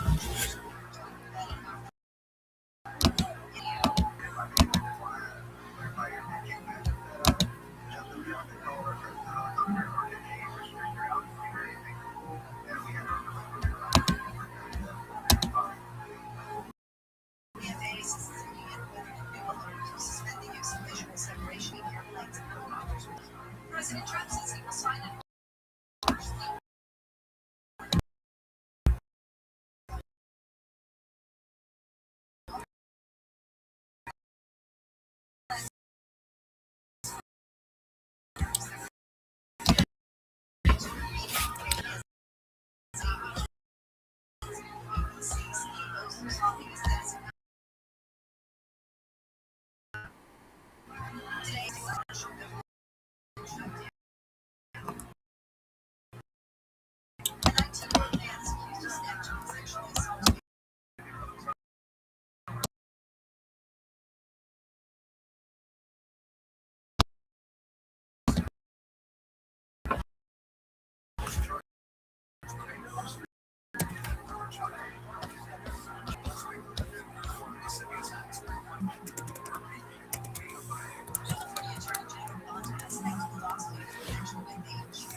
Thank you for the opportunity to speak. I quite enjoyed our discussion. Below is a proposed series of topics, along with relevant information for each session. Please let me know if these sound.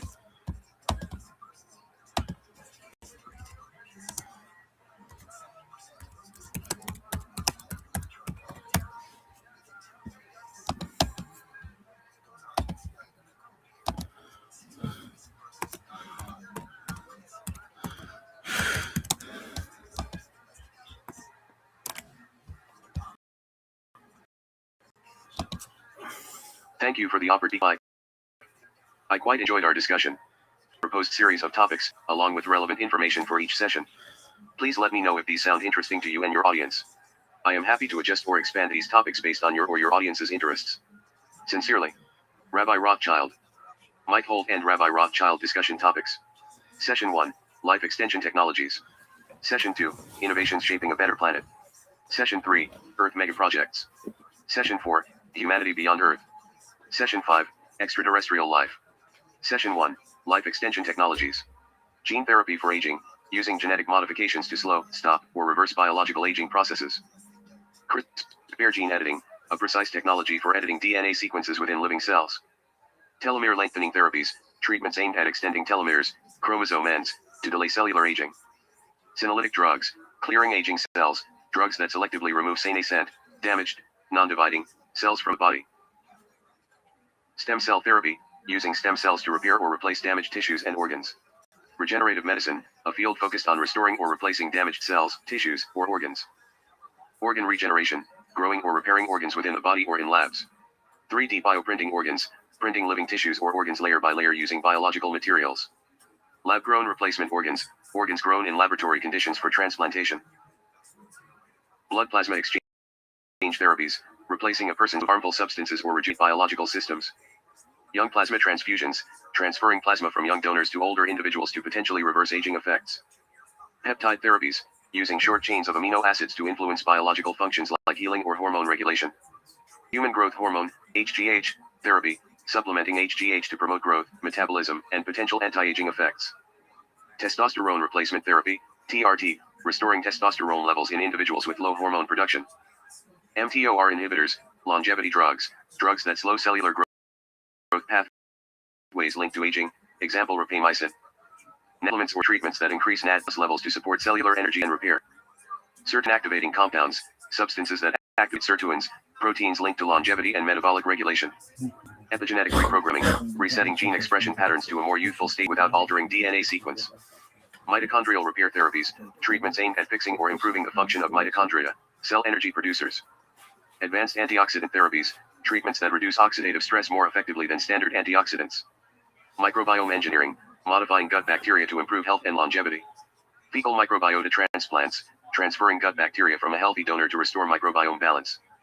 Personalized nutrition, DNA-based diets, diet plans tailored to an individual's genetic profile. AI-driven health monitoring, using artificial intelligence to track and analyze health data for early intervention. Wearable health tech, continuous tracking, devices like smartwatches that continuously monitor vital signs. Smart implants for health monitoring. Implanted devices that track internal.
It's just like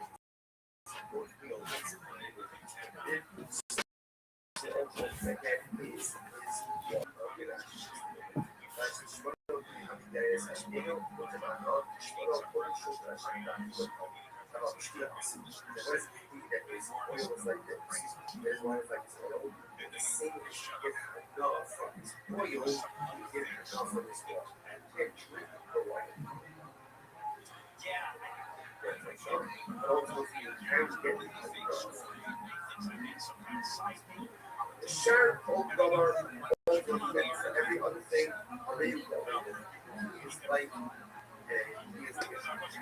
he's like,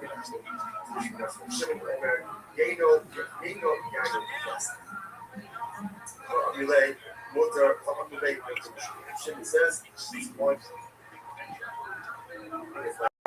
SF, but obviously, open and then for so actually, you know, pick up against shit. Actually, that's interesting. Tiny house, that's interesting. Tiny house, what do you see? Tiny house, sharp part, see for you, then here to shop. It's like an ocean regarding every other man. But my is ultimate thing is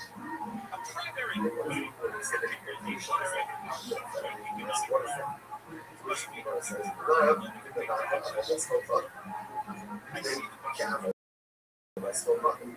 doesn't have to push it like they're pushing and stuff. That's her doesn't get pushing. I doubt the last I doubt. So now you just got finished saying that in this respect, your push-ups. But if it doesn't matter, it's like it doesn't matter. It's just that.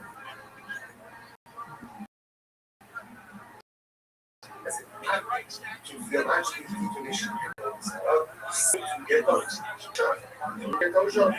which the device says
Are you happy with how that went? Yes. If I were Australian, it'd be just like my breakfast.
Well, it's like it's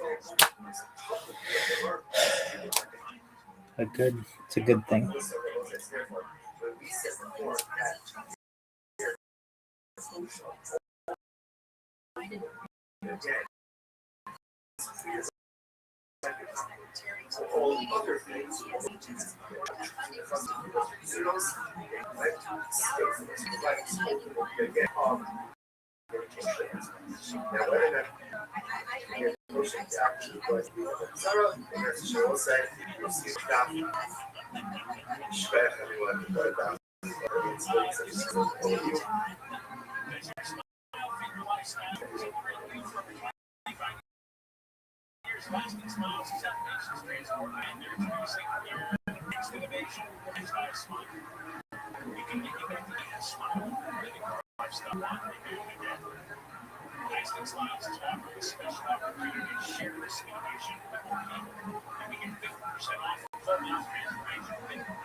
Our sponsors for this time. Thank you. Our annual Closing shop prices are dedicated to this year.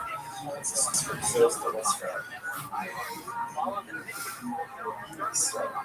Our sponsors for the month of March.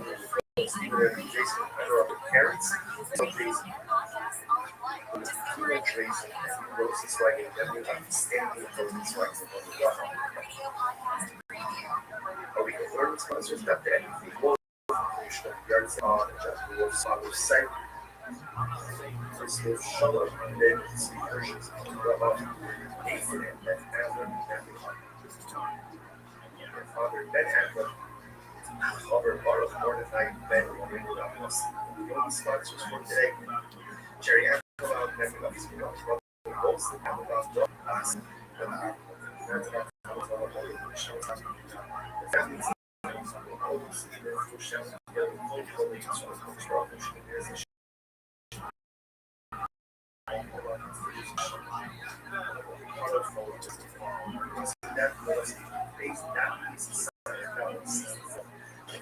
incredible job today. We are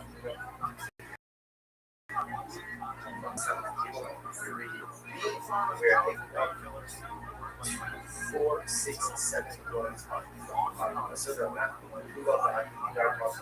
So again, we're not. We got our copy. That's what we have. I'm going back. We have our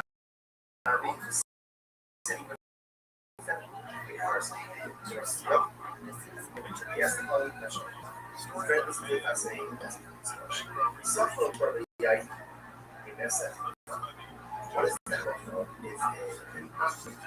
player's question to smash barrels of guidance. I'm going to need $50 now for favorite smash these barrels. What is the allowance? Is the Jew allowed to receive to accept wages and so on? Let's remember again. Yes, today's value is because of funds that's generated from I'm happy. I love it smoothly. And get sessions of upcoming discussions. That's baller. So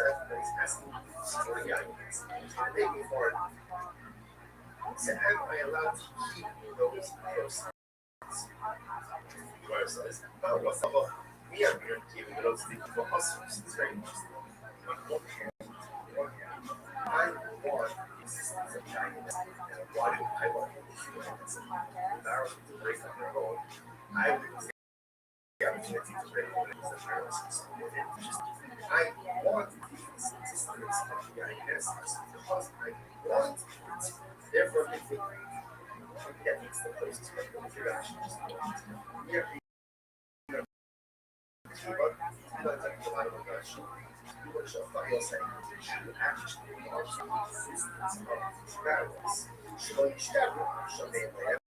I don't have a big doesn't want to break and she shall bring gold because of us.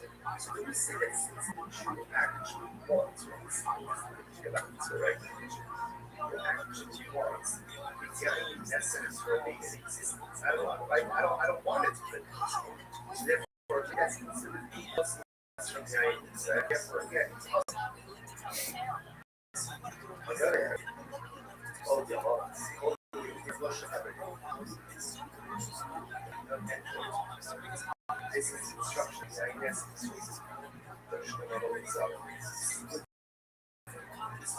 Sure, I want to give some again, ultimately, Israel is already and that's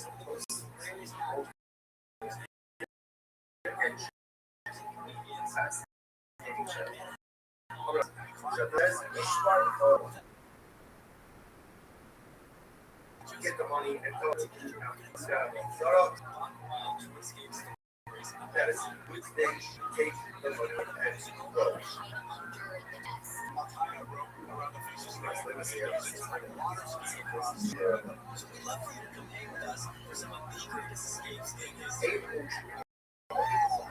So let's say again.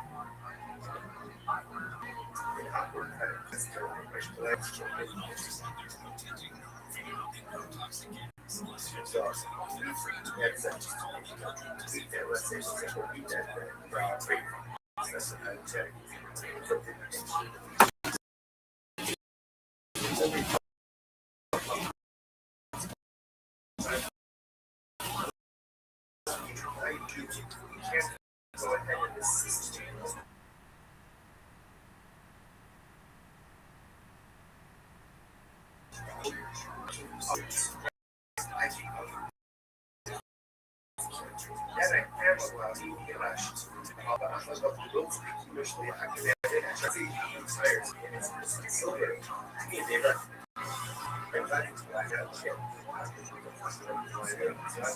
Let's say again, I am allowed to get people with right, and I want consistency. Because that's so if you ever get to see that says, well, go ahead, benefits didn't pay them. When that benefit ultimately results in destruction. Even though you by definition want to maintain consistency of the behavior because you want to be the one who destroys it, so you get paid for it. So versus Sakura, second one comes Sakura Hammer is a big there's a big market and kindly decline with frames generally. Not only is their emotions not only is their emotion and facility relations, but you can't even access them. For example, here, now let's say so it's like I'm going to like that I'm going to access to put up a fence. You keep it set.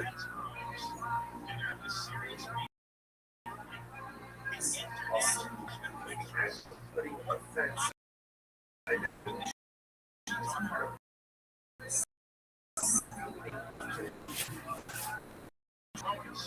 So, nevertheless, it's going to us.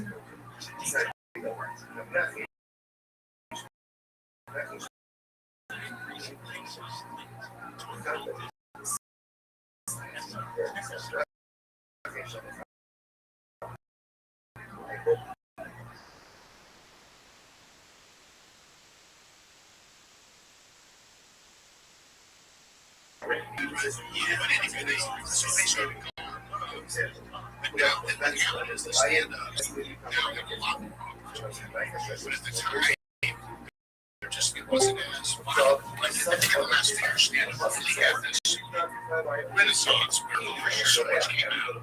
And I think the stand up stuff happened with him. I had a problem when I was in Chicago. I was in school, so the was an offshoot of but it wasn't. It was just nice to go trade, and it was fun. It was I enjoyed it. I didn't stay there. I became a developer. So again, As I got older, there started to be these different groups, and I began to do that training.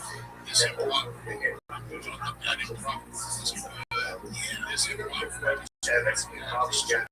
They don't do I thought this was really different. I thought this was it's the lines are being it's just what is that? So then stand up kind of I'm sorry before this stand up this comic is this shit. I start thinking to myself. Comedy is the Big Ten. Physical doesn't matter. It's just nothing matters. Just stand up. This comic is this great. Jesus, it's the same thing. And I want to be comedy. Big Ten. Most people. Physical doesn't matter. It's just nothing matters. Teachers will understand. Yeah, I agree. It's got to be that.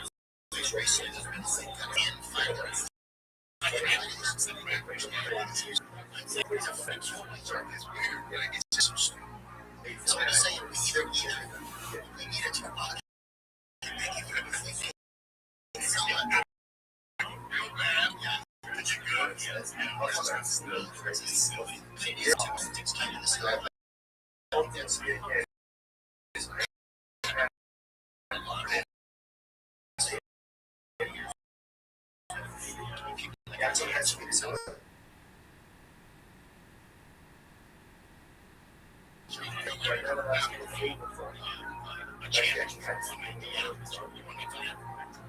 I agree. It's happened for the last 4 years.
Yeah.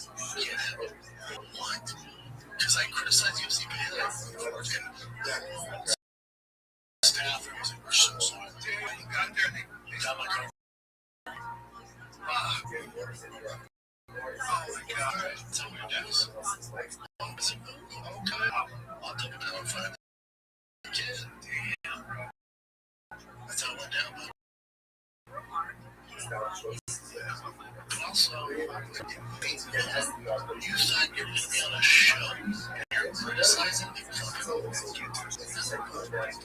You can't do that. Like, even now, like, it's not about that, all the dumb mistakes that we all see. I don't think that's a mistake, because it's like, yeah, it's telling my truth and it really affected me more so than anybody. And then, like, okay, let's say I didn't do that, then maybe it's fine. Can Blurbell Job Show got traction with spiders. UFC people tune in. I mean, maybe fucking sick. And then like, okay, let's say I do that, then the reasons why the kid didn't Blurbell Job Show got traction with spiders. The UFC people tune in. And so I've been waiting fucking 6 months to my podcast thing ever. And usually come to me. I mean, now the cards come to. So it's like, and also my fan base is outside the UFC because I'm doing different. Like, I did the Oscars, I did the fucking Academy Awards, I've been on this show, this stuff. So like, broadened everything. Like, I could have been to me. I realize it. I could have been to me or Jane anyway. UFC. Like, no, you kidding me? Like, now, Shop Show, like, I could criticize UFC. That's what I'm talking because, like, man, can you please keep it positive? If they keep it positive, if they put effort in, I will stop criticizing. And my criticism is the majority of the fans have no fucking clue what's going on. All share the same ideas. We're sick of this bullshit. And it's easy changes to make. So it's not being negative, it's just being real about the current situation. You gotta tell me.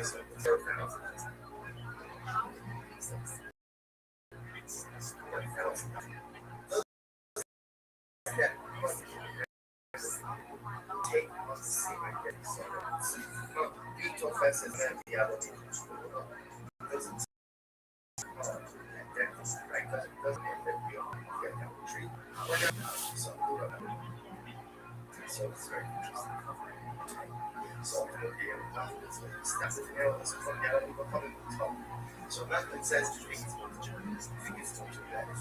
So society, and he has that money is not idolatry. What's wrong with that money is just one thing.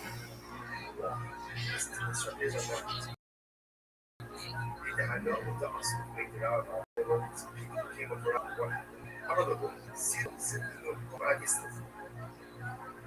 this was kind of too fast. So that was like this. There were these people who came up around what happened was not on my and they wanted to convert.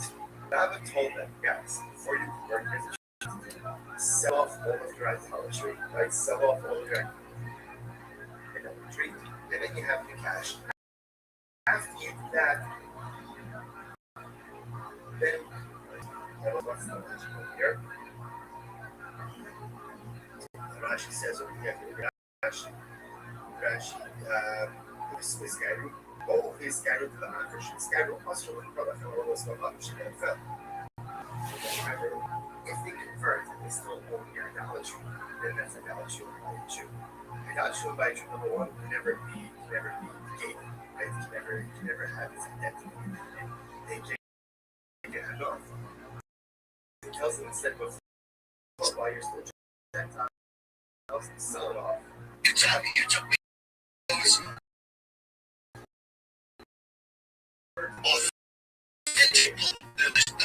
The street.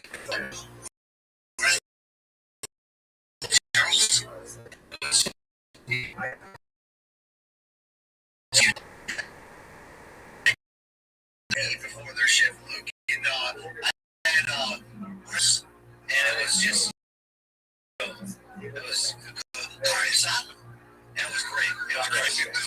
Are you doing a bit? I'm not ever sure like what bit you're doing. Skits and bits. Skits and bits, Luke. All right. You took me off strip to like one of those authentic places where like the.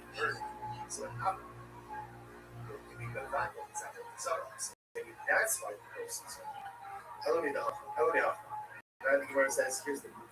He saw Shai. I thought you needed both. You've got holes in right? That's right. So what happened? So Apple went and sold his apple, right? And brought me the proceeds from the sale. Or, yeah, you I went ahead and I collected $100,000. He sold this guy in the set, and then he brought me the proceeds of the sale. Plus, the father ultimately again interesting. Now, however, something much and what was going on. Let's say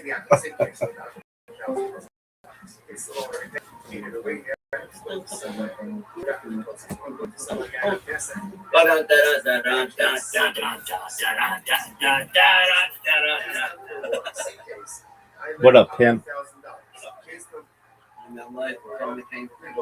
I have a question. How is your porch light going? Is it detecting all the motion? It's on all the time? 24/7 you got this light on? I'm asking you, does your motion detector light detect? No, dog.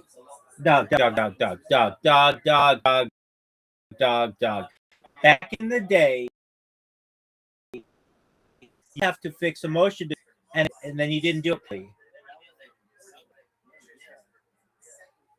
Was it motion detector?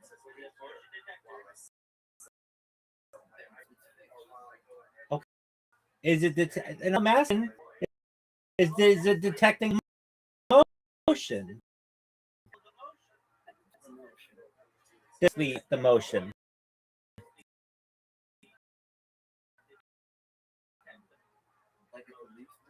Exactly. Okay. So can you adjust the sensitivity on it? All right. It's pretty fancy. How's your dog?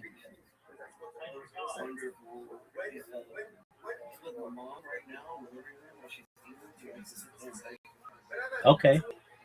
So you're what, like 10 days away from hearing back from the Sherwin-Williams company? Thought the Sherwin-Williams company had to give you 2 weeks.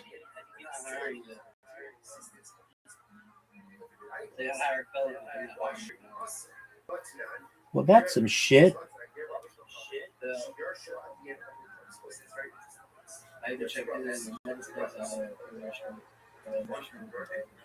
Doug, what about you?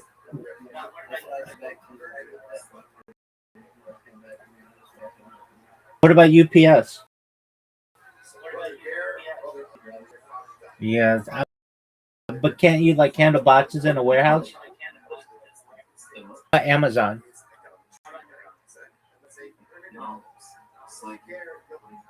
I'll figure it out. No, I get it. That's some shit. It's bullshit.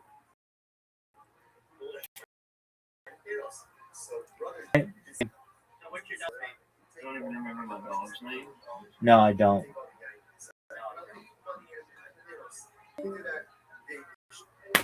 Are you fucking serious? Get out of here.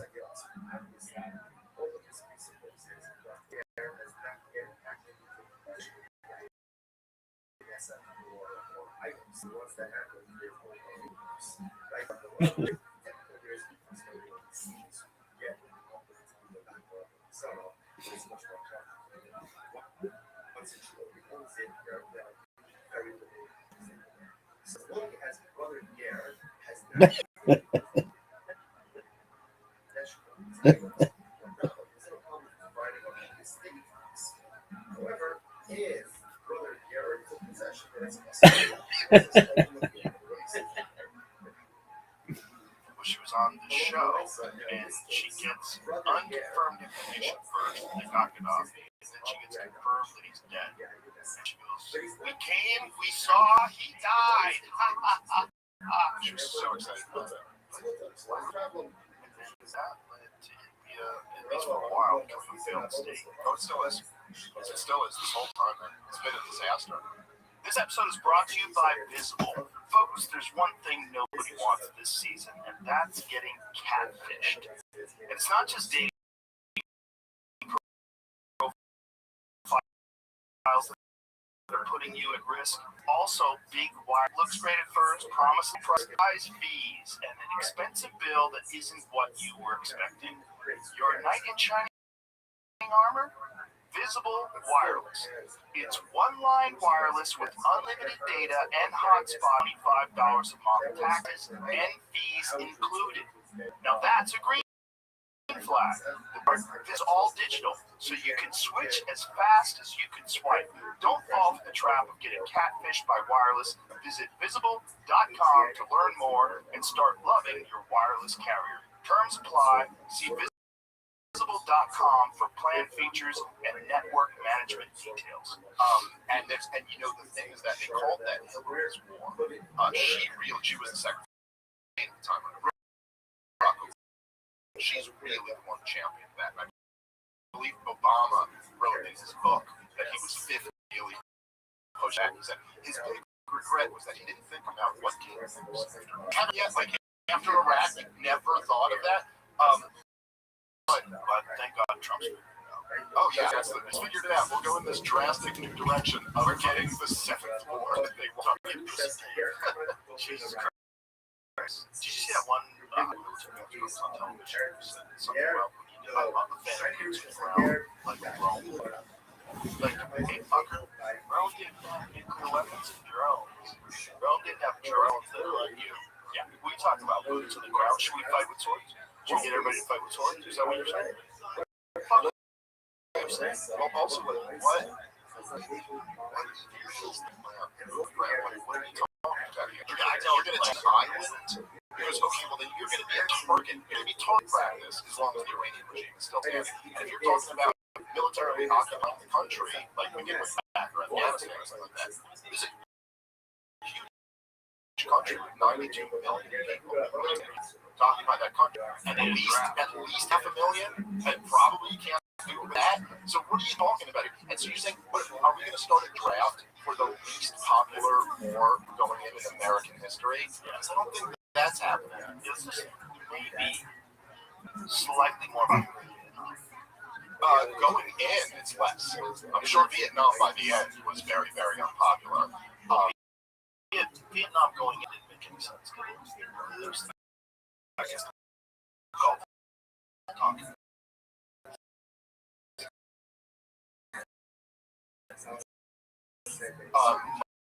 most people in America were, why are we doing that?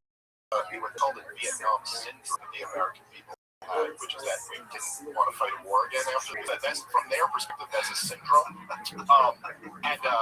It's really something. They think by the way, Ben Shapiro used the same he said Trump finally broke a rat war syndrome because they see from Ben Shapiro's perspective, the illness is after you lie American people into a war and slaughtering people. The illness isn't that. You might look at that as the bad part, but the bad part is that these annoying Americans have this tendency to not want to do that again after that. But he claims Trump has broken the rat war syndrome. Of course, there's really no evidence with the support of the American people that has changed at all. And, you know, the George H.W. Bush was said to have defeated Vietnam War syndrome in Panama and in Iraq because they were relatively easy, bloodless on the American, or very, very limited injuries. And they weren't like quagmires that went on forever or whatever. But in Iraq, versus years, essentially. People have been for 30 years, we're still at war with that country. There's public support. Let's put that into our place. Current public support for first of all, that's what I would say about polls. What was the last time you answered a poll? When was the last time anybody called you up and said, hey, man, first of all, what was the last time you were was calling? And then you answer. When was the last time you said yes poll? I don't even remember every day. It has to be the dumbest of dumb people that answer those polls. So then you get out of those stupid fucking idiots. Even how many of them? It's even unpopular amongst them. I mean, what does it say? Most recent national polls show Americans overall oppose the current war with Iran and think U.S. military action has gone too far. Quinnipiac poll finds 54% of the U.S. voters oppose U.S. military action against Iran, and 30% support it. I wonder how many of those 39%. And not too much. We don't have the numbers. The poll reports about 6, right? What is the number of 6 in 10 adults say U.S. military action against Iran is too far. Only about a quarter say it's been about right. 25% whenever we're talking about these kind of things. Again, who are we talking about? Who was asked? Republicans largely support the military action. Around 86% support. Because I know a lot of Republicans there, while large majorities of Democrats, around 92%, and independents, about 64%, oppose it. 92%. 48% of Democrats. They work for CNN. They work, whatever. CNN thinks it's a good idea. No, dude. CNN is running cover for Donald Trump during this time. For real? Oh yeah. No way. Yeah, they put up a poll the other day. They had a graphic that said 100% of mega supports the war in Iran. Oh, is that running cover, or is that just Americans? Democrats, 92% with the war. If that's the case, wouldn't that just make these MAGA people are a fucking problem? I guess. Oh my God, MAGA GOP Trump. Can I hear what he says? Or would it be a problem? Oh, okay. That seems bonkers. It seems bonkers. Approved 100%. How many people did you ask? 2. Well, there's guys with white hats. If you notice the way they say this, right? So they don't just say GOP voters, they say MAGA GOP voters. And so what they're doing here is that they're filtering who they consider to be MAGA, and who they consider to be MAGA are the people who still say they support Donald Trump.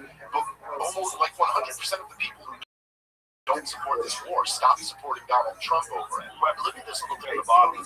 66%, 31% split among non-MAGA. And it's that non-MAGA representative. Is that what you're saying? Non-MAGA Americans, I believe. The whole MAGA thing is like, how did we're so fractioned as is? Like this whole idea of right versus left as it is, and now you've got a MAGA section of the right. It's all just ridiculous. But it's a way to describe it as anything other than what it is, which is the most unpopular war in American history going into it. And for good reason. Look, dude, he didn't even bother to sell us on a propaganda campaign about it. He was like the laziest, just lie us into it. Just on a fucking firm tinfoil hat right now. Let's get double layer Reynolds wrap, fucking crease the edge, fold it down. Why would he want to? Why would he want to? Look, I am not denying that the regime of Iran. I'm certainly not denying that if I was Israel, I would not want to hate you. You're trying to get a nuclear weapon right there. I get the Israel position. I totally understand how they're so just vehemently in defense of their homeland. They're surrounded by people that hate them. They're the one Jewish country. Everyone else is Muslim. They don't want a caliphate. They don't want to kill It's been going on forever. They think it's in God's habit. I get it.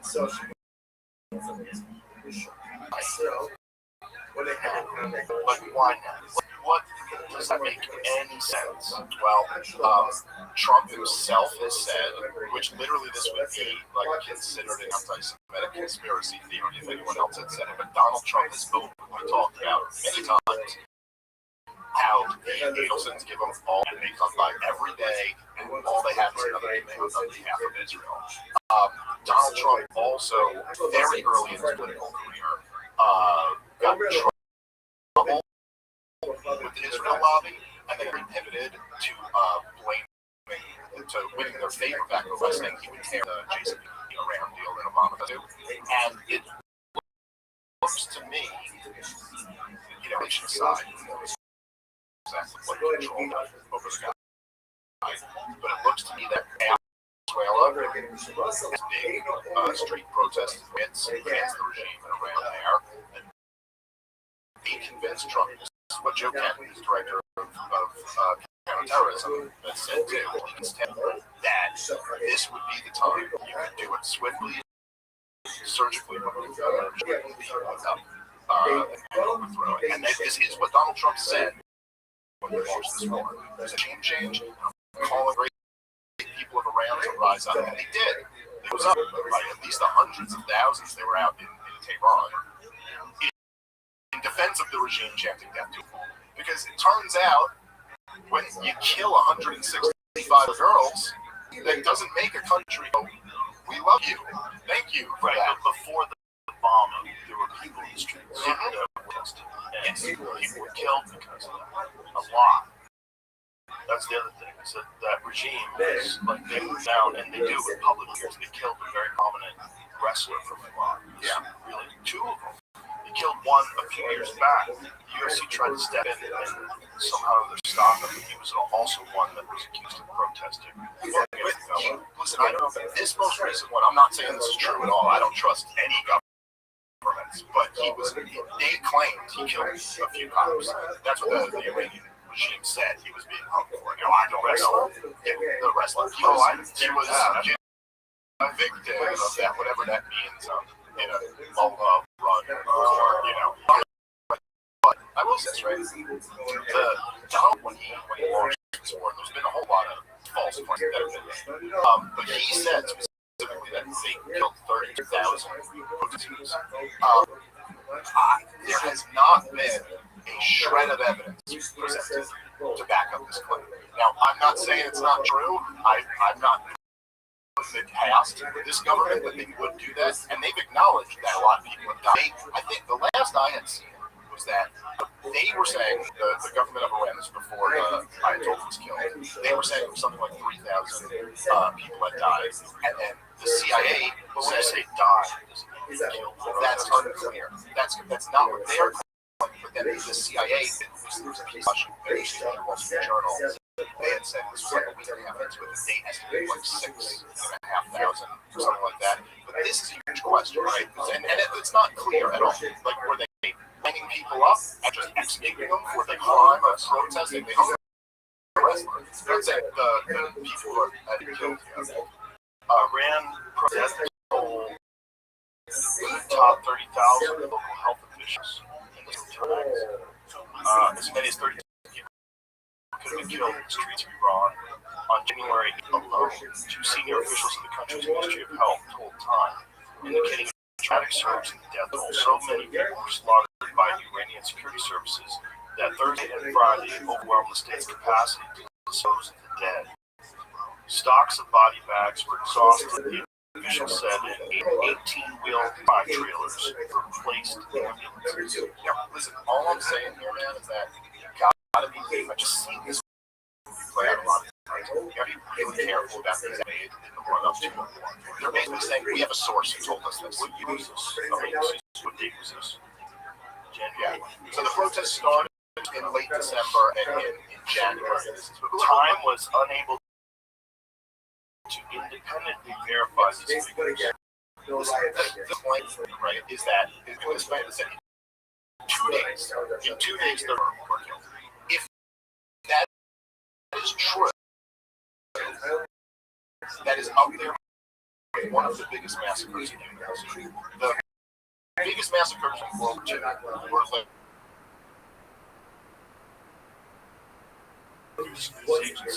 17,000. So that's at least close. So we're in the neighborhood. We're in the 20s. Just if what they're investigating turns out to be accurate. If that's the case, but we're talking also here, Joe, about like defunded U.S.-based NGOs who are really land hawks, you know. And I'm just saying, like, the claim here is that.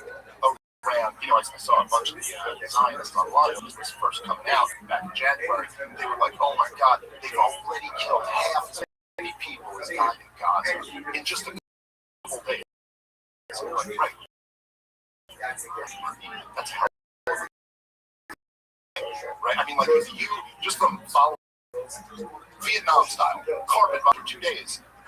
That's the type of death toll you'd be looking at. Well, so because they don't have the internet access.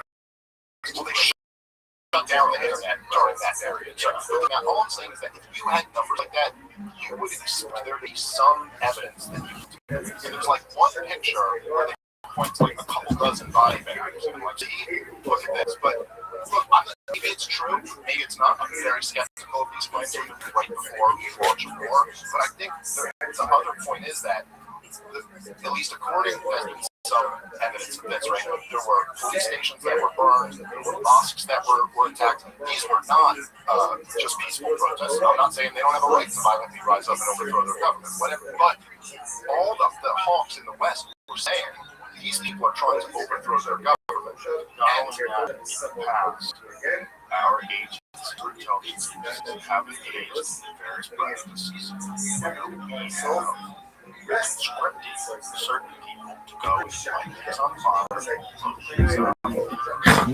these events, front page celebrate, front page post the way that there was a side within the protest.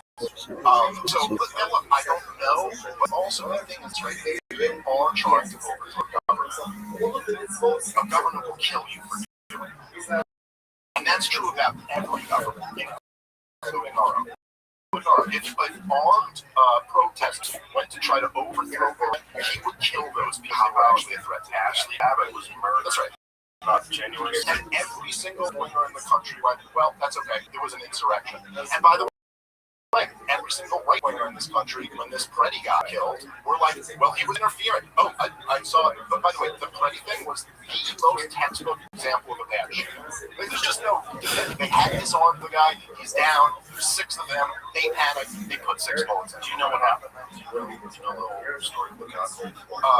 The gun being removed? Yeah. Do you know the whole story of the gun? Okay. The gun is a SIG P320. Right. SIG P320 is notorious for accidental discharges. Right. There is a video of the cop removing the gun, walking off. Yes, I saw, and the gun goes off. Is that his gun for sure? Yeah, because I saw that hadn't been determined whether or not. I heard people speculating. I've watched the video multiple times. I've watched other people's analysis of it. Obviously, I'm no expert, but I do know something about guns. And that gun in particular demonstrates online that it will go off. There's a cop inside of a precinct. He bends over, not touching his gun in the holster, and it goes off. There's a video of a guy on a range, and the gun just goes off. And he goes, whose fucking gun was that? And the range master goes, is that and he goes, yeah, that fucking gun off of my range. Wow. Because it's a P320. So SIG, I should be real clear, SIG makes a bunch of guns that are awesome, like P365 is like one of the best carry guns in the world. There's a lot of guns they make that don't have this issue. But that particular gun that Preddy had, one in the chamber. It's not going to walk around with one in the chamber. And I'm just saying, the only point I'm making is that like they wanted to execute the guy. I'm just saying, like, had the gun taken from them, they didn't communicate that to each other. They freaked out. But literally all it took was seeing one video 11 days earlier where he kicked the back of a cop car. Right. And for every right winger to go, yeah, whatever. So all my point is about this, looking at this the Iranian regime, it's just not clear.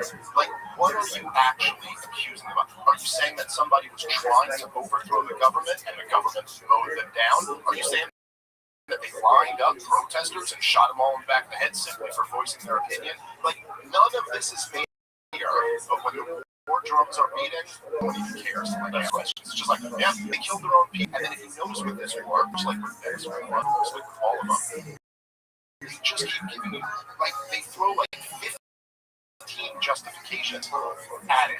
You know, and what is the reason we're fighting this? Because all of them like to play the humanitarian card and go, we're doing this to, you know, for these oppressed people. We want them to rise up. They've been living under this regime. And you're like, okay, two things. Like number one, that is simply just not how U.S. foreign policy works.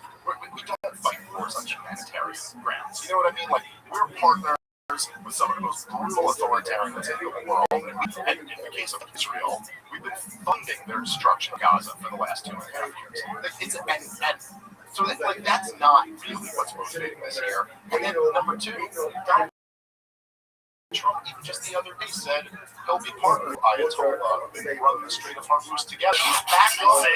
He's backed off of regime change. Where the idea that talking to you, someone talking to you. Who's he talking to? Do they know who they're talking to? Because it's not like they're meeting. Donald Trump said some guys on the board. Donald Trump himself said the other day that he goes we're negotiating. They're going great. And they go, who are you negotiating with? There's a person we believe. And then there's the new supreme leader, and he said, no, it's right. Somebody's some hacker talking Iranian accent. He's got them convinced. Well, it's just I have the authority to negotiate. Let's be partners. Let's get the wire 1 billion Bitcoin to this address. Well, everything I'm saying publicly before is that Iran is like, no, we're not in these negotiations. We've made our terms clear, and their terms, what they're asking for, is something that Donald Trump is not going to be able to do. What's that?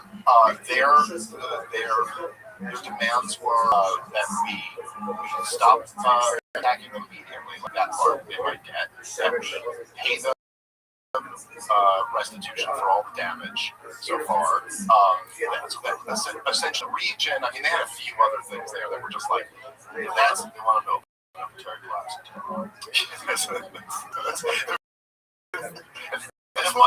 This one was really important to us. Like it doesn't seem like if he's not really negotiating this guy, that's not true. He's just like putting this out there in public negotiation ploy.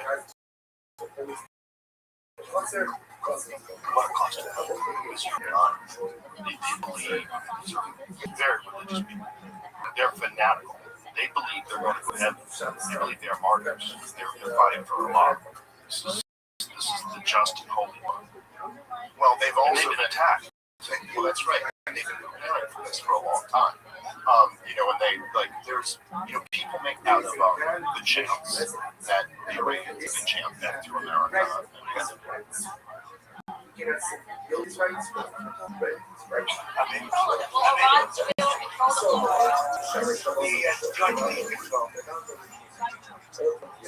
me.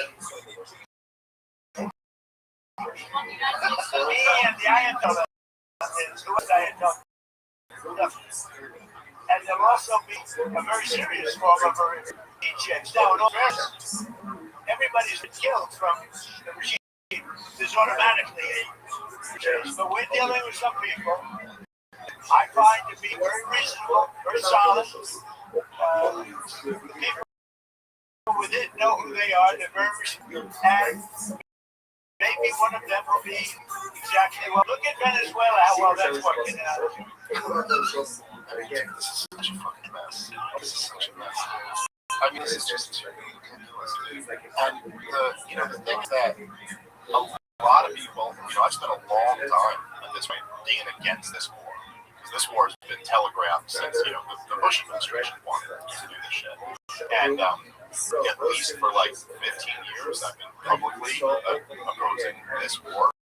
And one of the reasons why so many of us oppose this, and a very shitty way to be vindicated, is that Iran is just not like any of the other opponents in the war on terrorism. It's a different beast entirely.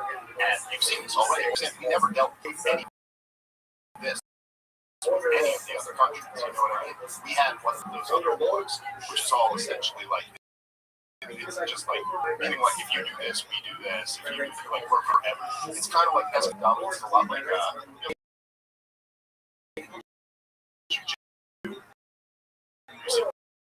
really high level guys basically put you in a position where you can make points and back and I'll show push off like whatever you. We don't have that. Pentagon's been that they can target our assets, our bases, or overseas in the region. They can target our allies, and this is a big problem. And so, like, Donald Trump got into this thinking he would be like Venezuela. It would be quick, it was easy to claim victory. Now that it's not going that way, it seems like he's kind of scrambling for what the off ramp is. Now, at least I give Donald Trump, as angry as I am with him, like at least it is true that he's looking for an off ramp. It seems like, and he did this with the 12, right? Like he started. He saw an off ramp and he took it. The problem here is that this war changed the calculation from a perspective. That much is clear so far. You know, after 9/11, all countries in the Middle East and North Africa, all the ones essentially they all waved the white flag. All of them. Like Saddam Hussein went to UN inspectors in and was trying to do anything he could to not meet the fate that he ultimately met. Gaddafi denuclearized, got rid of chemical weapons. Bashar al-Assad got rid of his chemical weapons. Like, they were all just like, we don't want it with you. And Iran was very much the same way. They got into the JCPOA, they allowed an inspections regime in to come and look at their nuclear facilities, all of that. And even up to the 12-day war, when we dropped the bunker buster, Israel bombed a whole bunch of regime targets, they still, in their response, called ahead, made sure there'd be no U.S. Troops there. They hit the side of a little base there, and they gave Trump an off-ramp because they didn't want it. They don't want to die like Muammar Gaddafi. They don't want to, have their country destroyed. So for self-preservation reasons, they showed restraint. The counter for the Iranians was that we can't do that again. We have to give you a bloody nose and a black eye. We have to make this cost as much. Otherwise, you guys will just be back here in another 5 months doing it again. And they're probably right about that. And so now we're in this situation where we're already in a quagmire. It's already like over a dozen Americans have died. I think a couple hundred wounded at this point. Israel isn't giving real numbers on what's going on there, but there's some pretty substantial damage. Definitely some Israelis have died, and I'm sure thousands of Iranians have died at this point. It's cost. I mean, Pete Hegseth just asked for $2 billion. Okay, up to cost that much, but this thing is certainly already in the tank. If you can get military moves and they're damaged and embassies and stuff like that. I mean, this thing is already, and so now it's not like Venezuela. Donald Trump can just stop and declare victory and even say, like, look how is Venezuela really working out that great? I don't know. That's kind of, we took one guy away from Chase. People haven't been liberated. Whatever you claim that. This now, the problem here is that, okay, number one, Donald Trump situation where if he just quit right now, what is he really going to say? It's cost a lot already. And it doesn't seem like there's any clear, like, what did we get out of this? Well, the only way it would work is if there was some sort of deal with did come to some sort of agreement, and they did give them some compensation. Yes, well, that just prints more money for the short inflation. But look, here's the thing: is that it's not just Donald Trump. There's two other participants in this war, two other entities in this war. Iran and there's okay, is Iran gonna accept that? Maybe, but look, just like the 12 war, look at the position. We're relying on the bullets. You know what I mean? Like that is not an ideal situation to be in. factor is that there's Israel, who also gets it for some reason, because we allow them to. And Netanyahu's is very clear about this. And he even said require ground forces. Do you remember the moment during the 12-day war when it was the closest ever came, like flipping out on Israel? And he said they don't know what the fuck they're doing. It was like that Israel and Iran don't know what the fuck they're doing. Because Donald Trump, so after he drops the bunker busters, he goes, you know what I mean? We're taking the off ramp. And then he said, I want to work out a ceasefire now. And then after he said that, Israel started lighting up targets, just bombing the crap out of them. And they weren't bombing nuclear facilities. They were just bombing like government buildings. And they've been doing a bunch of that in this war as well, bombing local police departments, things like the chaos. Because what they want is what they've been getting from the rest of the war, terrorism. They are quite happy with a Libya model or a Syria model. They just don't want anyone that's organized as they don't. It's all about Iran's working for Hezbollah. It's that they want southern Lebanon. They just cats in the defense minister just announced that. That's crazy, right? That's what that would be occupied. That's what it's about, man. And look, I mean, it's not, again, this isn't like a conspiracy theory. The guys all tell their own work. Was asked point blank a few months back what he thought of the Greater Israel project for all these years. You can't let the Palestinians have a state because then how are you going to take that all over Sunday? That part of Israel. And the U.S. ambassador, not the Israeli ambassador, the U.S. ambassador to Israel is on record saying that God promised Iraq to Benjamin Netanyahu. And that God promised Lebanon and Saudi Arabia and the West Bank and parts of Syria, all of this is greater Israel. Paris, where are you out on that? Where are the new atheists when you could finally use them for something? Hey, that's pretty crazy. Is that how we do politics?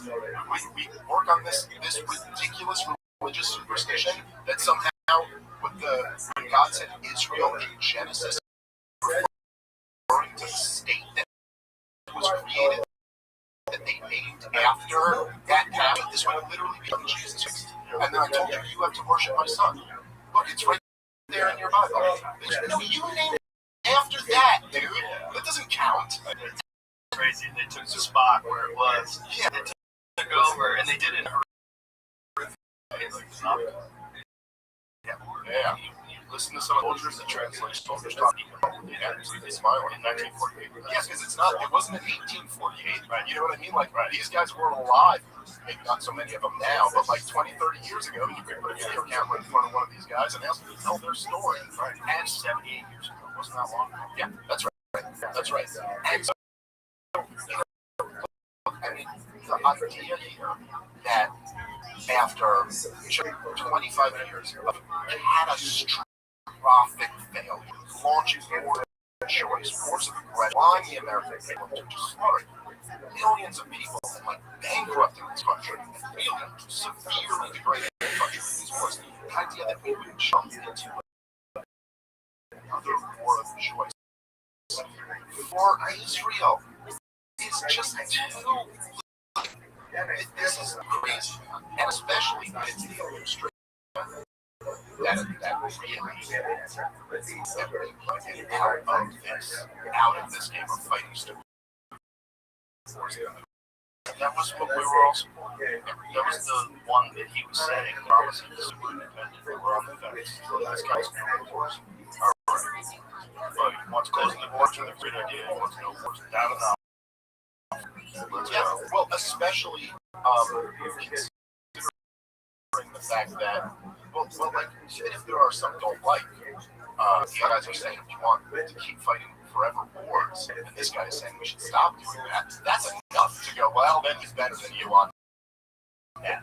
And don't get me wrong, I mean, I endorsed Donald Trump in 24. You know, people give me shit for this. Like that's give me shit for it. But I kind of view it. I will say, like, I'm a lot here because I love you. but I don't think I'm being biased. I really think you play an enormous role in kind of like standing up to the progressive Democrats and their narrative over the last, decade or so.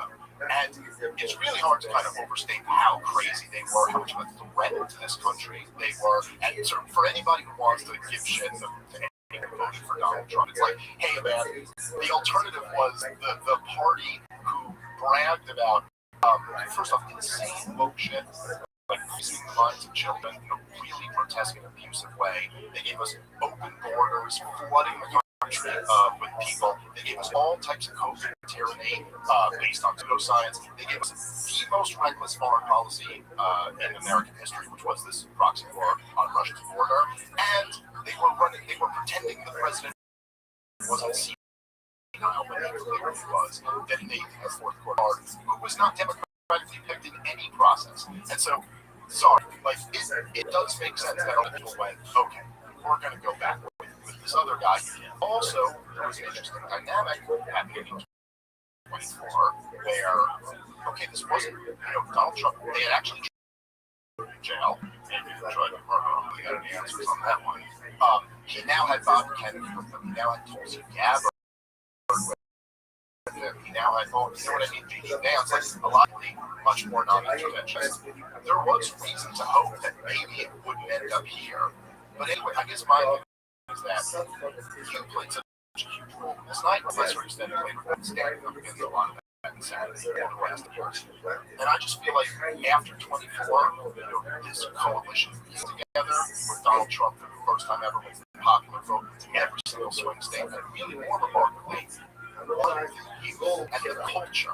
Like, Donald Trump went from being like the cultural pariah to being the guy like John Jones is doing the dance and it was and that whole coalition has been destroyed.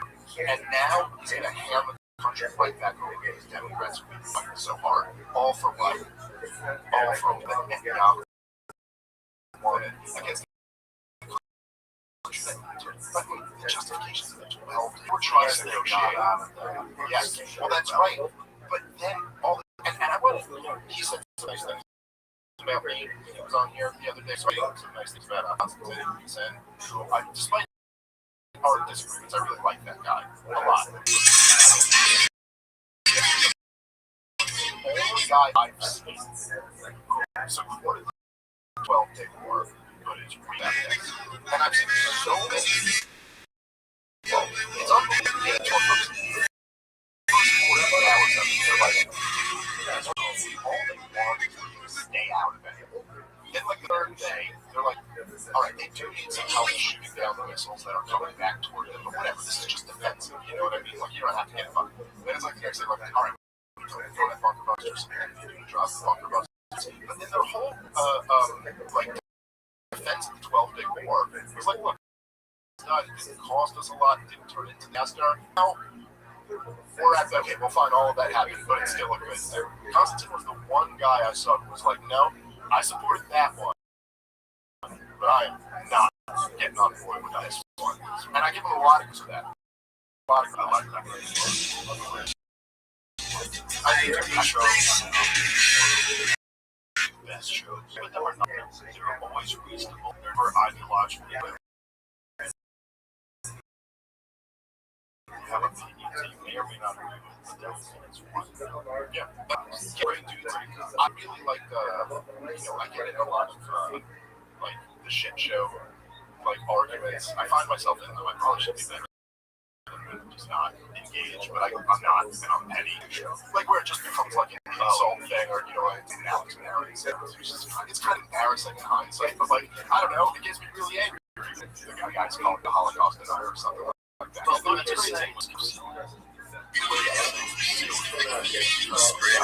Yes. Yeah. Not my fault.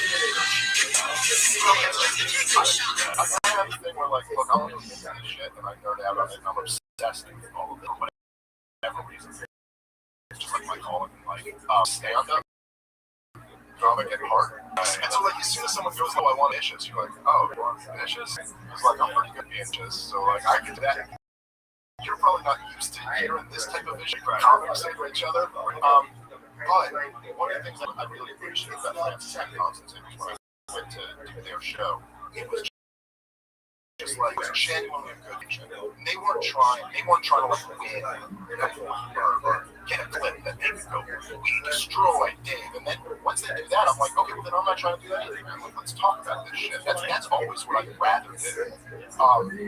But the thing that's really interesting about this movement is that because the kind of corporate media propaganda apparatus has been completely destroyed, and because the internet and social media and podcasts are where people go now for conversations and debates and news and all this stuff, they're kind of like they're running the apparatus.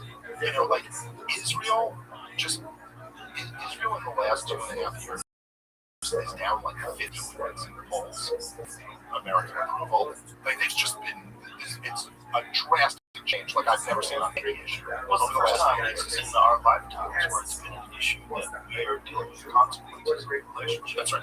There's never been a time in the past where we were completely aware of there's no other reason why we would be going in. Like most people still don't think 100%. If it wasn't for Israel asking us to have consistent visits to the White House. Oh, you can't even pretend otherwise. I mean, people can. Yes, well, they try to, but Coleman Hughes just got in a debate with Glenn Greenwald. I saw that they did it. I'm not going to watch it. Yeah. And it was, I got just staying off. Yeah, well, I'm not going to put anything on my own phone, and I'm not going to be able to look at it. So when I have to post things, I'm going to post it on my other phone. It's not going to do it. I'm not, because it eventually, ultimately, rots your brain. But you do get debates and some excitement. I don't know what Coleman's argument was, but Glenn and Coleman were arguing about Israel's influence on this. Well, I'll be very interested to watch that. I do respect Coleman despite disagreeing with him very adamantly. Very smart guy. Very smart guy. No question. And a very nice guy. And look, one of the things I really respect about it is when I did the show, it literally starts it by going, because, almost all these debates I see you in, like, you're kind of debating issues and then people just debate your character. I want to talk about you the whole time. I just genuinely appreciate that. I agree with Richard. He's a super reasonable guy and very nice. I like him a lot. Whether I agree with him or disagree, he's a wonderful person. I agree. This is what I will say about his position on this, which I think is kind of interesting. So, number one, when I was on Piers Morgan with him right after Israel happened, and his position, I don't want to mischaracterize it, but I think this is very accurate, he was like, look, a lot of people are comparing Venezuela to Iraq or Libya or Syria, but like, that is a different region, a different culture, a different religion, and so really what we should be comparing, I didn't completely agree with that. I was like, actually, I think there are lessons you can learn from other wars that we've been in that might apply. But I was like, okay, fair enough. Let's look at other interventions in Central and South America.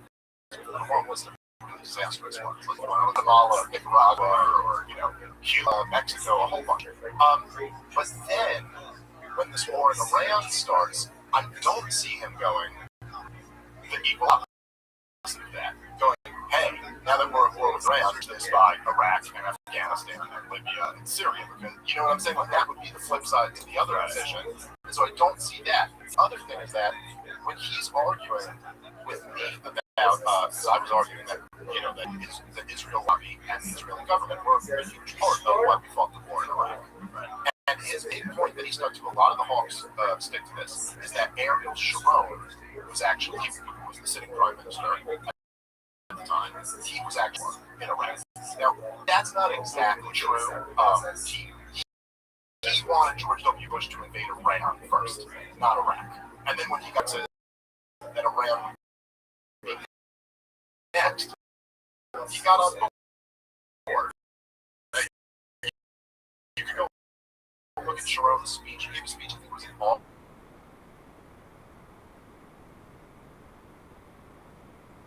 But if you're going to say that that is evidence that Israel was not pushing us into this because the sitting prime minister at the time didn't like this war, okay, but again, how does the current sitting prime minister of Israel feel about this war in Iran? Because he's fighting it with us. And he said after it started that this is the culmination of his entire life's work. He has been trying to our government into this war for entire lifetime.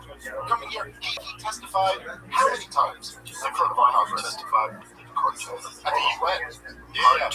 A bomb cartoon with the percentages of the enriched uranium. And like a Daffy Duck bomb. Not like the bomb that'll blow your ball around. Blow your ball with a fuse. He was already up real high. He was on record saying that Iran was to be 5 years away from getting a nuclear weapon. I mean, he's just lying through his teeth. And there is something. There's something profoundly dishonorable.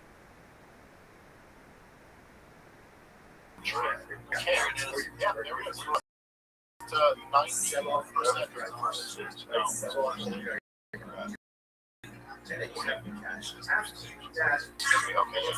I guess can't go there. He knows he's like your friend, and like he's friends with since high school. Don't do this.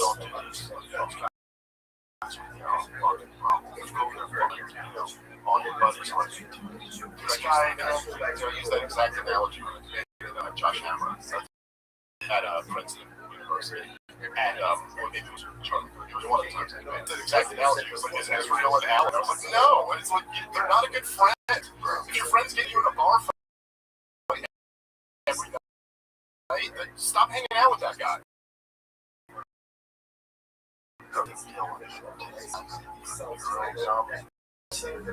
Let's just call her Eric. This.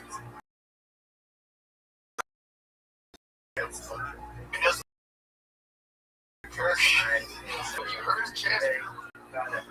oh my god, it's so funny. Oh my god, it's so crazy. He's so out of spot. I love him so much. I'm so jealous of the world. That you know, irrational but hilarious. All the fucking madness that's going on with not just this war. His episode of the Epstein Files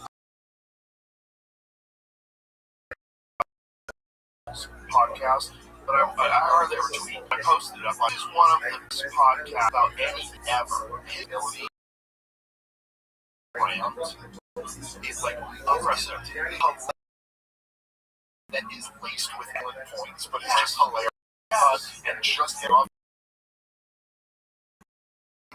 And he's sober. He just puts on his magic face. Or not to Bucky Burgers. But this is really good. Here's something that anybody else can do. His ability to blend sarcasm and just celebration of chaos.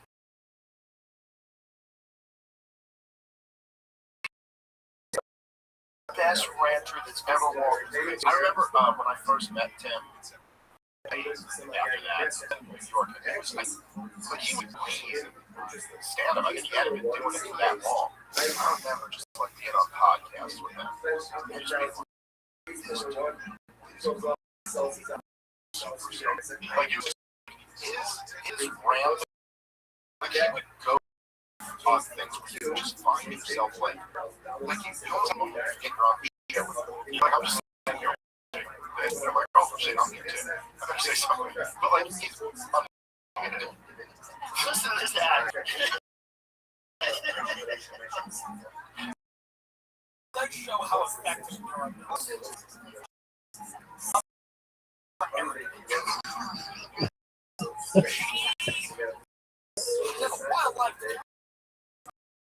She was amazing. She was on a reality show. Intelligence aspect.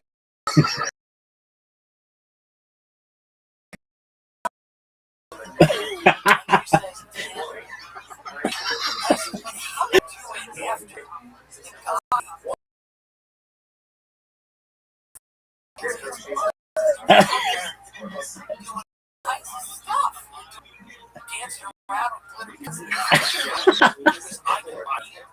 but I'll tell you,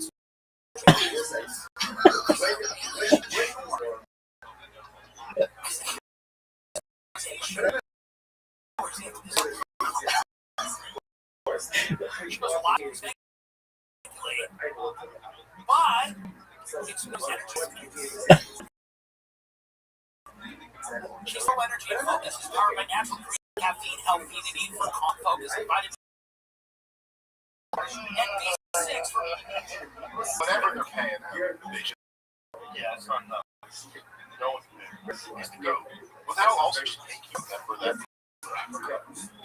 That fucking energy mint.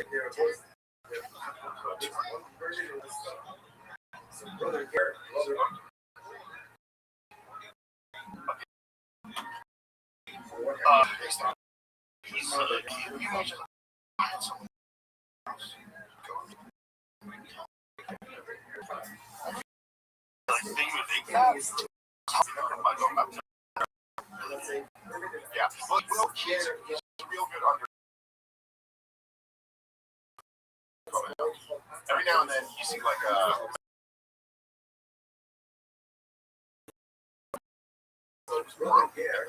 he was always kind of a snob, but I was like from this restaurant. I got good food. Good food.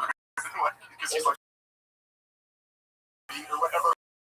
I saw it for a second there. He used to have money because he had money, but he was selling. Yeah, but the subprime is the housing crisis. That's right. He was doing cocaine back then. Did topple the economy. He was part of it, but then the comedy more than made up for it. That. Yeah, he belongs in front of that. The glasses on. So fun. And listen, Epstein files tape. Dude, his thing about Sam Harris was having some genocide. Like what you would think this whole such a great take on that. Yeah, we're like, dude, we're part of a really cool group of people.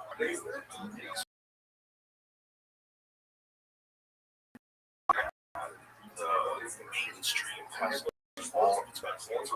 It still puts out its own shows, but trying to look like you, but they're fun.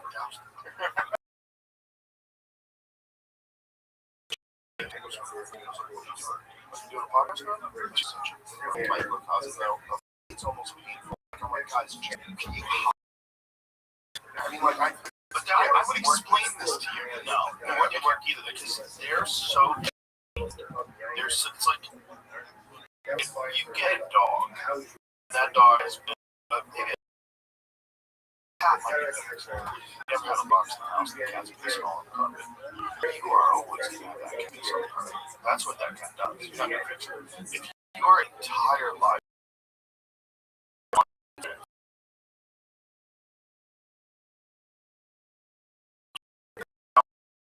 Also, you have to be yourself. You make the world of things you say and do 100% read things you know aren't true, or at least partially true. But your whole they're all trying to look like podcasters. Oh, wait a minute, they put mics out like that's crazy. Imagine all of this. But Jim talking about completely missing the points, right? Fundamentally missing. They go. They actually go. People have left what?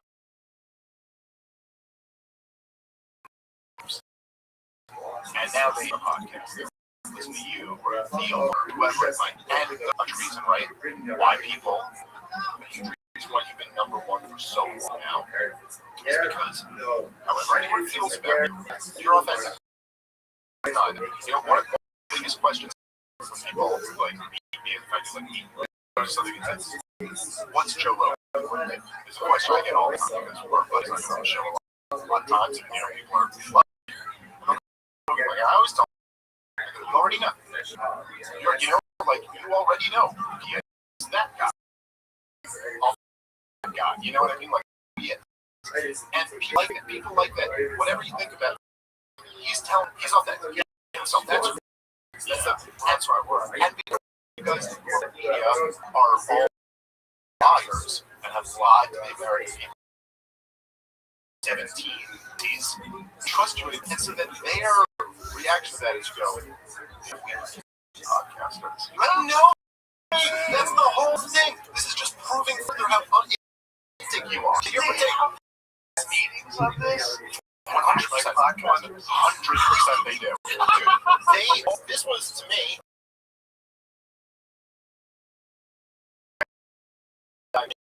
Maybe it was like a shit out for Donald. I should have known better. Critic of him is for the second term.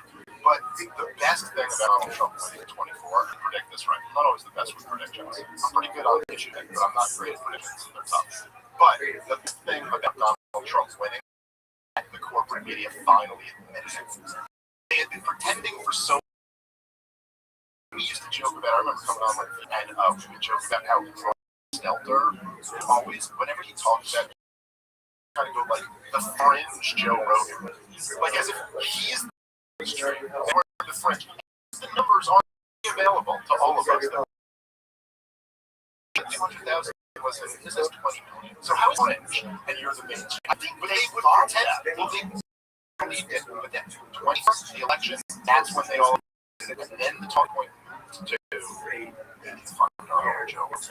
Democrats need to find a Joe Rogan. Whatever. Remember, that was like, so they kind of admitted that podcasts have become mainstream and we are the fringe. Right, but the dumb part of that statement was you already had me fucking idiots. Just lost.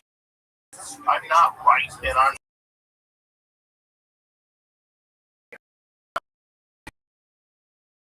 And I think the adherence to the IGs that you gotta be out of your fucking, whether it's these Christian nationalists that think that this whole war is going to get Jesus to turn on a white horse. Do you see those guys talking about the readiness fucking meeting? That I think that's too. The woke shit and all the chaos of the fucking last 4 years of having it completely open and justification. I'm not on everybody's side. So the Democrats aren't ever going to get someone like me. I'm not with either or. Either or. I want whatever fucking makes sense and no one makes sense. And I think I am really good.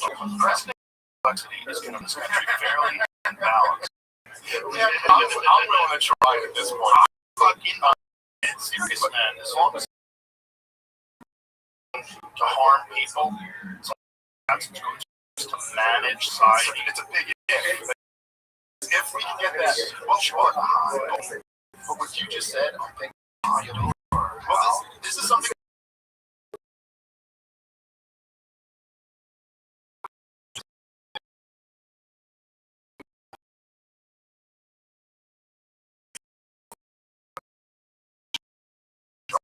The American people. As coalitions. Election Congress is like the most important election right now because he's done nothing wrong except actually stand up for all the stuff that Donald Trump and Tulsi Gabbard and all these people and he's got the Israel Adelson's himself had millions of dollars to try to with the Epstein cover-up and not going along with another stupid fiscal insanity. So I hope he wins. Imagine those people say he's not right. Well then, okay. Well if that's like if you're saying if not supporting Epstein files or not supporting stupid war of choice or war of a I'm not MAGA, then okay, I'm not MAGA. I'm not attached to the phrase "Make America Great Again." I don't care. Fine. It sucks.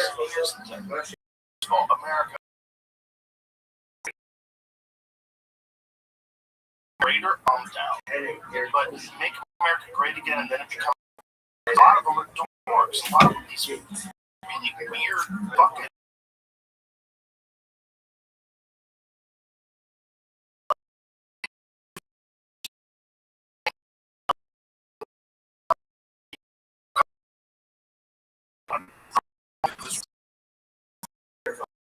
concept.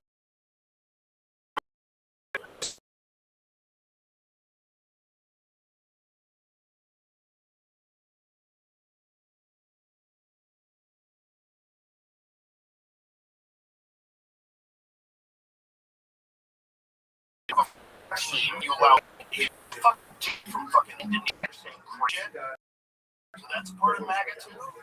Stop by becoming a part of a group. Whether it's a Republican group, a Democrat group, a fucking woke group, whatever, fucked up by being in a group. Yeah, what George Carlin said, people are great as individuals. Yeah, when they get in a group, man, this is the worst thing in the world. And that's why it should be about your principles and what you believe in. That's and you should look like I've said things about Tulsi Gabbard for years, and I was extremely critical of her over since last summer to now, because I think she's lying us into a war, which is the war that she was always opposed to. The one. The one she sold no wars with Iran t-shirts. She put these policy lines. So, well, that's a big statement. Yeah, absolutely. So last summer, so Tulsi Gabbard had given her the Director of National Intelligence does every year. They give their annual threat assessment, and she testified before Congress. And she made clear in her annual threat assessment that Iran was not attempting to build nuclear weapons. That they had not yet made the political decision to attempt to build nuclear weapons, alone, like are actually going for it. And she testified before Congress saying the same thing. For negotiating, Israel attacks them. Then she had some posts where she goes, Iran could be weeks or months of nuclear weapons. Sure. This is funny. If you can find it, this is from last June. Right. Is that a fact? They're enriching uranium up to 60%, and they just have to enrich it for the ability to use their weapons. That is a couple of weeks away. Now, not before it would be that to make it the regular things, but aside from that is that at the time, Iran was still ACPOA. They were still, it's like, what is that? This is the Iran that Obama got us into. Obama's policy, the butcherer of Libya and Syria and Yemen. Surged in Afghanistan, but in Iran, he made a deal with them. And the deal, but it wasn't just with the U.S. and Iran, it also involved Russia and France and England, and there were other two. And Jason said that What, Brendan? Iran couldn't enrich it. And they were staying in it. And they created Brandon, How's your day going? All right, what do you want me to do about it? No, I was just saying he's got accounts in here. I thought I was looking for somebody else that was in here. The only other person is Jason. Are they all cool people? Absolutely. What's new? Yeah, are you streaming? Are you streaming right now?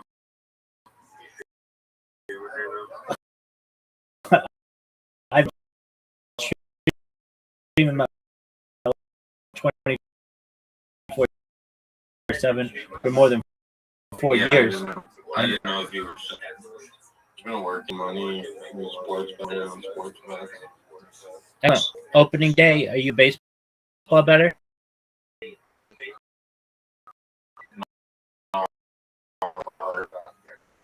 Bro. All right, player to bet. I bet Austin Reed. You ever been be high over under on blocks? No. Huh. We're back into betting like a day ago. Okay. Very well. Who's going to win the NBA championship this year? Good question. Hey, you really think so?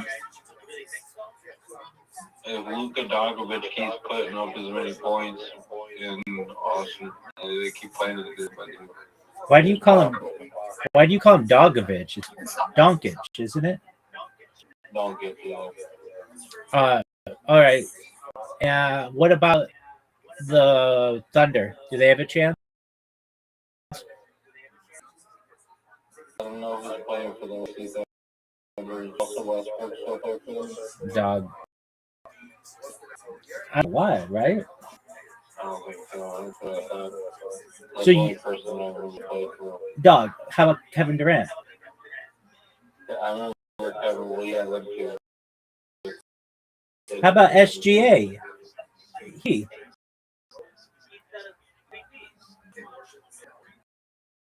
Are you talking about SGA, Shy Gilvis, whatever, the French guy. Dude, he won the fucking MVP this year or last year. His name is Shai Gilgeous-Alexander.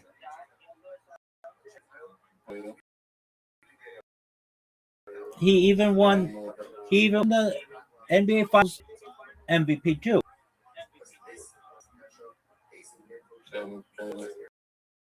Oh, he's Canadian. He is a four-time NBA, three-time All-NBA first teamer. He was the NBA Most Valuable Player for the 2024-25 season. And hold on. I thought he was a Finals MVP too. He was, and NBA champion. He won the Oklahoma City championship since relocating from Seattle. And you've never put a bet on him? Like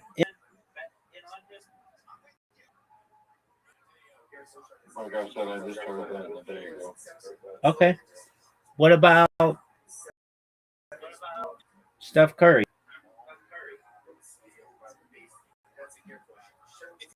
No, I don't like to bet on him. Why is that?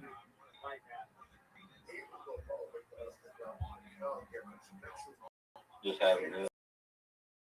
Okay. How'd you find out about me? Huh? How'd you find out about me?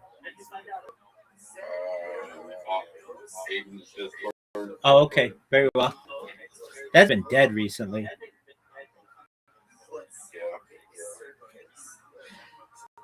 All right, big dog. Well, I'm still doing my thing. I was on a podcast today. Yeah. How's that go? So the person who runs it wants me to do a 5-part series. So I sent him a breakdown of what I think each session mentioned. The second is improvement of the earth projects. The fourth is like terraforming of like inner solar system and space travel. And the fifth is on extraterrestrials. How's that sound to you, Brendan? Sounds good. Thanks, man. All right, well, I'm going to go back to watching Joe Rogan. Feel free to listen. He's here. Joe Rogan. What one, though? The one that came out today with Dave Smith. Have you seen that? All right. Well, it's a good one. You should check it out, son. Do you ever tell Tony? All right, I'll take that. Yes. Inspections regime was ran, so they were having full inspections. They weren't written, but the deal only if America gets out of the deal, they can enrich up to higher. So when America got out of the deal, they started enriching. Donald Trump sort of his first term, I was in 2017 or 2018. No, they went up a little bit, and then I think there were a couple of Israeli attacks, and then they went up to enriching at 60%. So the reason we do 60% is because we're still members of the JCPOA for the inspection. was going in there. They were reaching up to 60%. Right, but how much do you have to know about enriching uranium and what it takes to turn into a bomb? Let's intelligence confirm what POTUS times around nuclear facilities in right now. This is the right one. Her tweet was before. This is from June. Yeah, this would have been just shortly before this, but her tweet was getting hit for now. Yeah, this is June 20th. There's a recent one though. 25th. Yeah, but it seems like it was still edited the day it was posted. Can you go to her page and she doesn't tweet a lot. She's not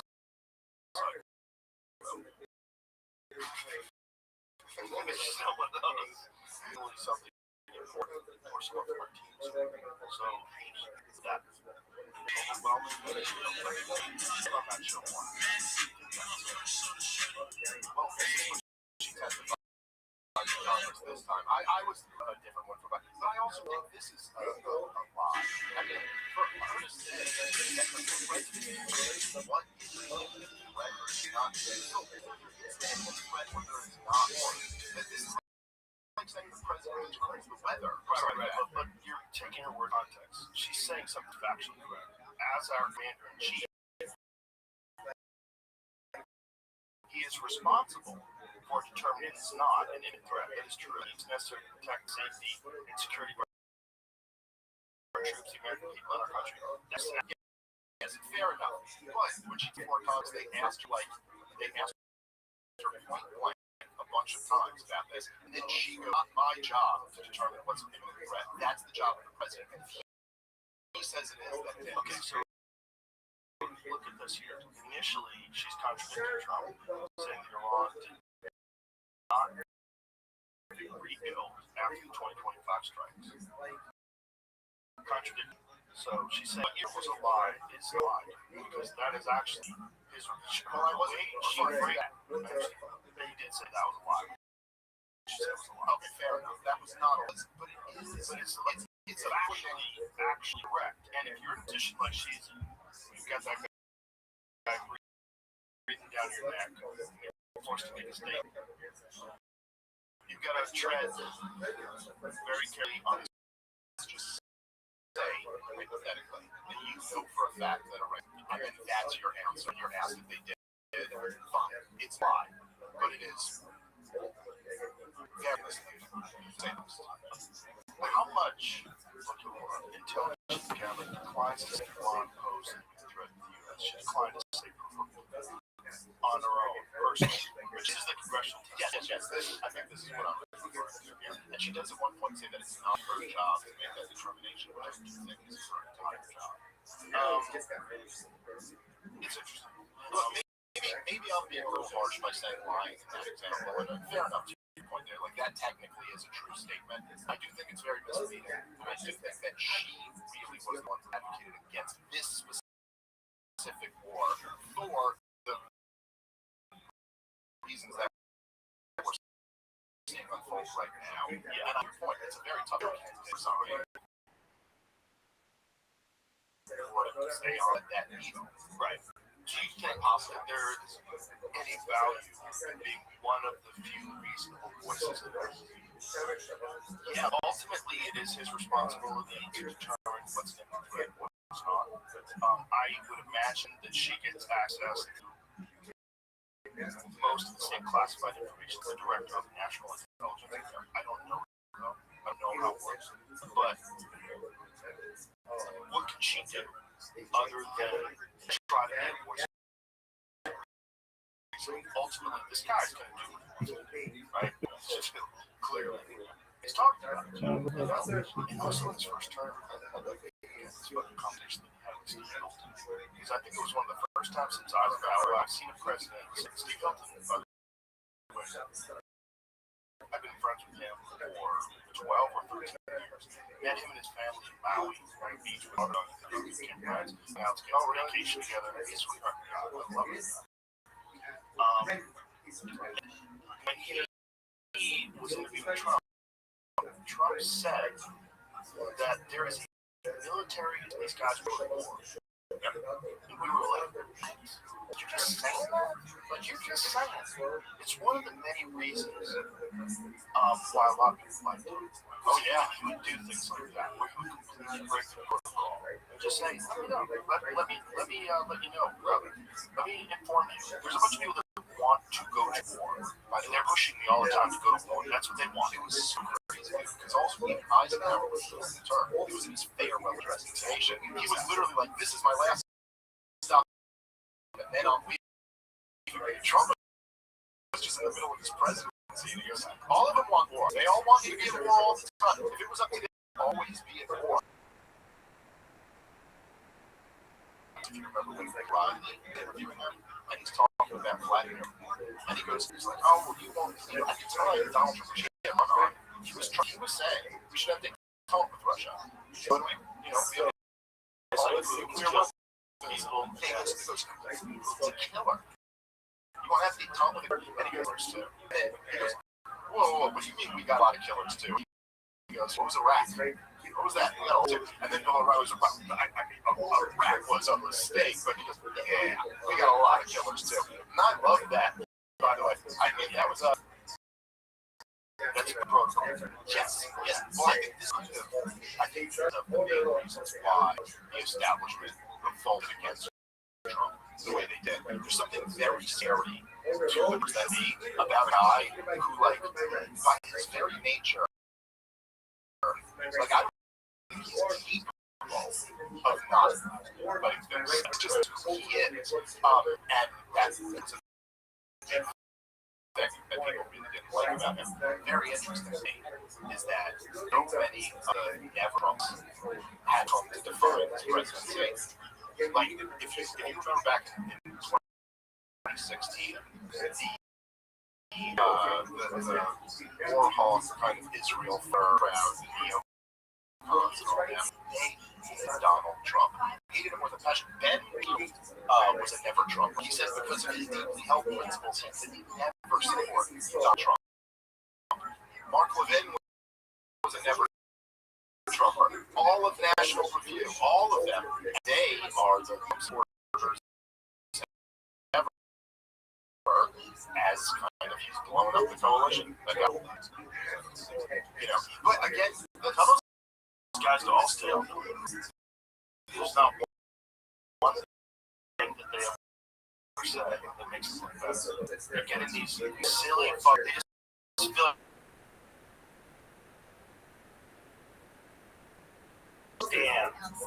when you've got thousands of people tweeting against you, thousands just attack you, destroy you, post that, you piece of shit.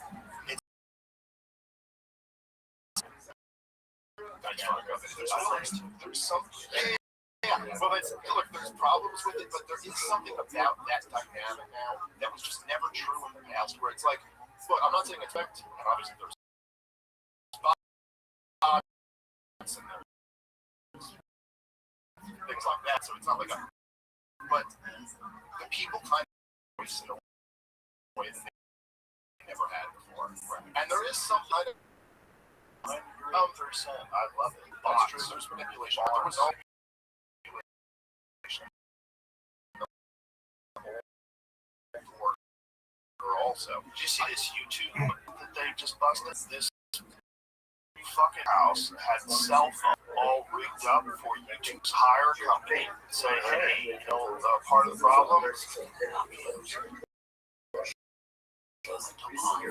it's not that you hired them and they can be interesting. Yeah, advertisements, that's legit fraud.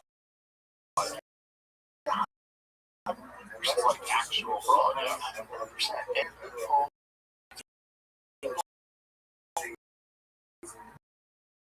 Now that's gotta be. So it's the bot. It's gotta be some type of fraud. No. Pays people. X pays people to post. Engagement. Right? Farm out engagement. So like percentage of what we're interacting with is just horseshit. Well, I got so yeah, he had an AI generated song. They got played billions of times in an effort to mimic the genuine streaming activity of real consumers that pled guilty to the conspiracy to commit fraud. First of all, let's stop right there. Michael Smith generated thousands of fake songs using artificial intelligence. Hey, stop talking shit about AI music, because it's not fake. Those are real songs. Don't say fake songs. They're real songs, and some of them are fucking bangers. Unfortunate. Some of them are really good. So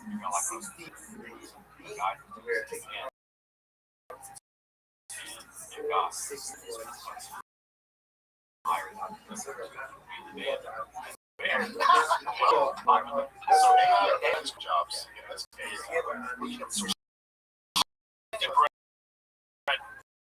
Rules though, you never created in real life. The guy was, first of all, that guy was really not how can you even hear say what they say? But someone was saying that to me, she was like, I think you couldn't do this. And my argument was that I was like, yeah, you could. You just have to be wicked. Like Eminem in his prime, that motherfucker, in a way where you like, it's real. I don't think he is, and I saw him do it live. I was there, I saw it on YouTube. I saw him recently. I saw him recently. It was fucking great. He's still great. His skin looks good. Yeah, he's killing it. He's killing the switch that he can rap. Maybe AI is not bullshit. But, 50 Cent himself was like much more casual than his delivery. Was much slower. The Shifty Bread AI version, that was a real person.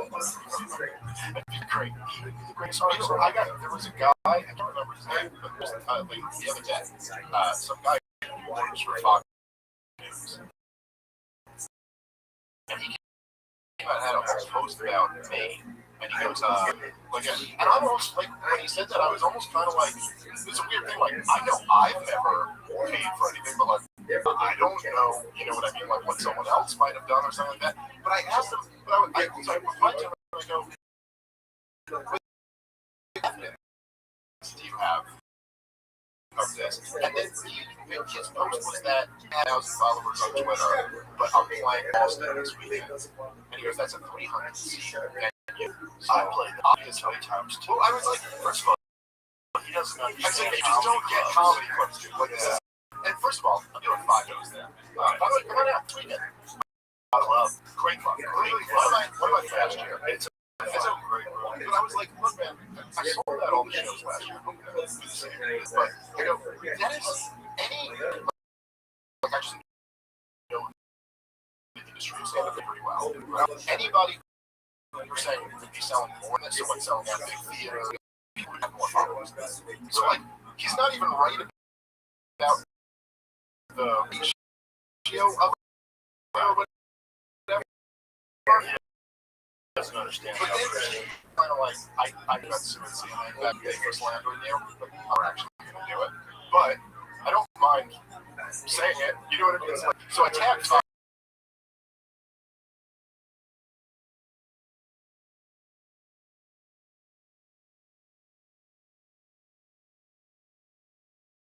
Twitter, but he's like a Fox News contributor or something like that. Right. UFC contributor. Would it be like the UFC? Yeah, yes, that's true. So I don't know, maybe it would just never get away. I'm not suing anyone. But I did want him to just, I go, just, you don't have any evidence for this.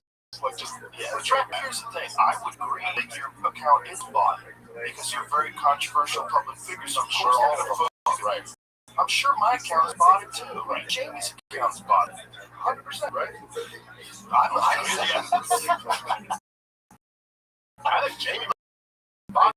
So we're all bought it, man. If you look, we brought up this episode, but there was a former FBI analyst who analyzed Twitter before the purchase, and they take that as much as 80% might be artificial. Now, this is back then, before you purchased it. I think they've taken some steps to try to ensure. One of the things is you can go to the person's page, you can see what country they're posting from. Yes, I like that. Yeah, well, there's a lot of people that are like pro-America. They're like, hey man, you're in Pakistan. What's going on here? This is a cookie. So there's a lot of that going on. before when people go like, Dave, you took that.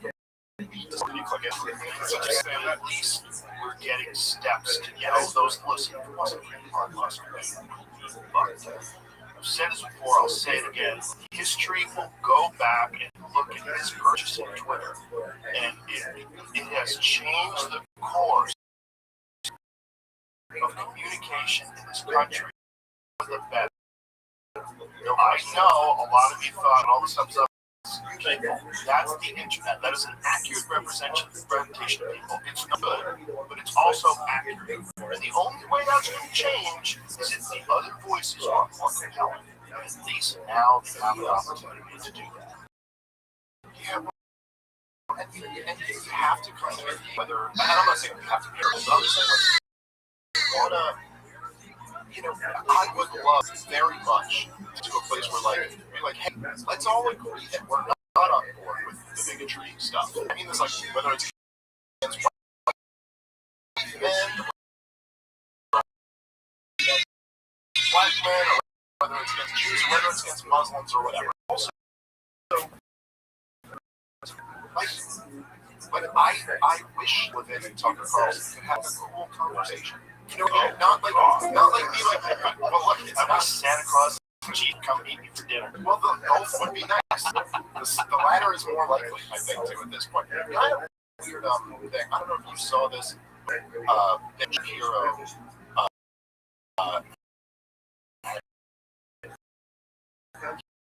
He made this video about Pierce and this whole thing, and he says to me, or he said, he insults me a few times or whatever, and then he goes out, now I hear Dave Smith right now, and his response to this is, debate me, bro, which is fair enough, that kind of is always fine. I only have one tool in my toolkit, right? Let's podcast about this. I don't know, like, this is what I do, I talk. But he goes, no, because you're like so, he said, I don't basically allegedly dishonest people or something like that, which I thought was a weird criticism of me. Like, you could say I'm wrong, but I still believe the shit I say. Yeah, I don't believe you.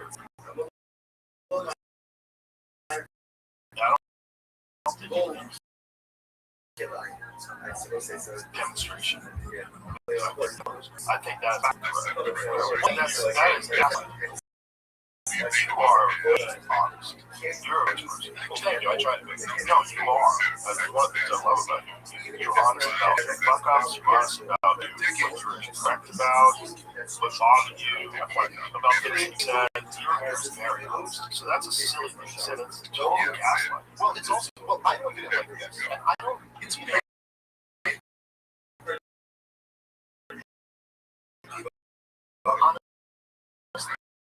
Like, obviously, the mention of woman.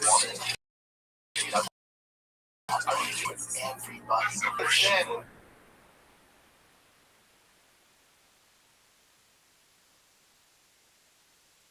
then, on the show with Ben years ago, he was saying something. He was talking about Israel. That's interesting. Would you ever mention someone, critic of Israel, and just generically, not about a specific person, absolutely have to do that. And the thing about guys like that is that, particularly Ben Shapiro, for the last 2.5 years, his number one issue is Israel has been the number one topic of conversation. And in that time, Israel, like, to a level you couldn't have imagined. You could have imagined 2.5 years ago that this would be Palestinian literature. That was unthinkable. And it's and forget better people than me. Ben Shapiro debated. He never once had a competent critic of his. People saw that. People noticed that.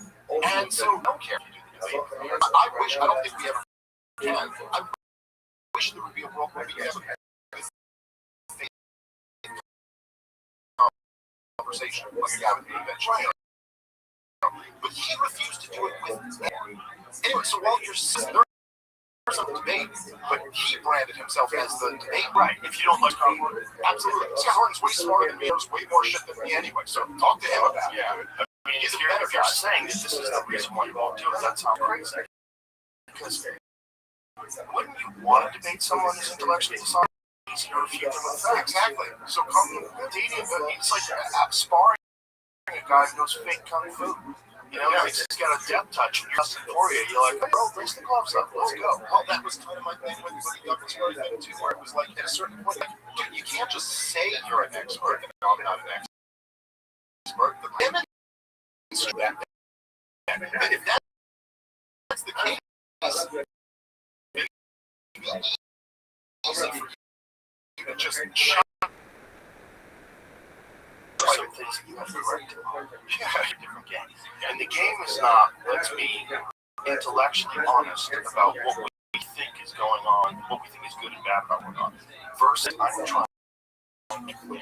Yeah, and one of the ways I try to win is by I can appeal to you. Expert, you're not a professor, yeah, that kind of shit. That is all like hack-ass fake food moves. Yeah, you're gonna try Francis. You know what I mean? Yeah, it's like a good luck with that. Say shit about them compared to your friends. That's respect for Francis. I'd rather fight me. This Ronda Rousey card, they fight Philip Blitz. Philip Blitz was a light heavyweight at the UFC. The UFC cut him, and he's fighting the scariest heavyweight who's ever walked the face of the earth. I mean, next to Primetime Alistair Overeem. Primetime Alistair Overeem, I think he was terrible when he was on the sauce. Yeah, but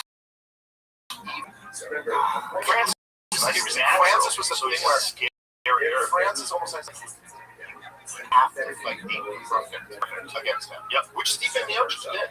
The first fight, he took a lot of shots. That's the thing about Stephen. Like Stephen could take a shot, and you would see he would like jab him. He'd still get the takedown.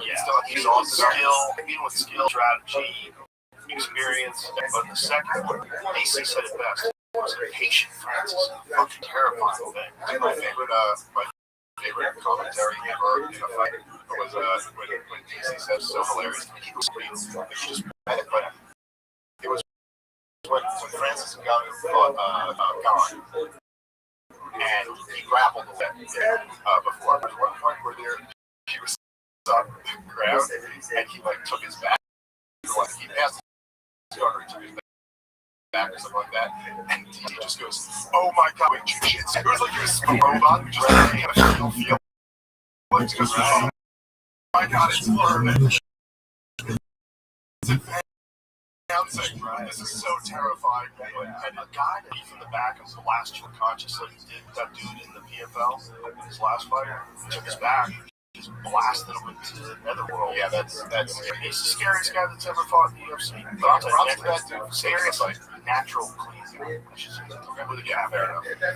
Yeah, because we only got a couple Alistair Overeem fights. The big one being Brock Lesnar. And of course, the other fight on that card that they did. Well, here's what's my point. Is fighting. I'm paying what I charge. I'm going to be wherever it's bad motherfucker. Yep, that's a fight. But my point is, they also have Rolf Bellis to Spain, who's on the card. 7'7", Taekwondo, who's a heavyweight, a knockout artist. Why does they have him? Dos Santos is bad knockouts. Wars to have wars. The wars from King Velasquez to years on his life. It was almost criminal. I didn't stop both of those fights. Well, they were definitely horrible and terrible to watch. But the point is, Bellis is huge.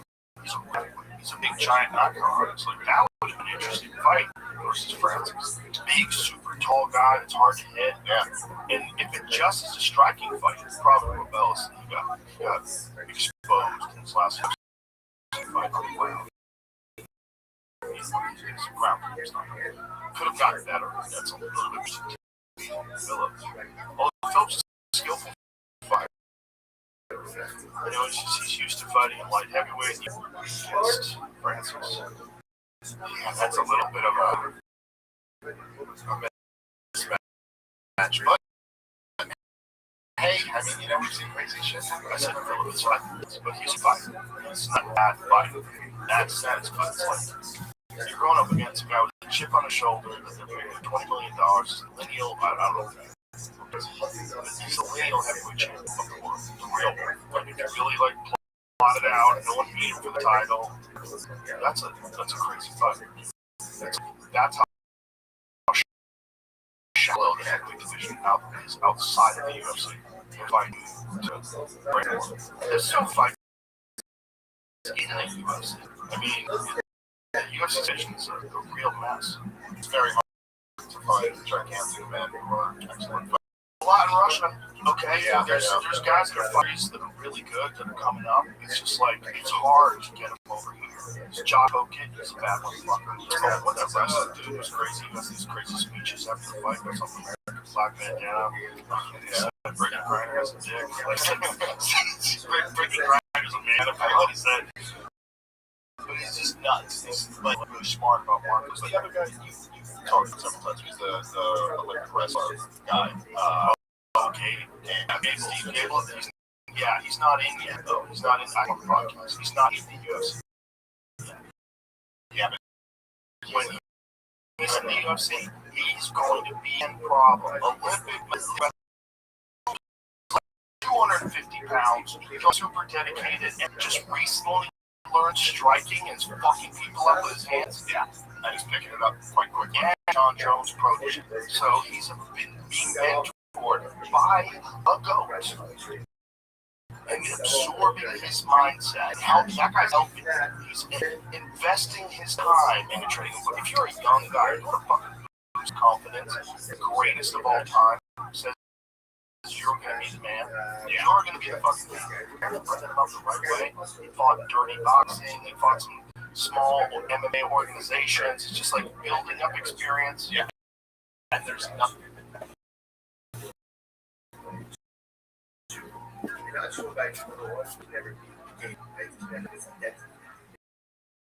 They can't get enough. So it tells the Gentiles, sell it off, you have the money, then you can the money is permitted. What he's obviously, he's permitted, but otherwise someone sells his idol, that cash is permitted, as the Gemara says. My time out, you shouldn't have got severed the man, but let's go home and get out of the targets. Those sell on idolatry. But it's permitted. I feel shiny hustle. Even the very God I got maybe that case. Since the process of conversion, obviously they're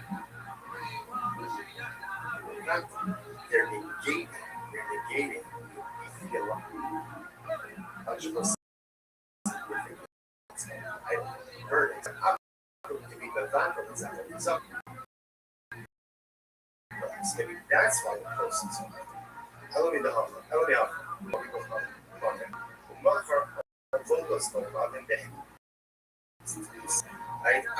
$1,000. So what happened? So the uncle went and sold his item. Right? I mean, the proceeds from the sale.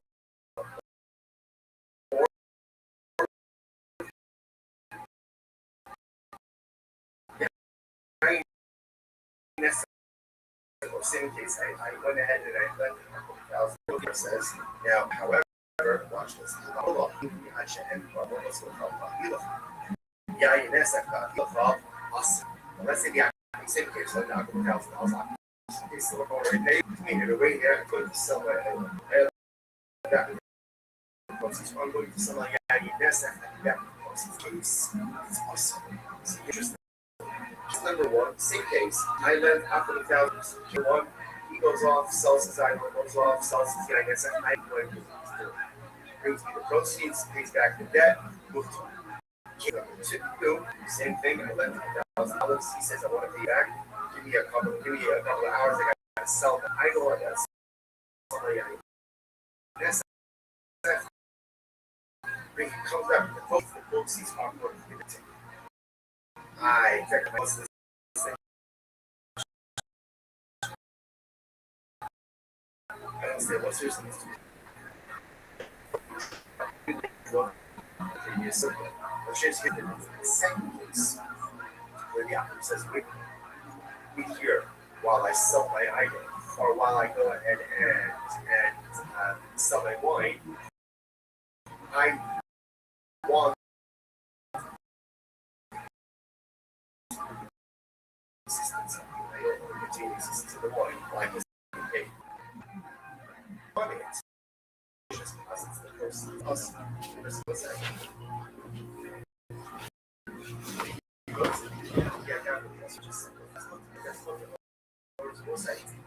Not, there's never, but there's not really right now in the heavyweight landscape. There isn't really like Frank Mir or what's his name? Minotaur Nogueira.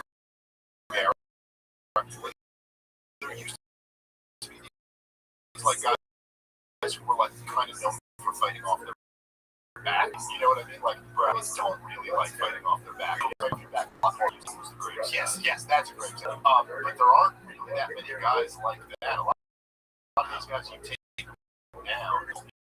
You got a guy like you. Guess what? You take down. There's not a fucking thing you can do about it. That is the next level. I just saw the one of these recent fights. He's finishing a double leg before he nails him with a left hook and takes him to the ground while he's unconscious. So before the guy has a chance to drop, that's how fast he is. He's already on him, taking him down and pounds him out while he's already unconscious. Yeah, that was scary. That guy's a problem. He got a problem. And that's an American heavyweight motherfucker. We need some American champions. We're down.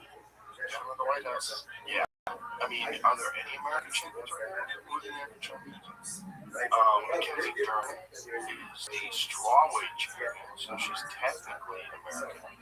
Although her dad is a very famous Brazilian legend. Okay, Megaton Diaz is her dad. She's a jiu-jitsu.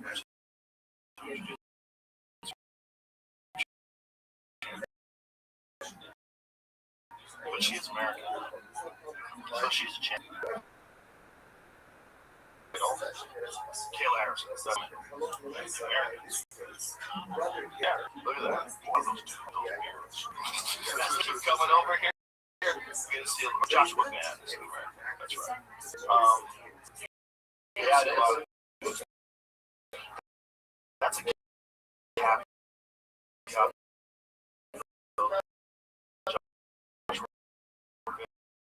And no disrespect to Joshua, because he's an awesome fighter, but he can fight. And Pantoja's his shoulder dislocated and his elbow. I remember hearing that afterwards. It was just, but they said the doctor said his shoulder. So what the thing about the elbow is, the elbow is a less complicated joint, right? And so when the elbow gets dislocated, if someone just moves on, it can pop back.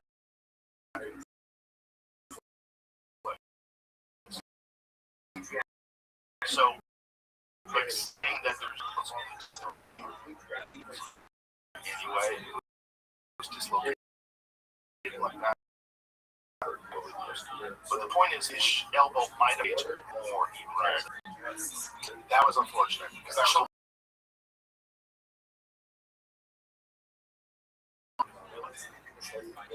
Really? Apparently, according to the self-orthopedic surgeon I went to that before I realized I had self-orthopedic. This guy was convincing me that I had surgery. One of the things he said, your shoulder's been dislocated. I said, yeah? He goes, you did. How many times did you hit your shoulder? I don't know how much. I couldn't start to sit down and talk about it. How many times I've been come over? How many times I've been fucking arm blocked? How many times I've been caught in a triangle? How many times posting on the ground I've jostled my shoulder?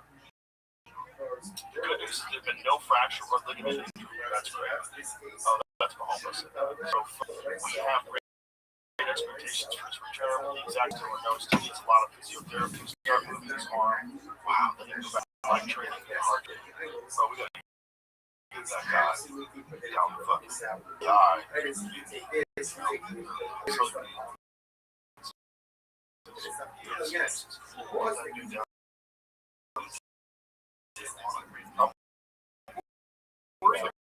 Like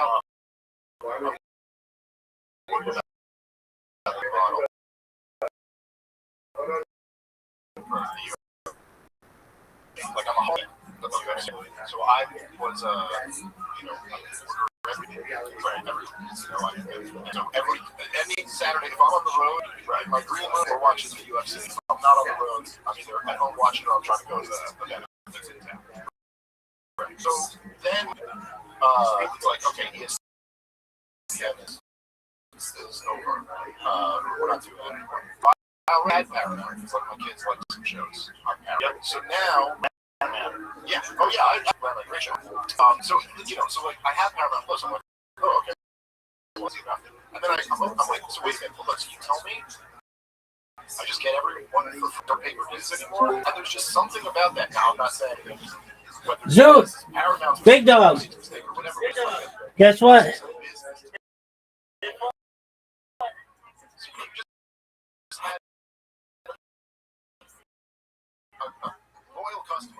Zoot. What'd you say? Do you want to go fishing? Do I want to go fishing? Yeah. No. We can go fishing. Okay, that's cool. Are you ready to hear what happened?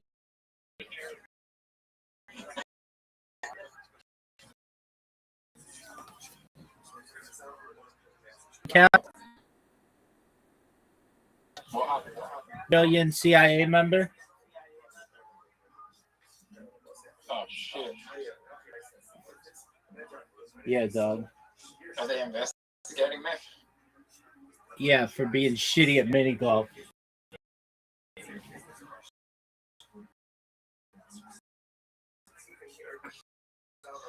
All right, let's. Rabbi, We're gonna play pool, dog. did they tell you secret? No. It was very short. It was a 20-minute podcast, but then he invited me to do 5 more. So I sent him life extension. Second. Hey, Zoot, how about you shut the fuck up and let me finish? Tell me anything you want. Second, improving the world. Third is mega projects, including building a tunnel and bridge system from Asia to Australia. Fourth is like colonization.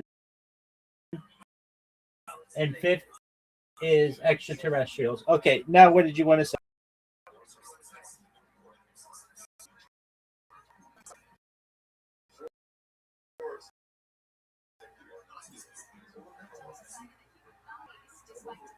You fucking help me for that shit.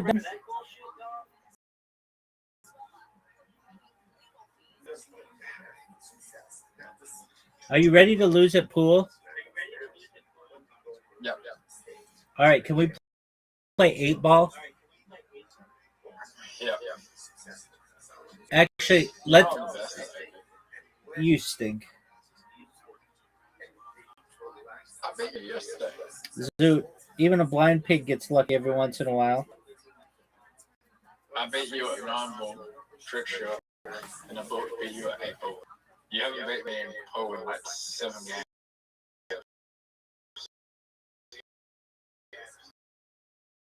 Calm down, Zoot.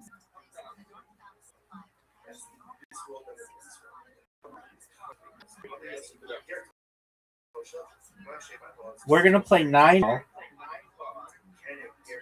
No trick shot, just normal ball. Yep.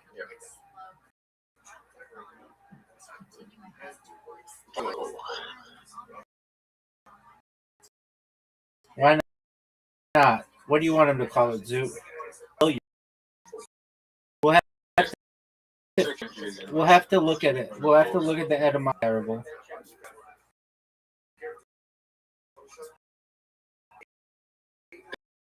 It's not trick shot? It is not. It's normal. I nearly won. Dog, I'm gonna hit the best shot you've ever seen.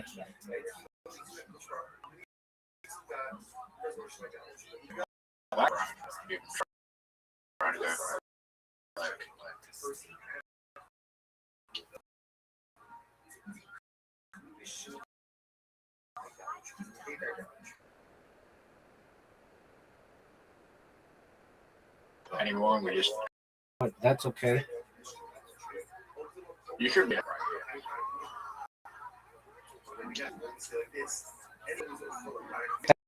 How'd you like that, suit? How'd you like that, son? Did you? Yeah, that sucks. All right, you want to play 9-ball trick shot? No, still not involved again. Same shit. Yeah, you only won because you did the break. But I didn't do the break, did I? Oh yeah, I did. Yeah. You only won because you did the break. But then you missed your shot.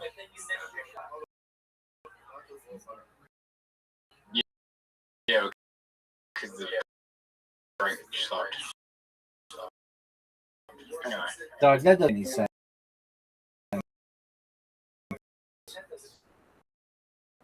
Yeah, it was.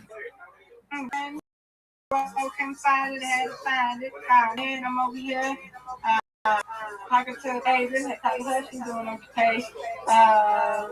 Look at that. She didn't tell me her dad got in either. Hopefully he made it. Anyway, and then I'm over here just trying to get myself together.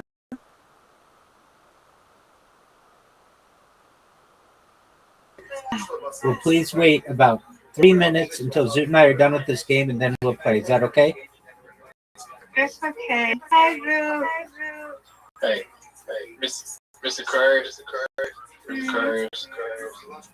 Something's going on with my I got the wrong mic. What's wrong with my mic, Rabbi? You sound great. Thanks. I think it's really echoey. That's because of my stream. I'll fix it. Miss Aquarius, guess what? That's Rabbi. It is. Now it's kind of bad. Miss Aquarius, guess what? What? I was on a podcast. Yay is right. All of them podcasts. Yeah, Zoot was too, but Zoot hasn't published yet. Not soon enough. Oh, shout. Come down next week. I know Zoot. Yeah, and he liked talking with me so much that he scheduled me for 5 more podcasts. So that's cool. He's the third biggest Australian podcaster in the world. What's his name? Dog, he's big. But he was ranked third biggest podcast on a certain website. His name is Mike Hall. And so, Miss Aquarius, the next ones that we're going to do are on life extension and improving the world. And then we're going to do mega projects. And then we're going to do space exploration. And finally, intelligent life, like extraterrestrial. All right. Mr. Curry. Are y'all gonna play now? We're ready for you. Yeah. I didn't tell me nothing. I'm over here on my little thing. You're good. All right, Rabbi, you bit me. Let's go. There we go. Yay! Hey, Zoot, go. Get it.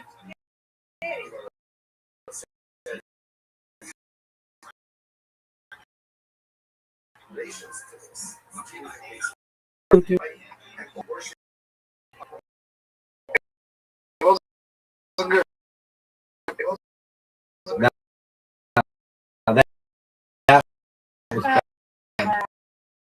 That was It's okay. Nice strike. Thank you. You're welcome. It's great. You guys may have that. It's easy. Lots of practice. Lots of practice.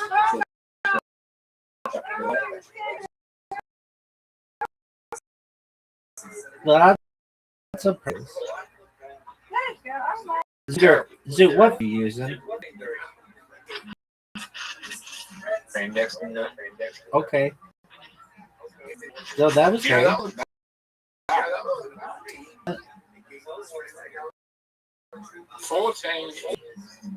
Pretty good. No, that's garbage. Oh, Miss Aquarius. Okay. I don't know what's going on. That's okay. The zoo leading. That's a good thing. Go, Zoo. Get it right.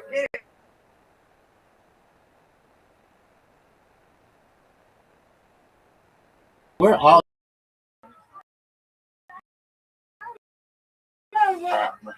I like the number 20.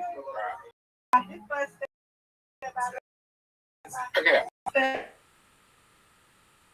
Just go. Right behind him. Good job. This looks so much.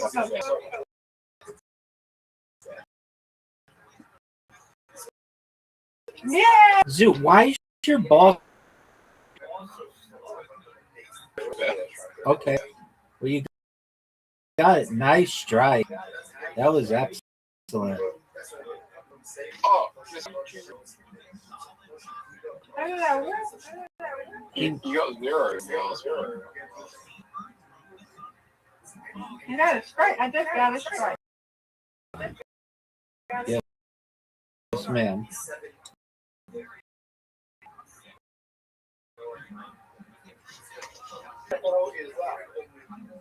What the hell?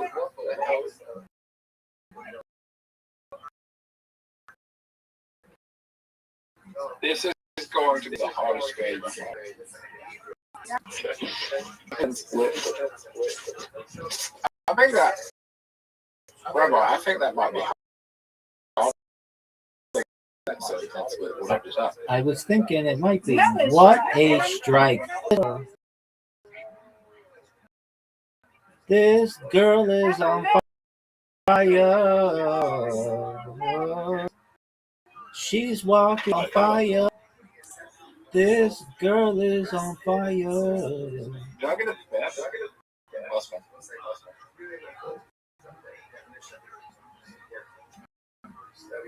Sorry. What the hell was that? Rabbi, you need 4 pins to win. Miss Curtis, you need 5 pins to win. Nope. Okay. Rabbi, take the lead. A zoo. Come on. Wow. Oh no, Miss Curtis. All right. Come on, Rabbi. Come on, Rabbi. You need 1 pin to win.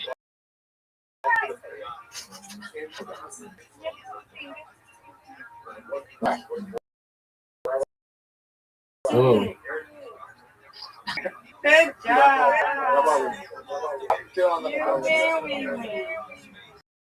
I have a feeling that I'm.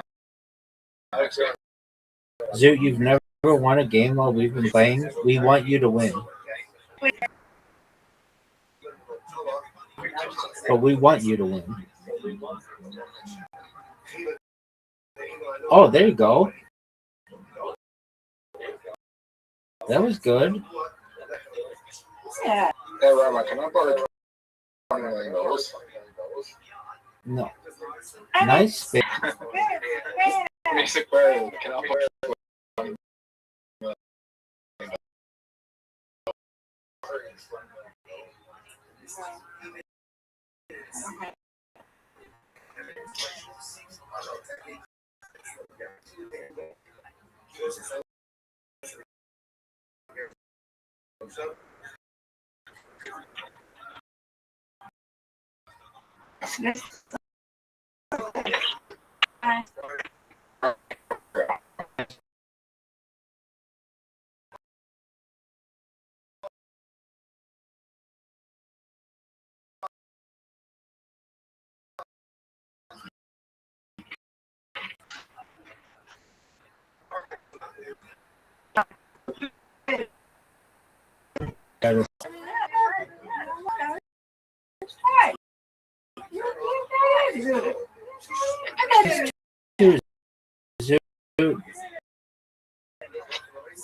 Oh, perfect. Oh, that was so close. Great. Miss Aquarius, for sure. She is. And she delivered. Miss Aquarius, I'm back in Dayton. Oh, shit. Rabbi's going to get a stroke as well. Nope.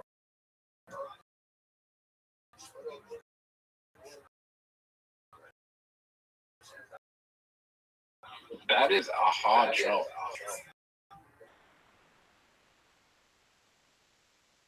Zoot, watch your talk about what you say before you say it. Don't blurt out things.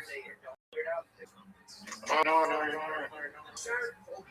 Kidding me. I'm terrible. Zoot, I'm terrible. Zoot, calm down. No, you're not terrible. Don't say something. No. Miss Aquarius, is yours up? Getting on track. Almost.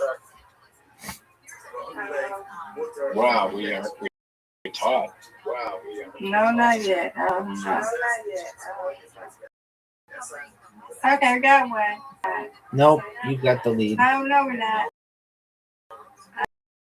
I got one up. 1 point.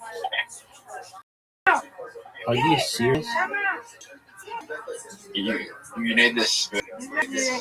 Good job. Oh, that just hit. That's all I need to do.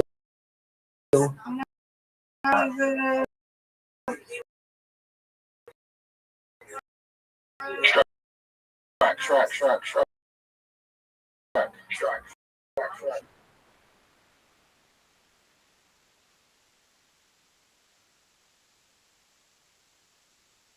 Back. Mrs. Aquarius, I'm going to come back. Right? All right, that's a good thing. We're ready for you. Yeah. This is hard. I'm only 3 points down. I'm only 3 points down. All right. Rabbi, get the Strike it.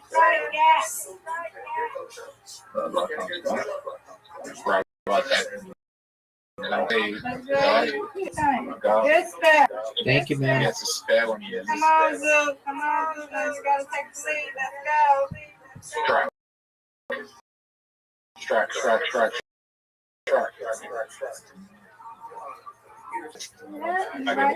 Good job. Come on. Okay, I can get spare. Okay. Yeah. Good job, Zoot. Zoot takes the lead. Get a strike here. Get a strike here. We're gonna handle a strike. Not bad. Not bad at all. That is that your highest score ever? Do you know what it is? Like 7. Wow.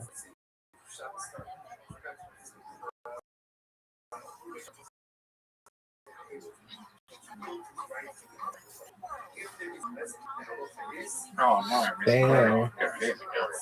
No, I'm not. I don't know.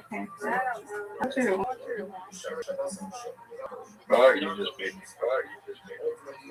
Yeah, Rabbi. Oh no. That was bad. On my people. Rabbi. On that Rabbi. Rabbi just wins. Yeah. Good job. Nice job, Mr. Aquarius. You win, I win, and you win. Undefeated in bowling, undefeated in friendship. Yes, ma'am. On a podcast. Yay. Yes, we're on a podcast. Yay. Yay!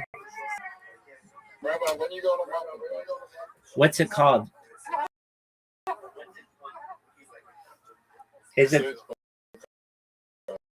It's not called losing at mini golf with X Zoot?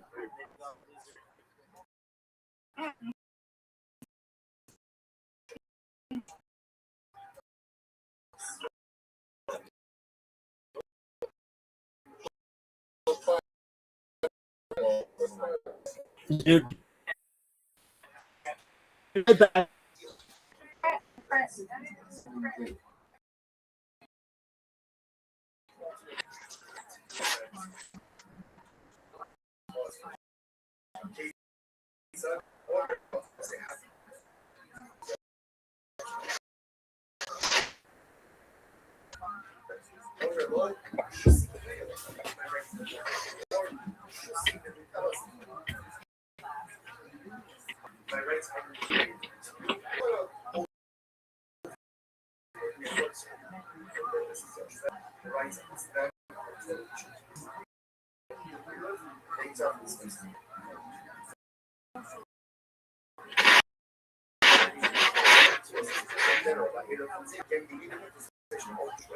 Hey, he's coming back. Coming back.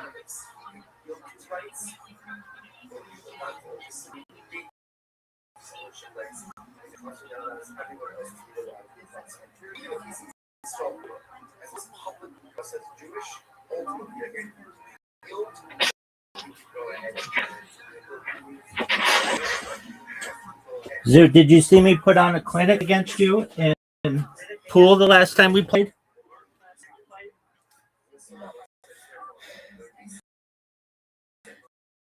What do you want to play, Zoot? Bowling. Not bowling. We thought Mr. Aquarius. That's funny. You don't want to play pool? Worst.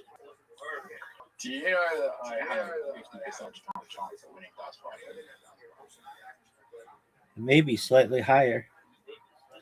Might be slightly lower. Sweet dreams, Mr. Aquarius. God willing. The leaderboard is like the 90 top players. All their wins are 50-50. That's hilarious. It's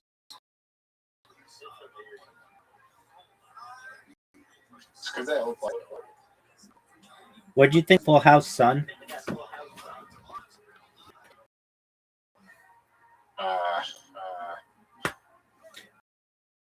Oh, wait. Yeah. What are you talking about? I sent you an invite. What? Where? Check again. Did you get a full house? Yes.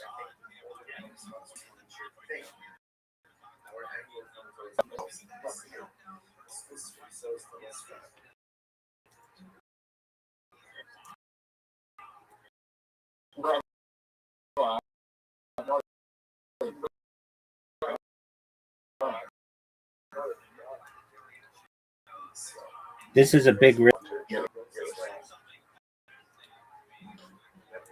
Hey, you got the smoke, right? I'll take it. 1, 2, 3. Oh no. That was not good. What's wrong, Zoot?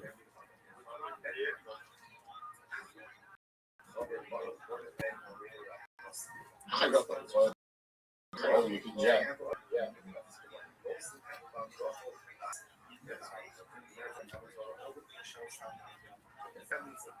Eventually, dog shit.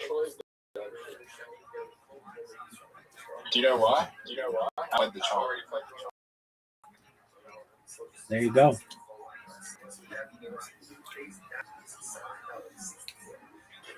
One, two. What should I do here?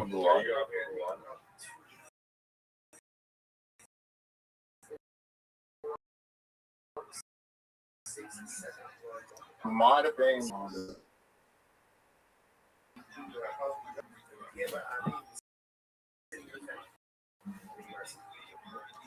Both played the job,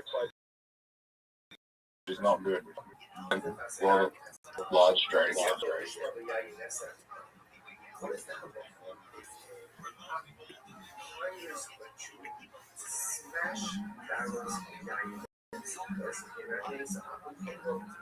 I think you should get more points to roll the large straight on the first go.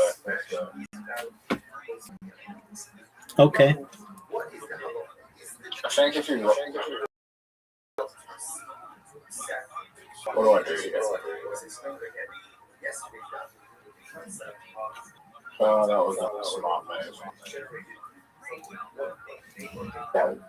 I should have just ducked your full health.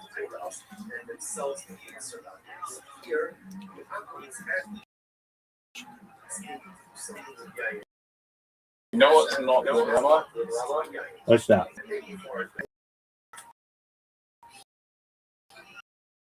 I've nearly played the whole right side of the board and I haven't got any on the left side. You'll be.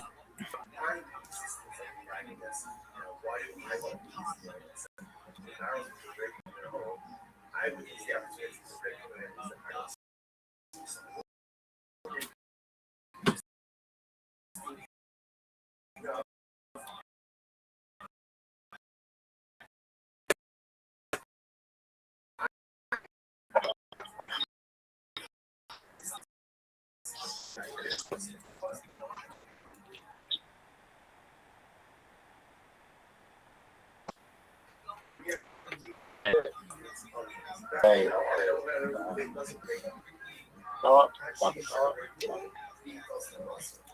Interesting play, Zoot.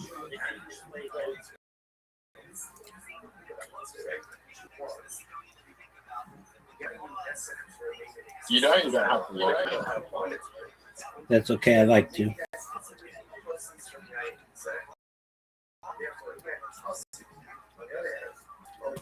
Oh, man. We're going for full house.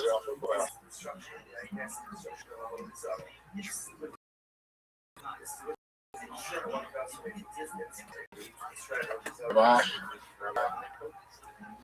Your streak is coming to an end, Zoot. Yeah, because I played dog shit.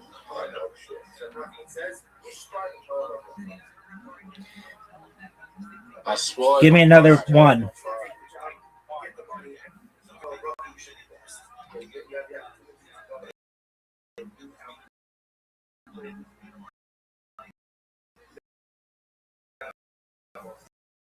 You're already there.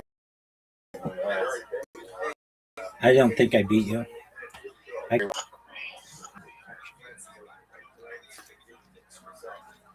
You think that was a bad move?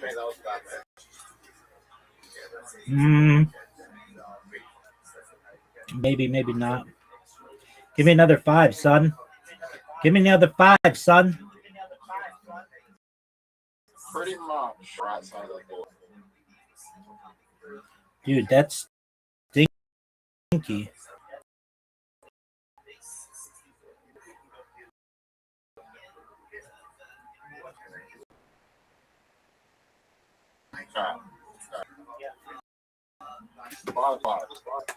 Let's see it.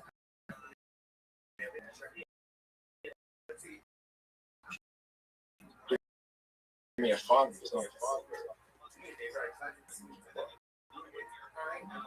16 points on the left side. How close are you to get a bonus? Give me another 2.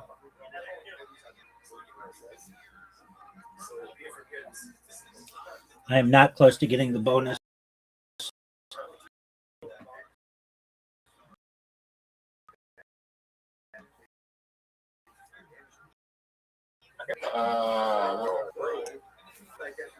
Full house.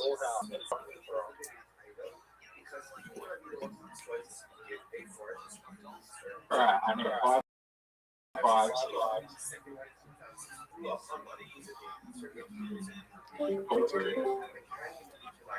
Give me a 3.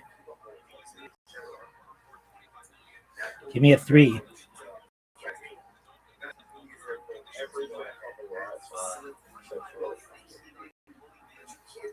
Zoo, what'd you say?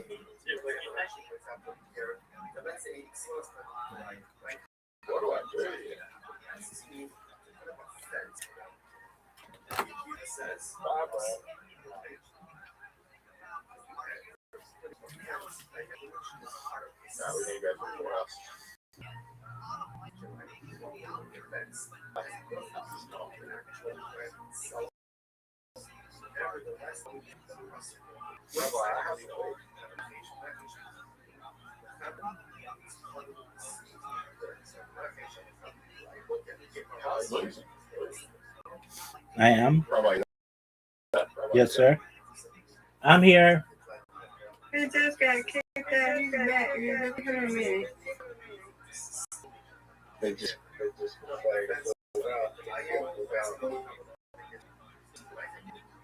coming back.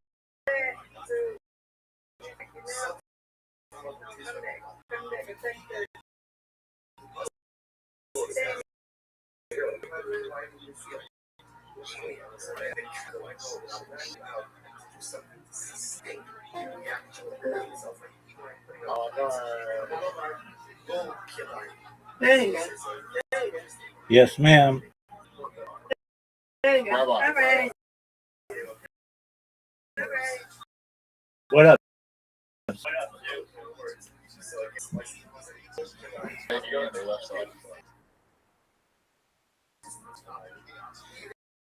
I need another 6. At one point. What do you need?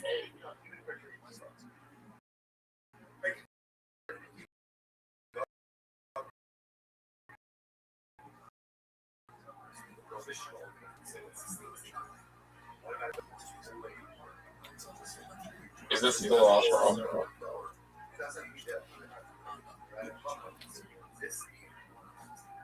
6-6.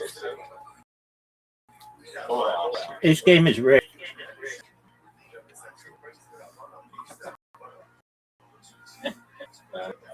You know it, and I know it. This game is rigged. What do you need?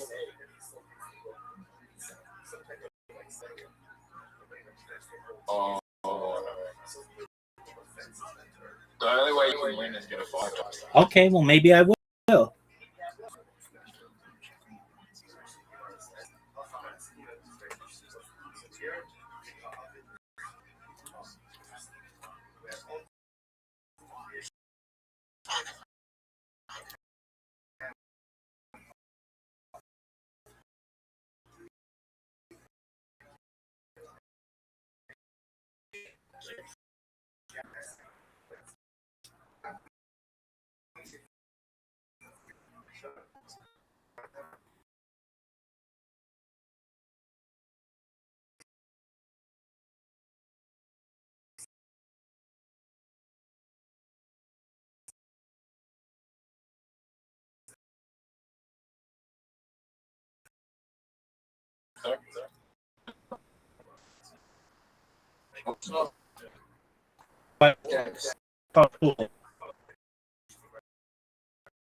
The term originates from the French word billard,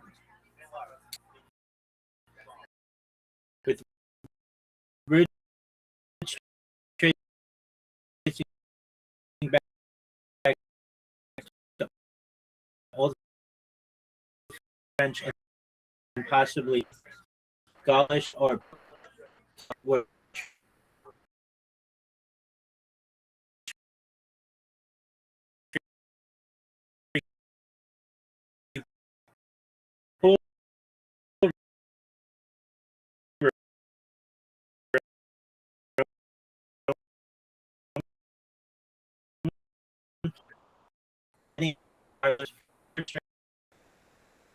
Being called pool. Zoot, are you ready? Discord's been weird the last 24 hours. They've had some outages. So, Zoot, are you ready to play pool? Can you break it down to why I wasn't really paying attention? What's this temporary? Yeah, so billiards is a French word that most likely means stick. And pool comes from a room they used to clean your money, and they put billiards there, and then just to keep it short, they started calling billiards. Does that answer the question? Yeah. Are you ready to lose?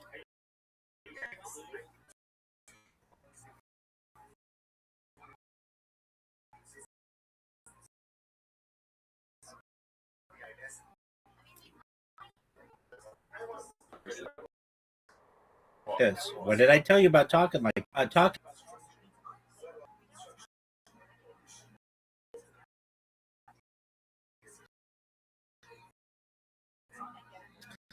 Do you want to?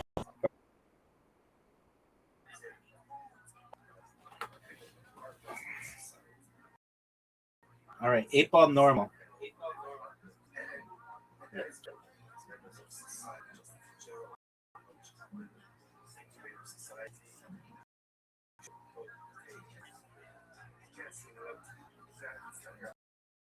Zoot, you have an invitation, and everybody's awaiting you to go.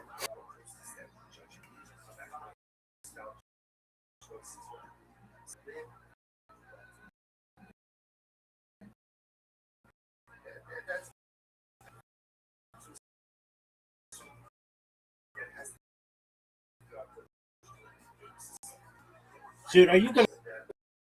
This is going to be. Are you proud of that shot? I think that was the worst that you could make. I think that was one of the worst for a break. Like, without getting a foul, Okay. Greatest shot you'd take. Kiss shot, combo shot. My shot. That's great.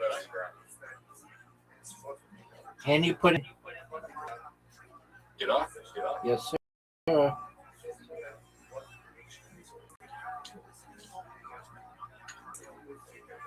I can't act like that. No, you can't, and you won't. That's a miss. That's a miss. Are you sure?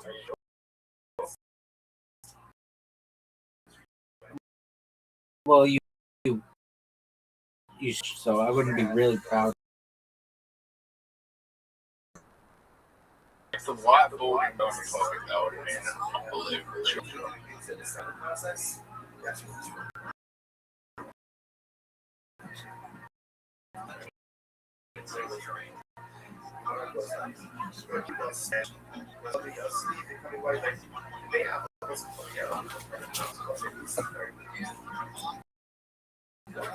Rabbi? Yes, sir.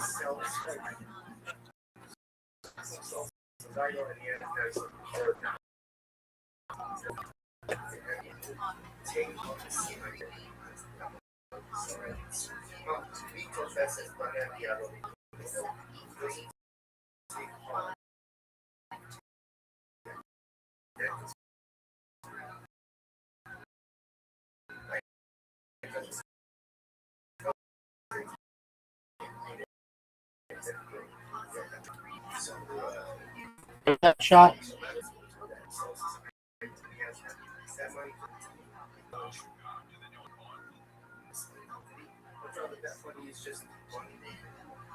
So look at this shot.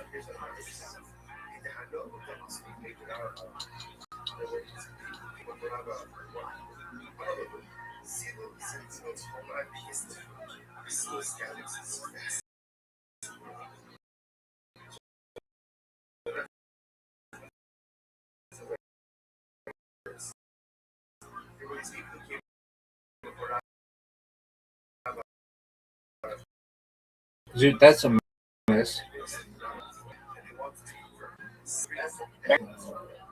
I don't know if you can really make that determination.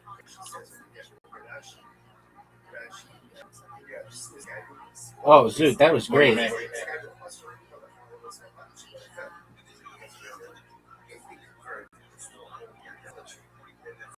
Lots of better one. I mean, I wouldn't necessarily disagree that you are on that attractive, ugly, not ugly. Not, I don't know. You're fine. Go. That's for you. Nobody says he's so hot. Oh, nobody say that. You're worse looking than he is. So again, in my entire life, I've never heard anybody say Magnus Carlsen is good looking.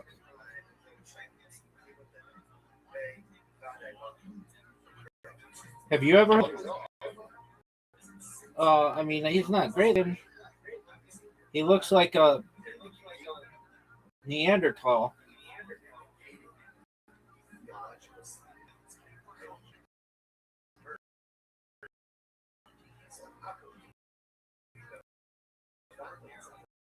I don't look like Carlsen. Okay, how about you?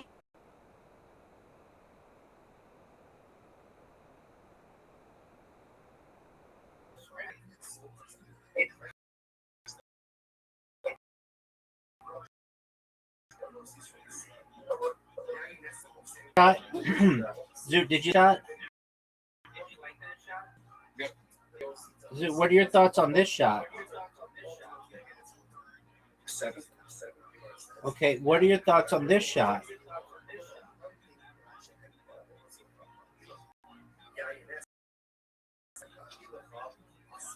Zoot, what did you think of that shot? Zoot, what do you think of this shot? Dude, it's over, baby. Oh.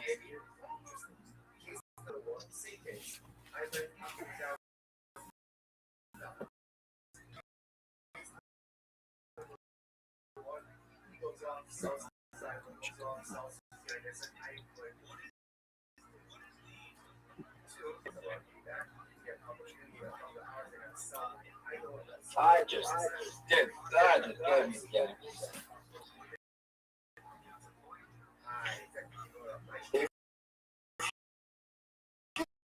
If this shot you were the worst they've player.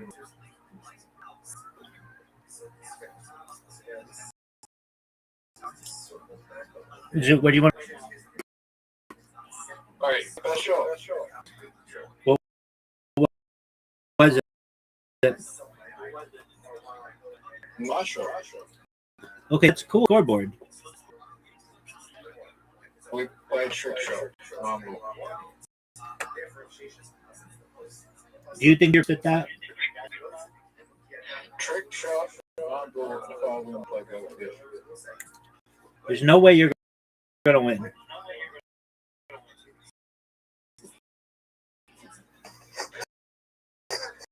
I've won the last 2 games. Trick shot combo.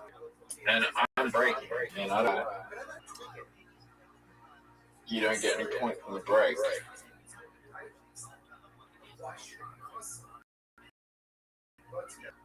That was a decent break. Look like the one.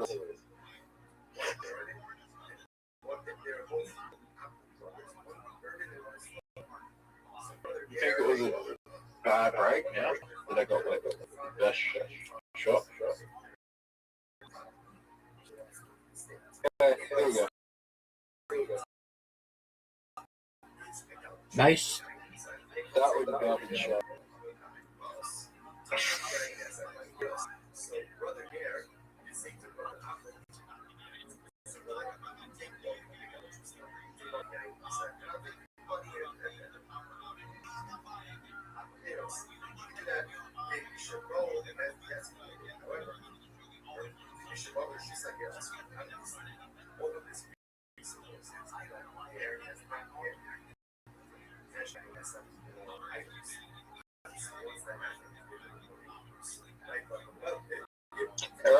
Yo, Zoo.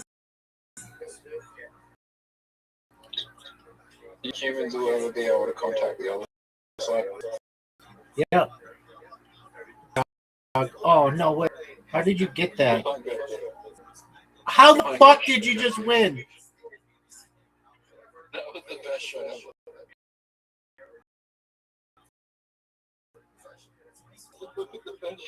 Bullshit. Zoo, we're playing normal 9-ball.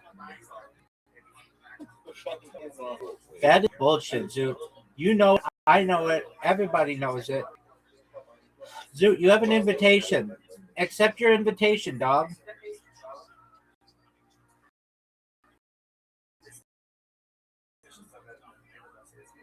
Don't do that, Sean. Why? No, this is not trick shot. No, you can't bring trick shot and break. You can bring normal and break. Okay, I mean, what do you want me to do about it? Right. Are you proud of that shot?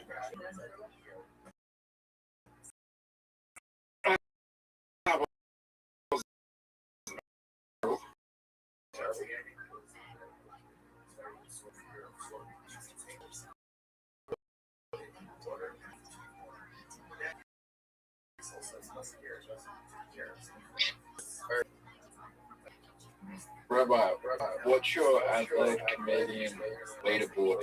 South Australian Canadian leaderboard. All time or just having to do with Rock Comedy 2026? Full time. James McCann's number 1.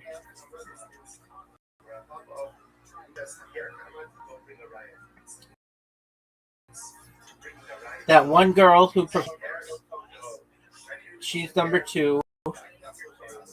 The lady who talked about other places aside from Rhino Room. Number 3 is Jay Farrell. Number 4 is Amos. Actually, Amos is probably number 2. Number 1 is J. Michael. Number 5 is the poet. Maybe. Number 6.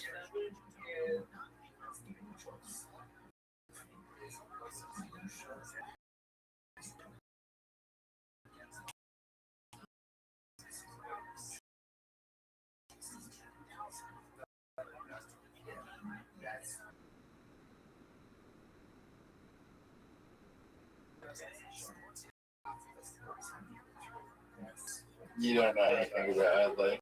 I know everything about Adelaide. I know Rhino Room.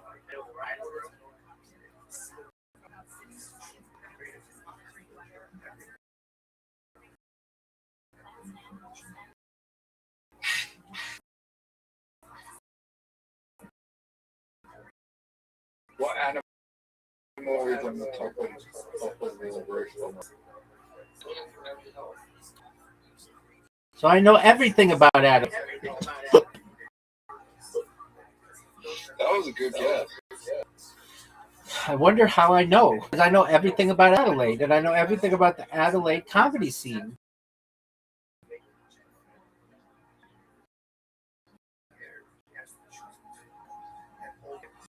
Dude, are you proud of that shot? Did you just...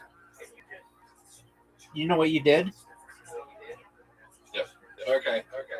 Is the Rhino Room the wheelchair accessible venue? It is a wheelchair accessible venue. No, it's not. Some parts of it are.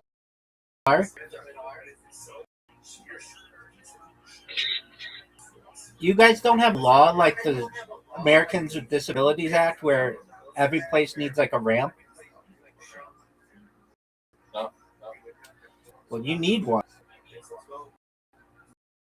It's an excellent law.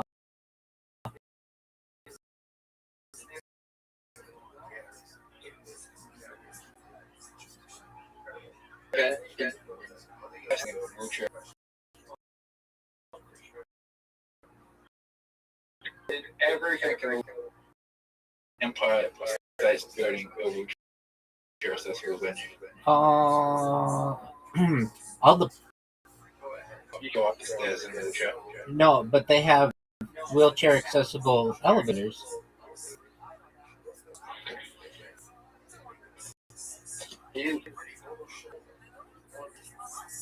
What's the most wheelchair accessible?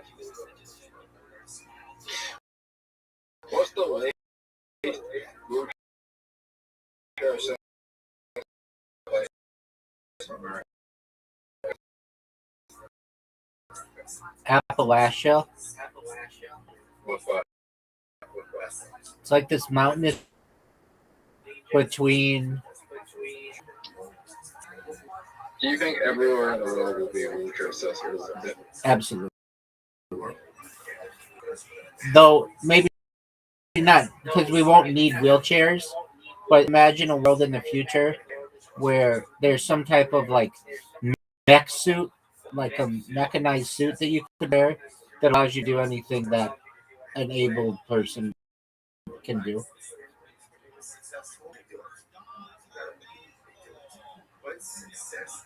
Do you think they're going to be audible? Audible? Oh, I'm going to make an error and I haven't even stopped Googling this. Zoot.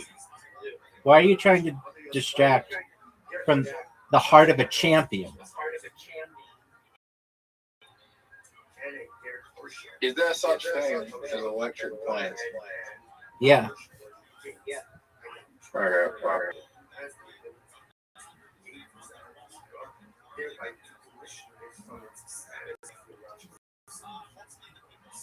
Do they what? I'm going to teach you everything you need to know about it.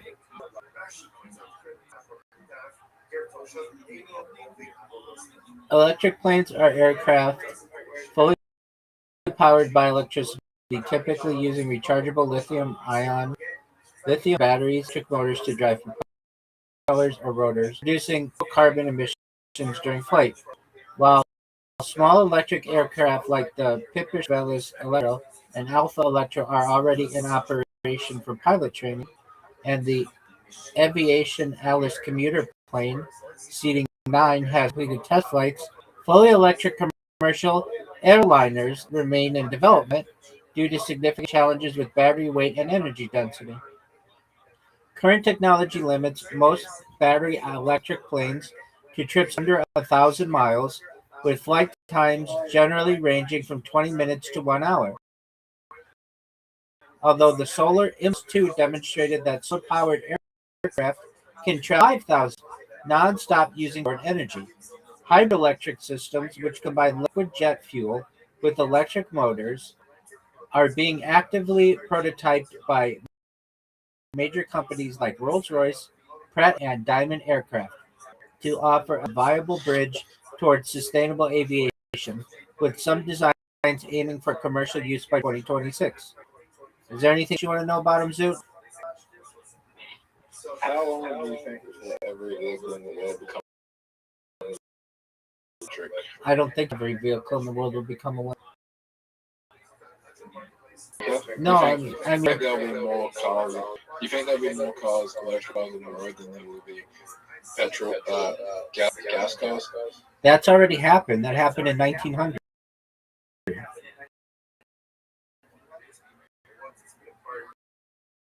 What? There were more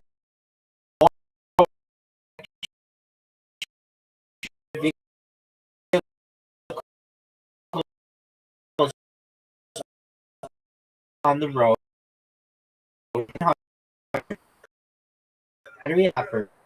than there were gas cars. Yes.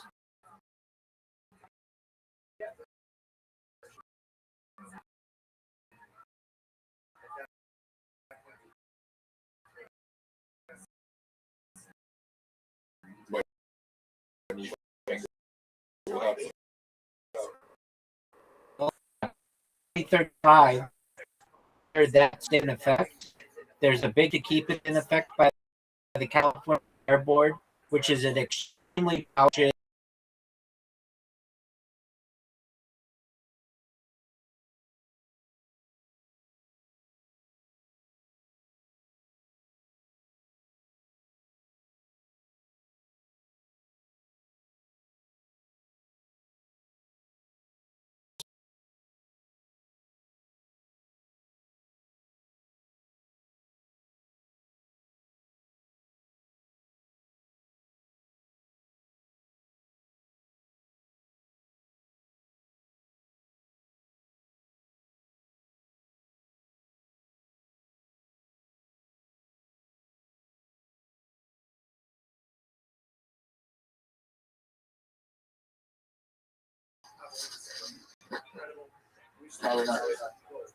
So you think gas stations?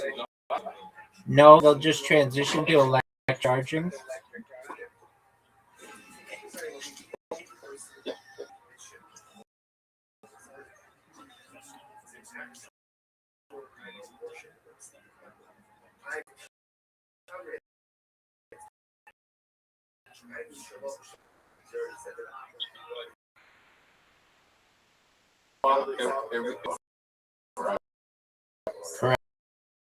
Correct.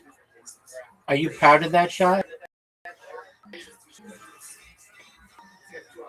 What happens when the cars become solar powered and the gas that you know don't longer need them? Solar powered isn't the way to go with cars. Hydrogen is.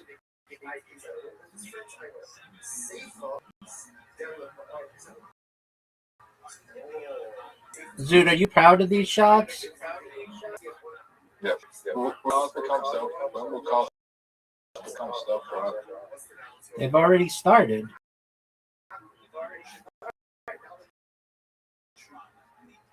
You won't need a license. Does that mean you can get drunk in a vehicle? Yeah, you can do that now in a Waymo.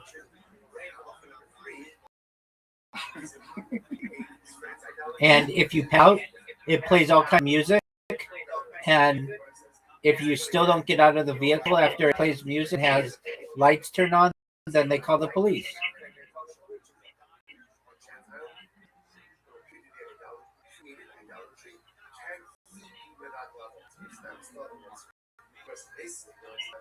Ready to go. Zoot, we're done. Take care, big man. I'm crazy. Zoot, bye. Zoot, bye. Come back soon.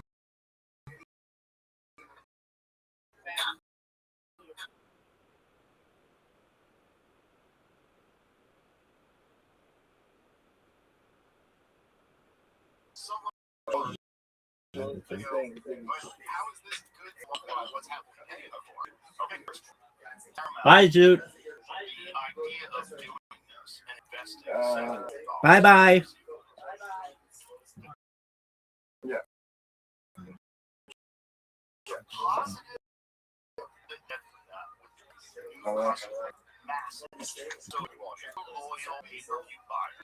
If you spend, what's it, $70? I think so. So $70 for this big time pay-per-view card. Now you get it for Paramount Plus every month of the year. You're saving so much money. So the amount of new people that are going to go, oh, this is awesome. I don't have to pay for pay-per-view anymore. So I pay for Paramount Plus, and I get all these awesome shows too. And then you go looking around on Plus, and you stay a loyal subscriber. They have all these years with this influx of viewers from the UFC deal to build up more shows. Huge for business. Okay, fair enough. app from where it is now, the streaming model from where it is now, and quadruple over the next amount of years. So they're okay. So for them, they're bringing in the UFC on. And how many people would look at a pay-per-view card? Look, I would buy every one of them. Even when I was working for the UFC, I would go on ESPN Plus and buy them. Even though I was there, I was like, I'm gonna be able to watch it in the gym when I get home. I'm gonna buy it. And so you've got all these people that were looking at those cards that were like, this one, I don't know. That's worth $70. If you're on a budget, you look at this one, like, who's fighting? Nah, I'm gonna pass on this one. I'll watch Plus. Because you can just wait a few weeks. I don't know how long the time frame is. You can wait a few weeks. This but saving so much money. Also on ESPN, they do something like that too. Like you know, ESPN, right? And then you have to pay for each individual. So no, I'm saying $13.99 or $139 for the app premium, which includes shows on new and former subscribers currently get any monthly plan $99 a month for 2 months. So for try it out for 2 months or $2.99 a month. And watch every UFC for $2.99 a month. It's fucking worth it. No, and then you're gonna get this huge influx of people that, you know, if you're on a budget, you're not gonna subscribe to Paramount Plus. You already got Netflix. Netflix costs X amount of money. Maybe you got HBO Max. That's X amount of money. I don't want to pay another $10 a month for $14 a month. It's easy. Yeah. Yeah. They made a lot of lives of more fans.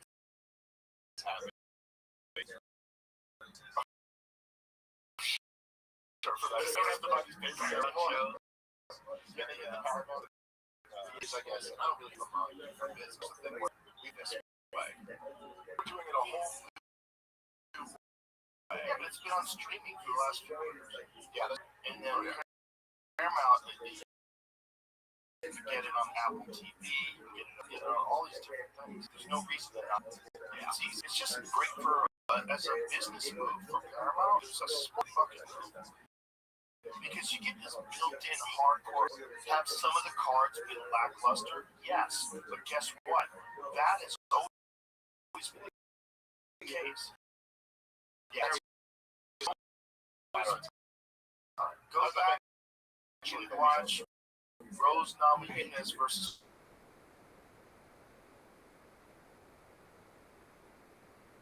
Because I remember you used to say this back in the day all the time. I am like a purist fan in MMA since it like you feel like, oh, it's boring. Like it's the most exciting. Even in a fight that's a bad fight.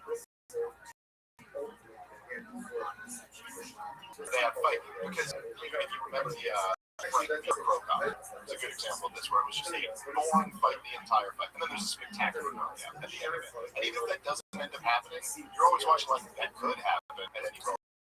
It always happens. I also with you, I believe in like I don't believe in stand-ups. I don't think you I don't think you separate a stalemate or whatever. It's like if someone's in that position, then yeah, you gotta get out. But if you're not doing it, no, that's silly. Sean explains why we're UFC's massive amount deal. That makes sense. Distributing it illegally. That makes sense. I knew there was a lot of that because there were sites that you could go to and people would open to talk about it. You could go to it and just watch the video. It's a good move. It's a good business. It's just like they just need a few banger cards. People forget about the state. You're gonna always that will.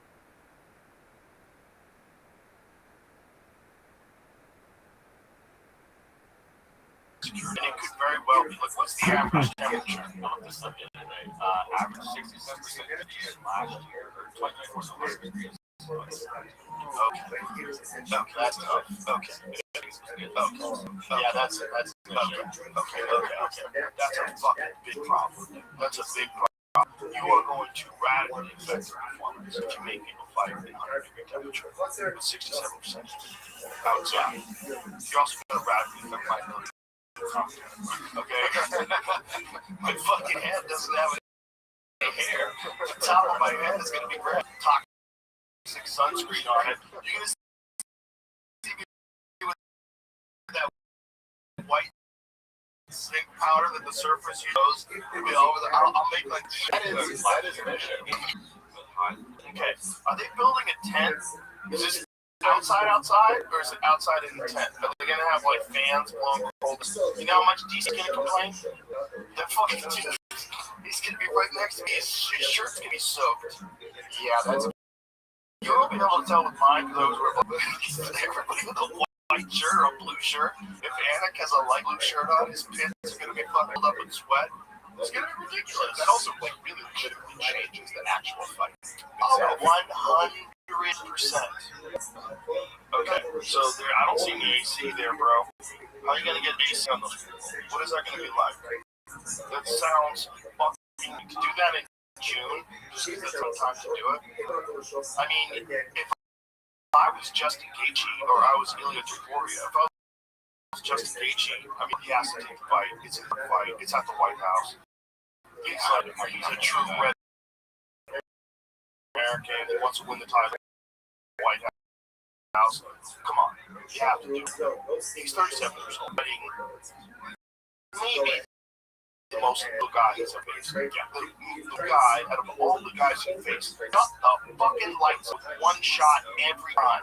His last 3 fights is the craziest resume in the history of the sport.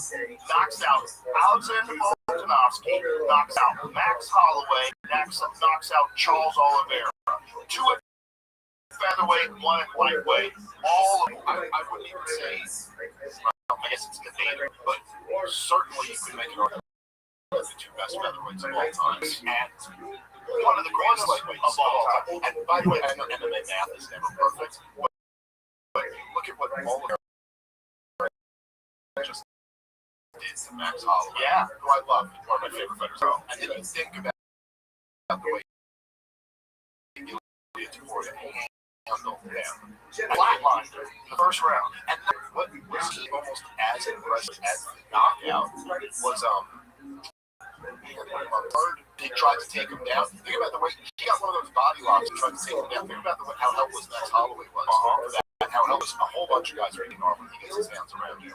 And Ilya Topuria, he tried to do that. He ends up on top and passes his guard right away. Also,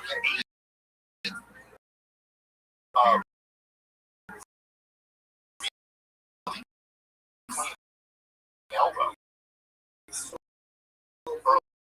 Early in that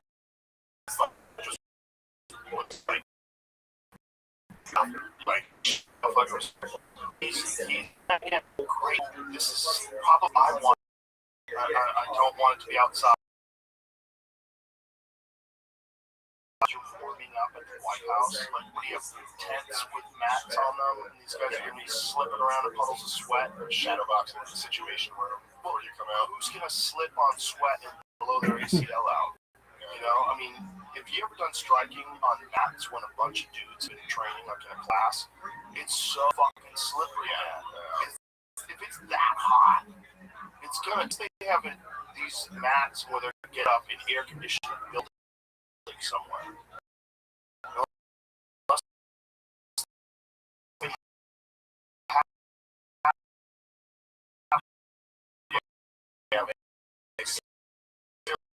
Yeah, maybe they do that. I hope they do that through the president loves the UFC so much. Wants to do it in the White House. I don't like it in the whole world. You know, you've got the interim heavyweight world title, and then you've got multiple.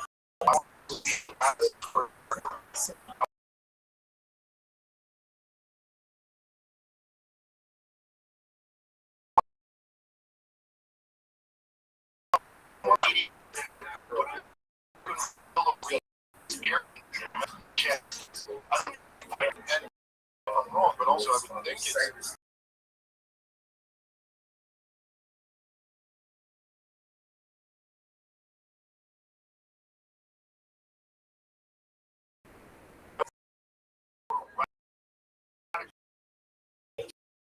dehydrated so quick.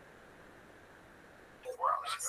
And then to compete in the sauna, you're basically asking them that there's not to weigh 180 pounds to fight at 180 pounds. Instead, you have to have 2 guys 180 pounds, cut down to 150 pounds, and then rehydrate up to 180 pounds to fight at 180 pounds. And weaken themselves, like radically weaken themselves. I see those guys that say they weigh in. The worst ever that I ever saw was Travis. So Travis, yes, he missed weight, but I was wrong. So this was back when it wasn't ceremonial weight. Like now, they give him more time. Wait in the morning.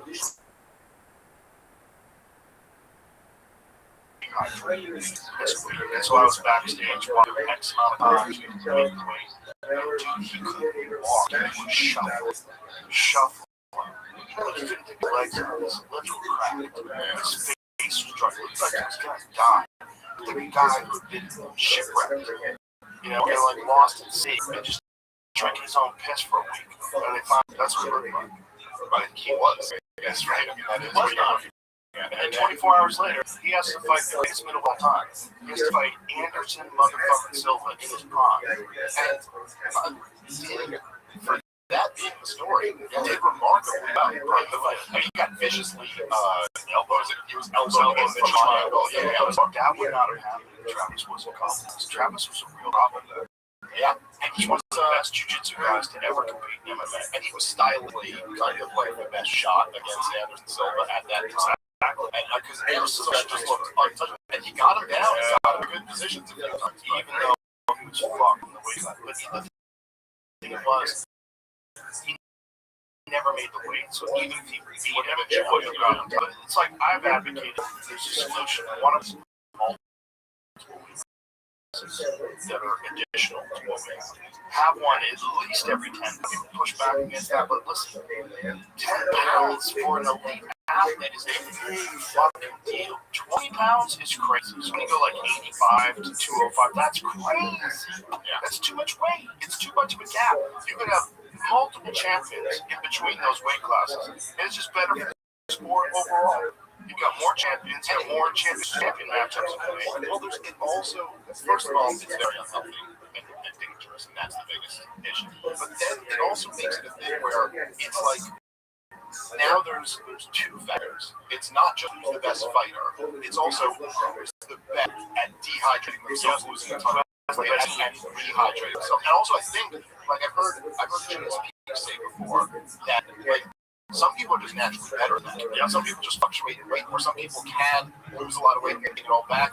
He used to always say, I just can't do that. Like, I'm not a guy, but I think all of us, we just want to see the best fighter. We don't care about who's the best at the I think that it hampers your ability. Should be removed from the equation, especially with something like this. But there's a solution. First of all, there's a real silliness to the MMA weight classes. And by I say silliness, our names that we use have been owned by boxing more than 100 years, and the names that we use are from different weight classes than boxing. That's dumb. Yeah, that is dumb as shit.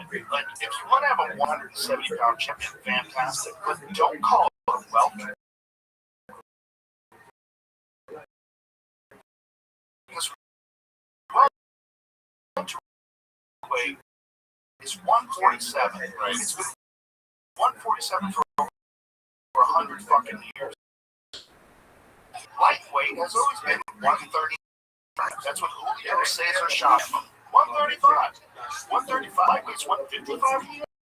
Come up with your own names. Yeah, it's all these stupid names have that. Good point. They attached these names to it when they first started developing weight classes. Because it used to just be one weight class. Another one on this. Why? I think you mentioned this before. Why am I not getting the language?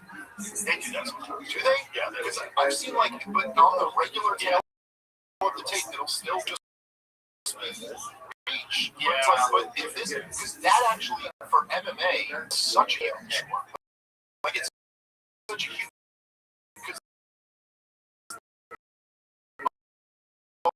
like, if you're cringe of me, but my friend Larry, very joke back in those days, he had this short torso. What's this? Oh, that's crazy. That's crazy. Steve just has a way longer torso? That's nuts. Oh, wow. That's crazy. Well, I'll know such a bad kicker. He's really part of the reason why. My friend Larry had this short torso. Short torso. He was like 60. He was all legs. And he was this insane kicker. He was like a freak. Like he was made in a lab.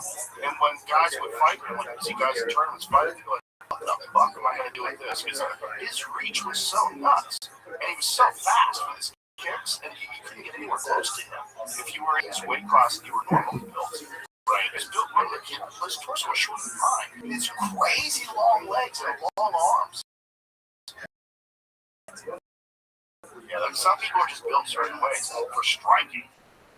It's fucking unbelievable. He's impressive. He's not tall, yeah, you know, and he's just fucking like.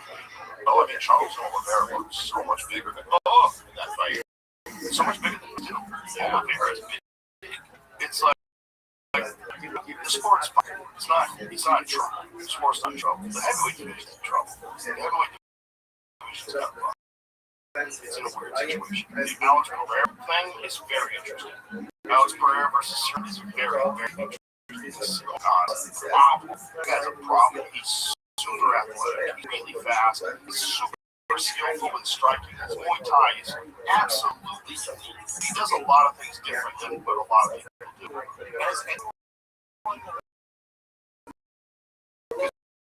Even Francis, like I was saying before, grappled with him against Choco. But has anyone reached toe to toe and beat him up? No one beat him up. Tai Tui went toe to toe. I mean, tried to, but he got lit up. Yeah. To Cyril Gahn's problem. And even still in the little Thomas Hospital, he was winning. He's tough to fight like that.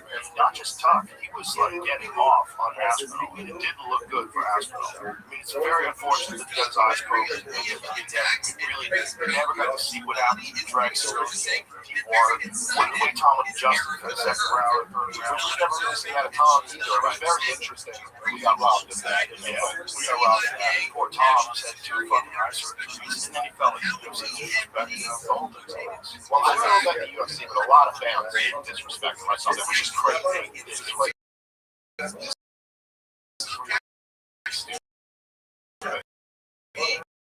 we talked about this last time. Each of these one posted has one.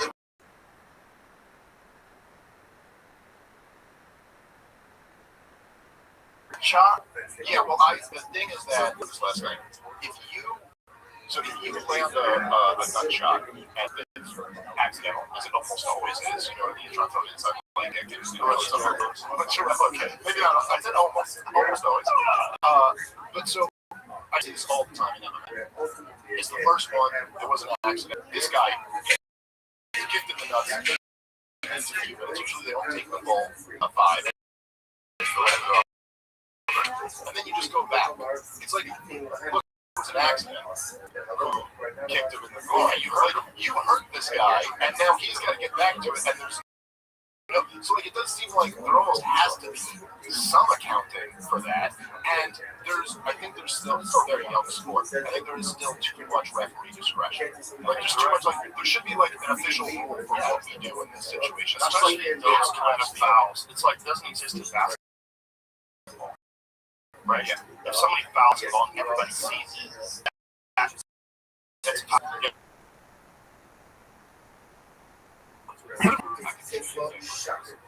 I'm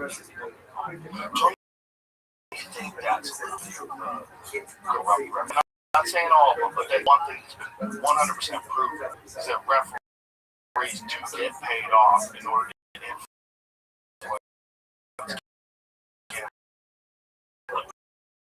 Yeah, there was that one referee who,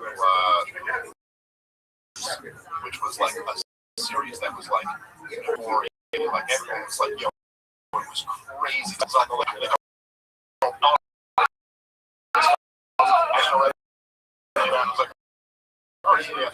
And it does, because it was the shadow. big project.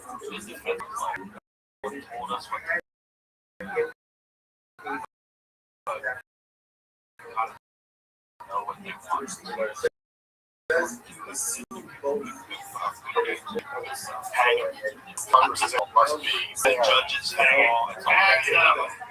them all in front of the kingdom. Anything else? No, thank you for letting a non-expert talk away with you.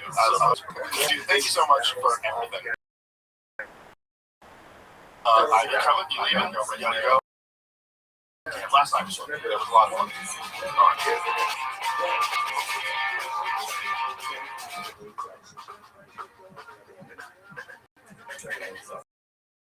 That said, do it. If it involves instruction, even though yes, I do want the continued existence of the I don't want to regulate it. I don't regulate it. I don't want to regulate it. I want to, nevertheless, go ahead and check these.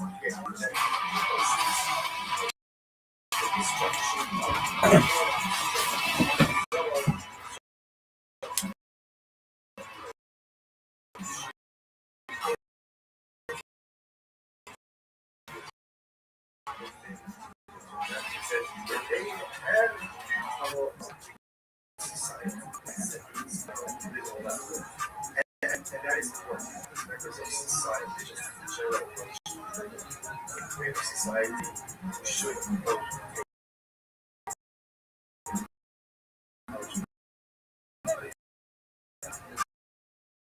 Yes,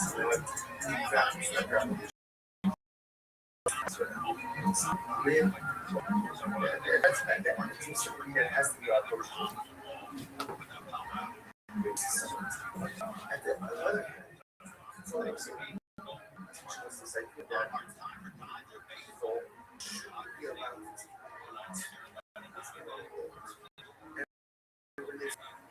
something that is tested, when there's something that is important, it has to be because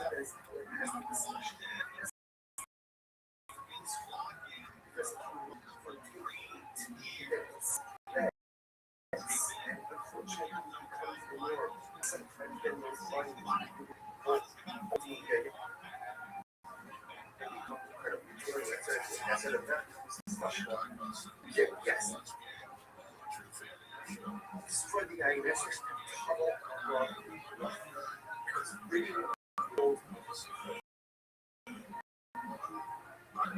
is a fraud. It's not easy. It's not easy. It's fraudulent. Think about such an incredible thing. Think about what creation is. It's not you think that like just right source, right? Just classical. Because we're doing the noise and yet again, it's like it's also you can't see what's the difference. You can't see right. It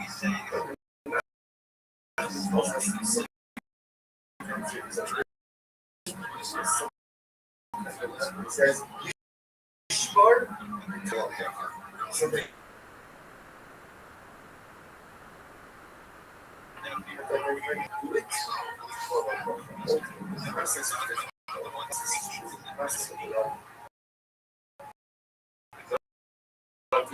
Inside of the process, that's what it's saying. You already goes back. We're hugging the space again, the same. And the African discussion, we're hugging the space, coming back, yeah, but let's go get a little more. So let's take this part. Cells, I know I have guys on the third house, that tells you. Does that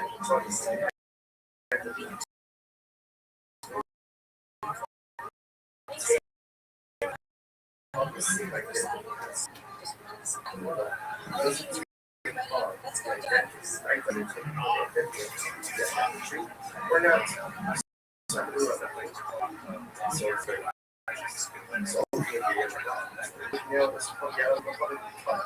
So Leslie says he thinks that sources that money is not that money is just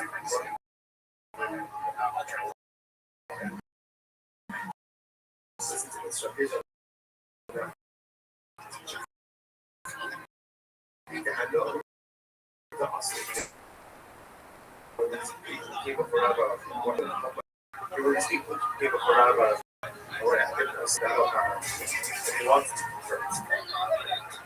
I've been told that guys, before you can work, here's what you need to do. You sell off all those dry Dollar Tree, right? Sell off all the dry Dollar Tree, and then you have your cash.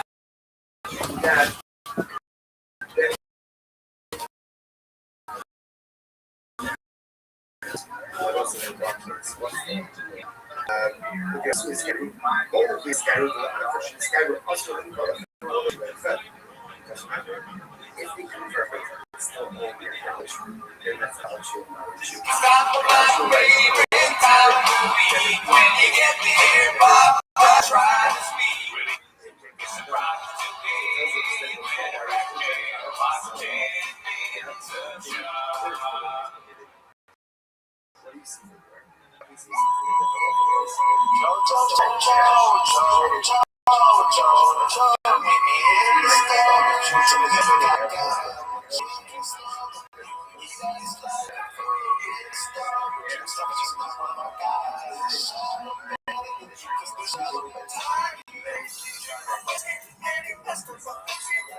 Welcome back to Timmons Shop. Thanks for tuning in. As always, join the Patreon, join the Discord. On the Patreon, you get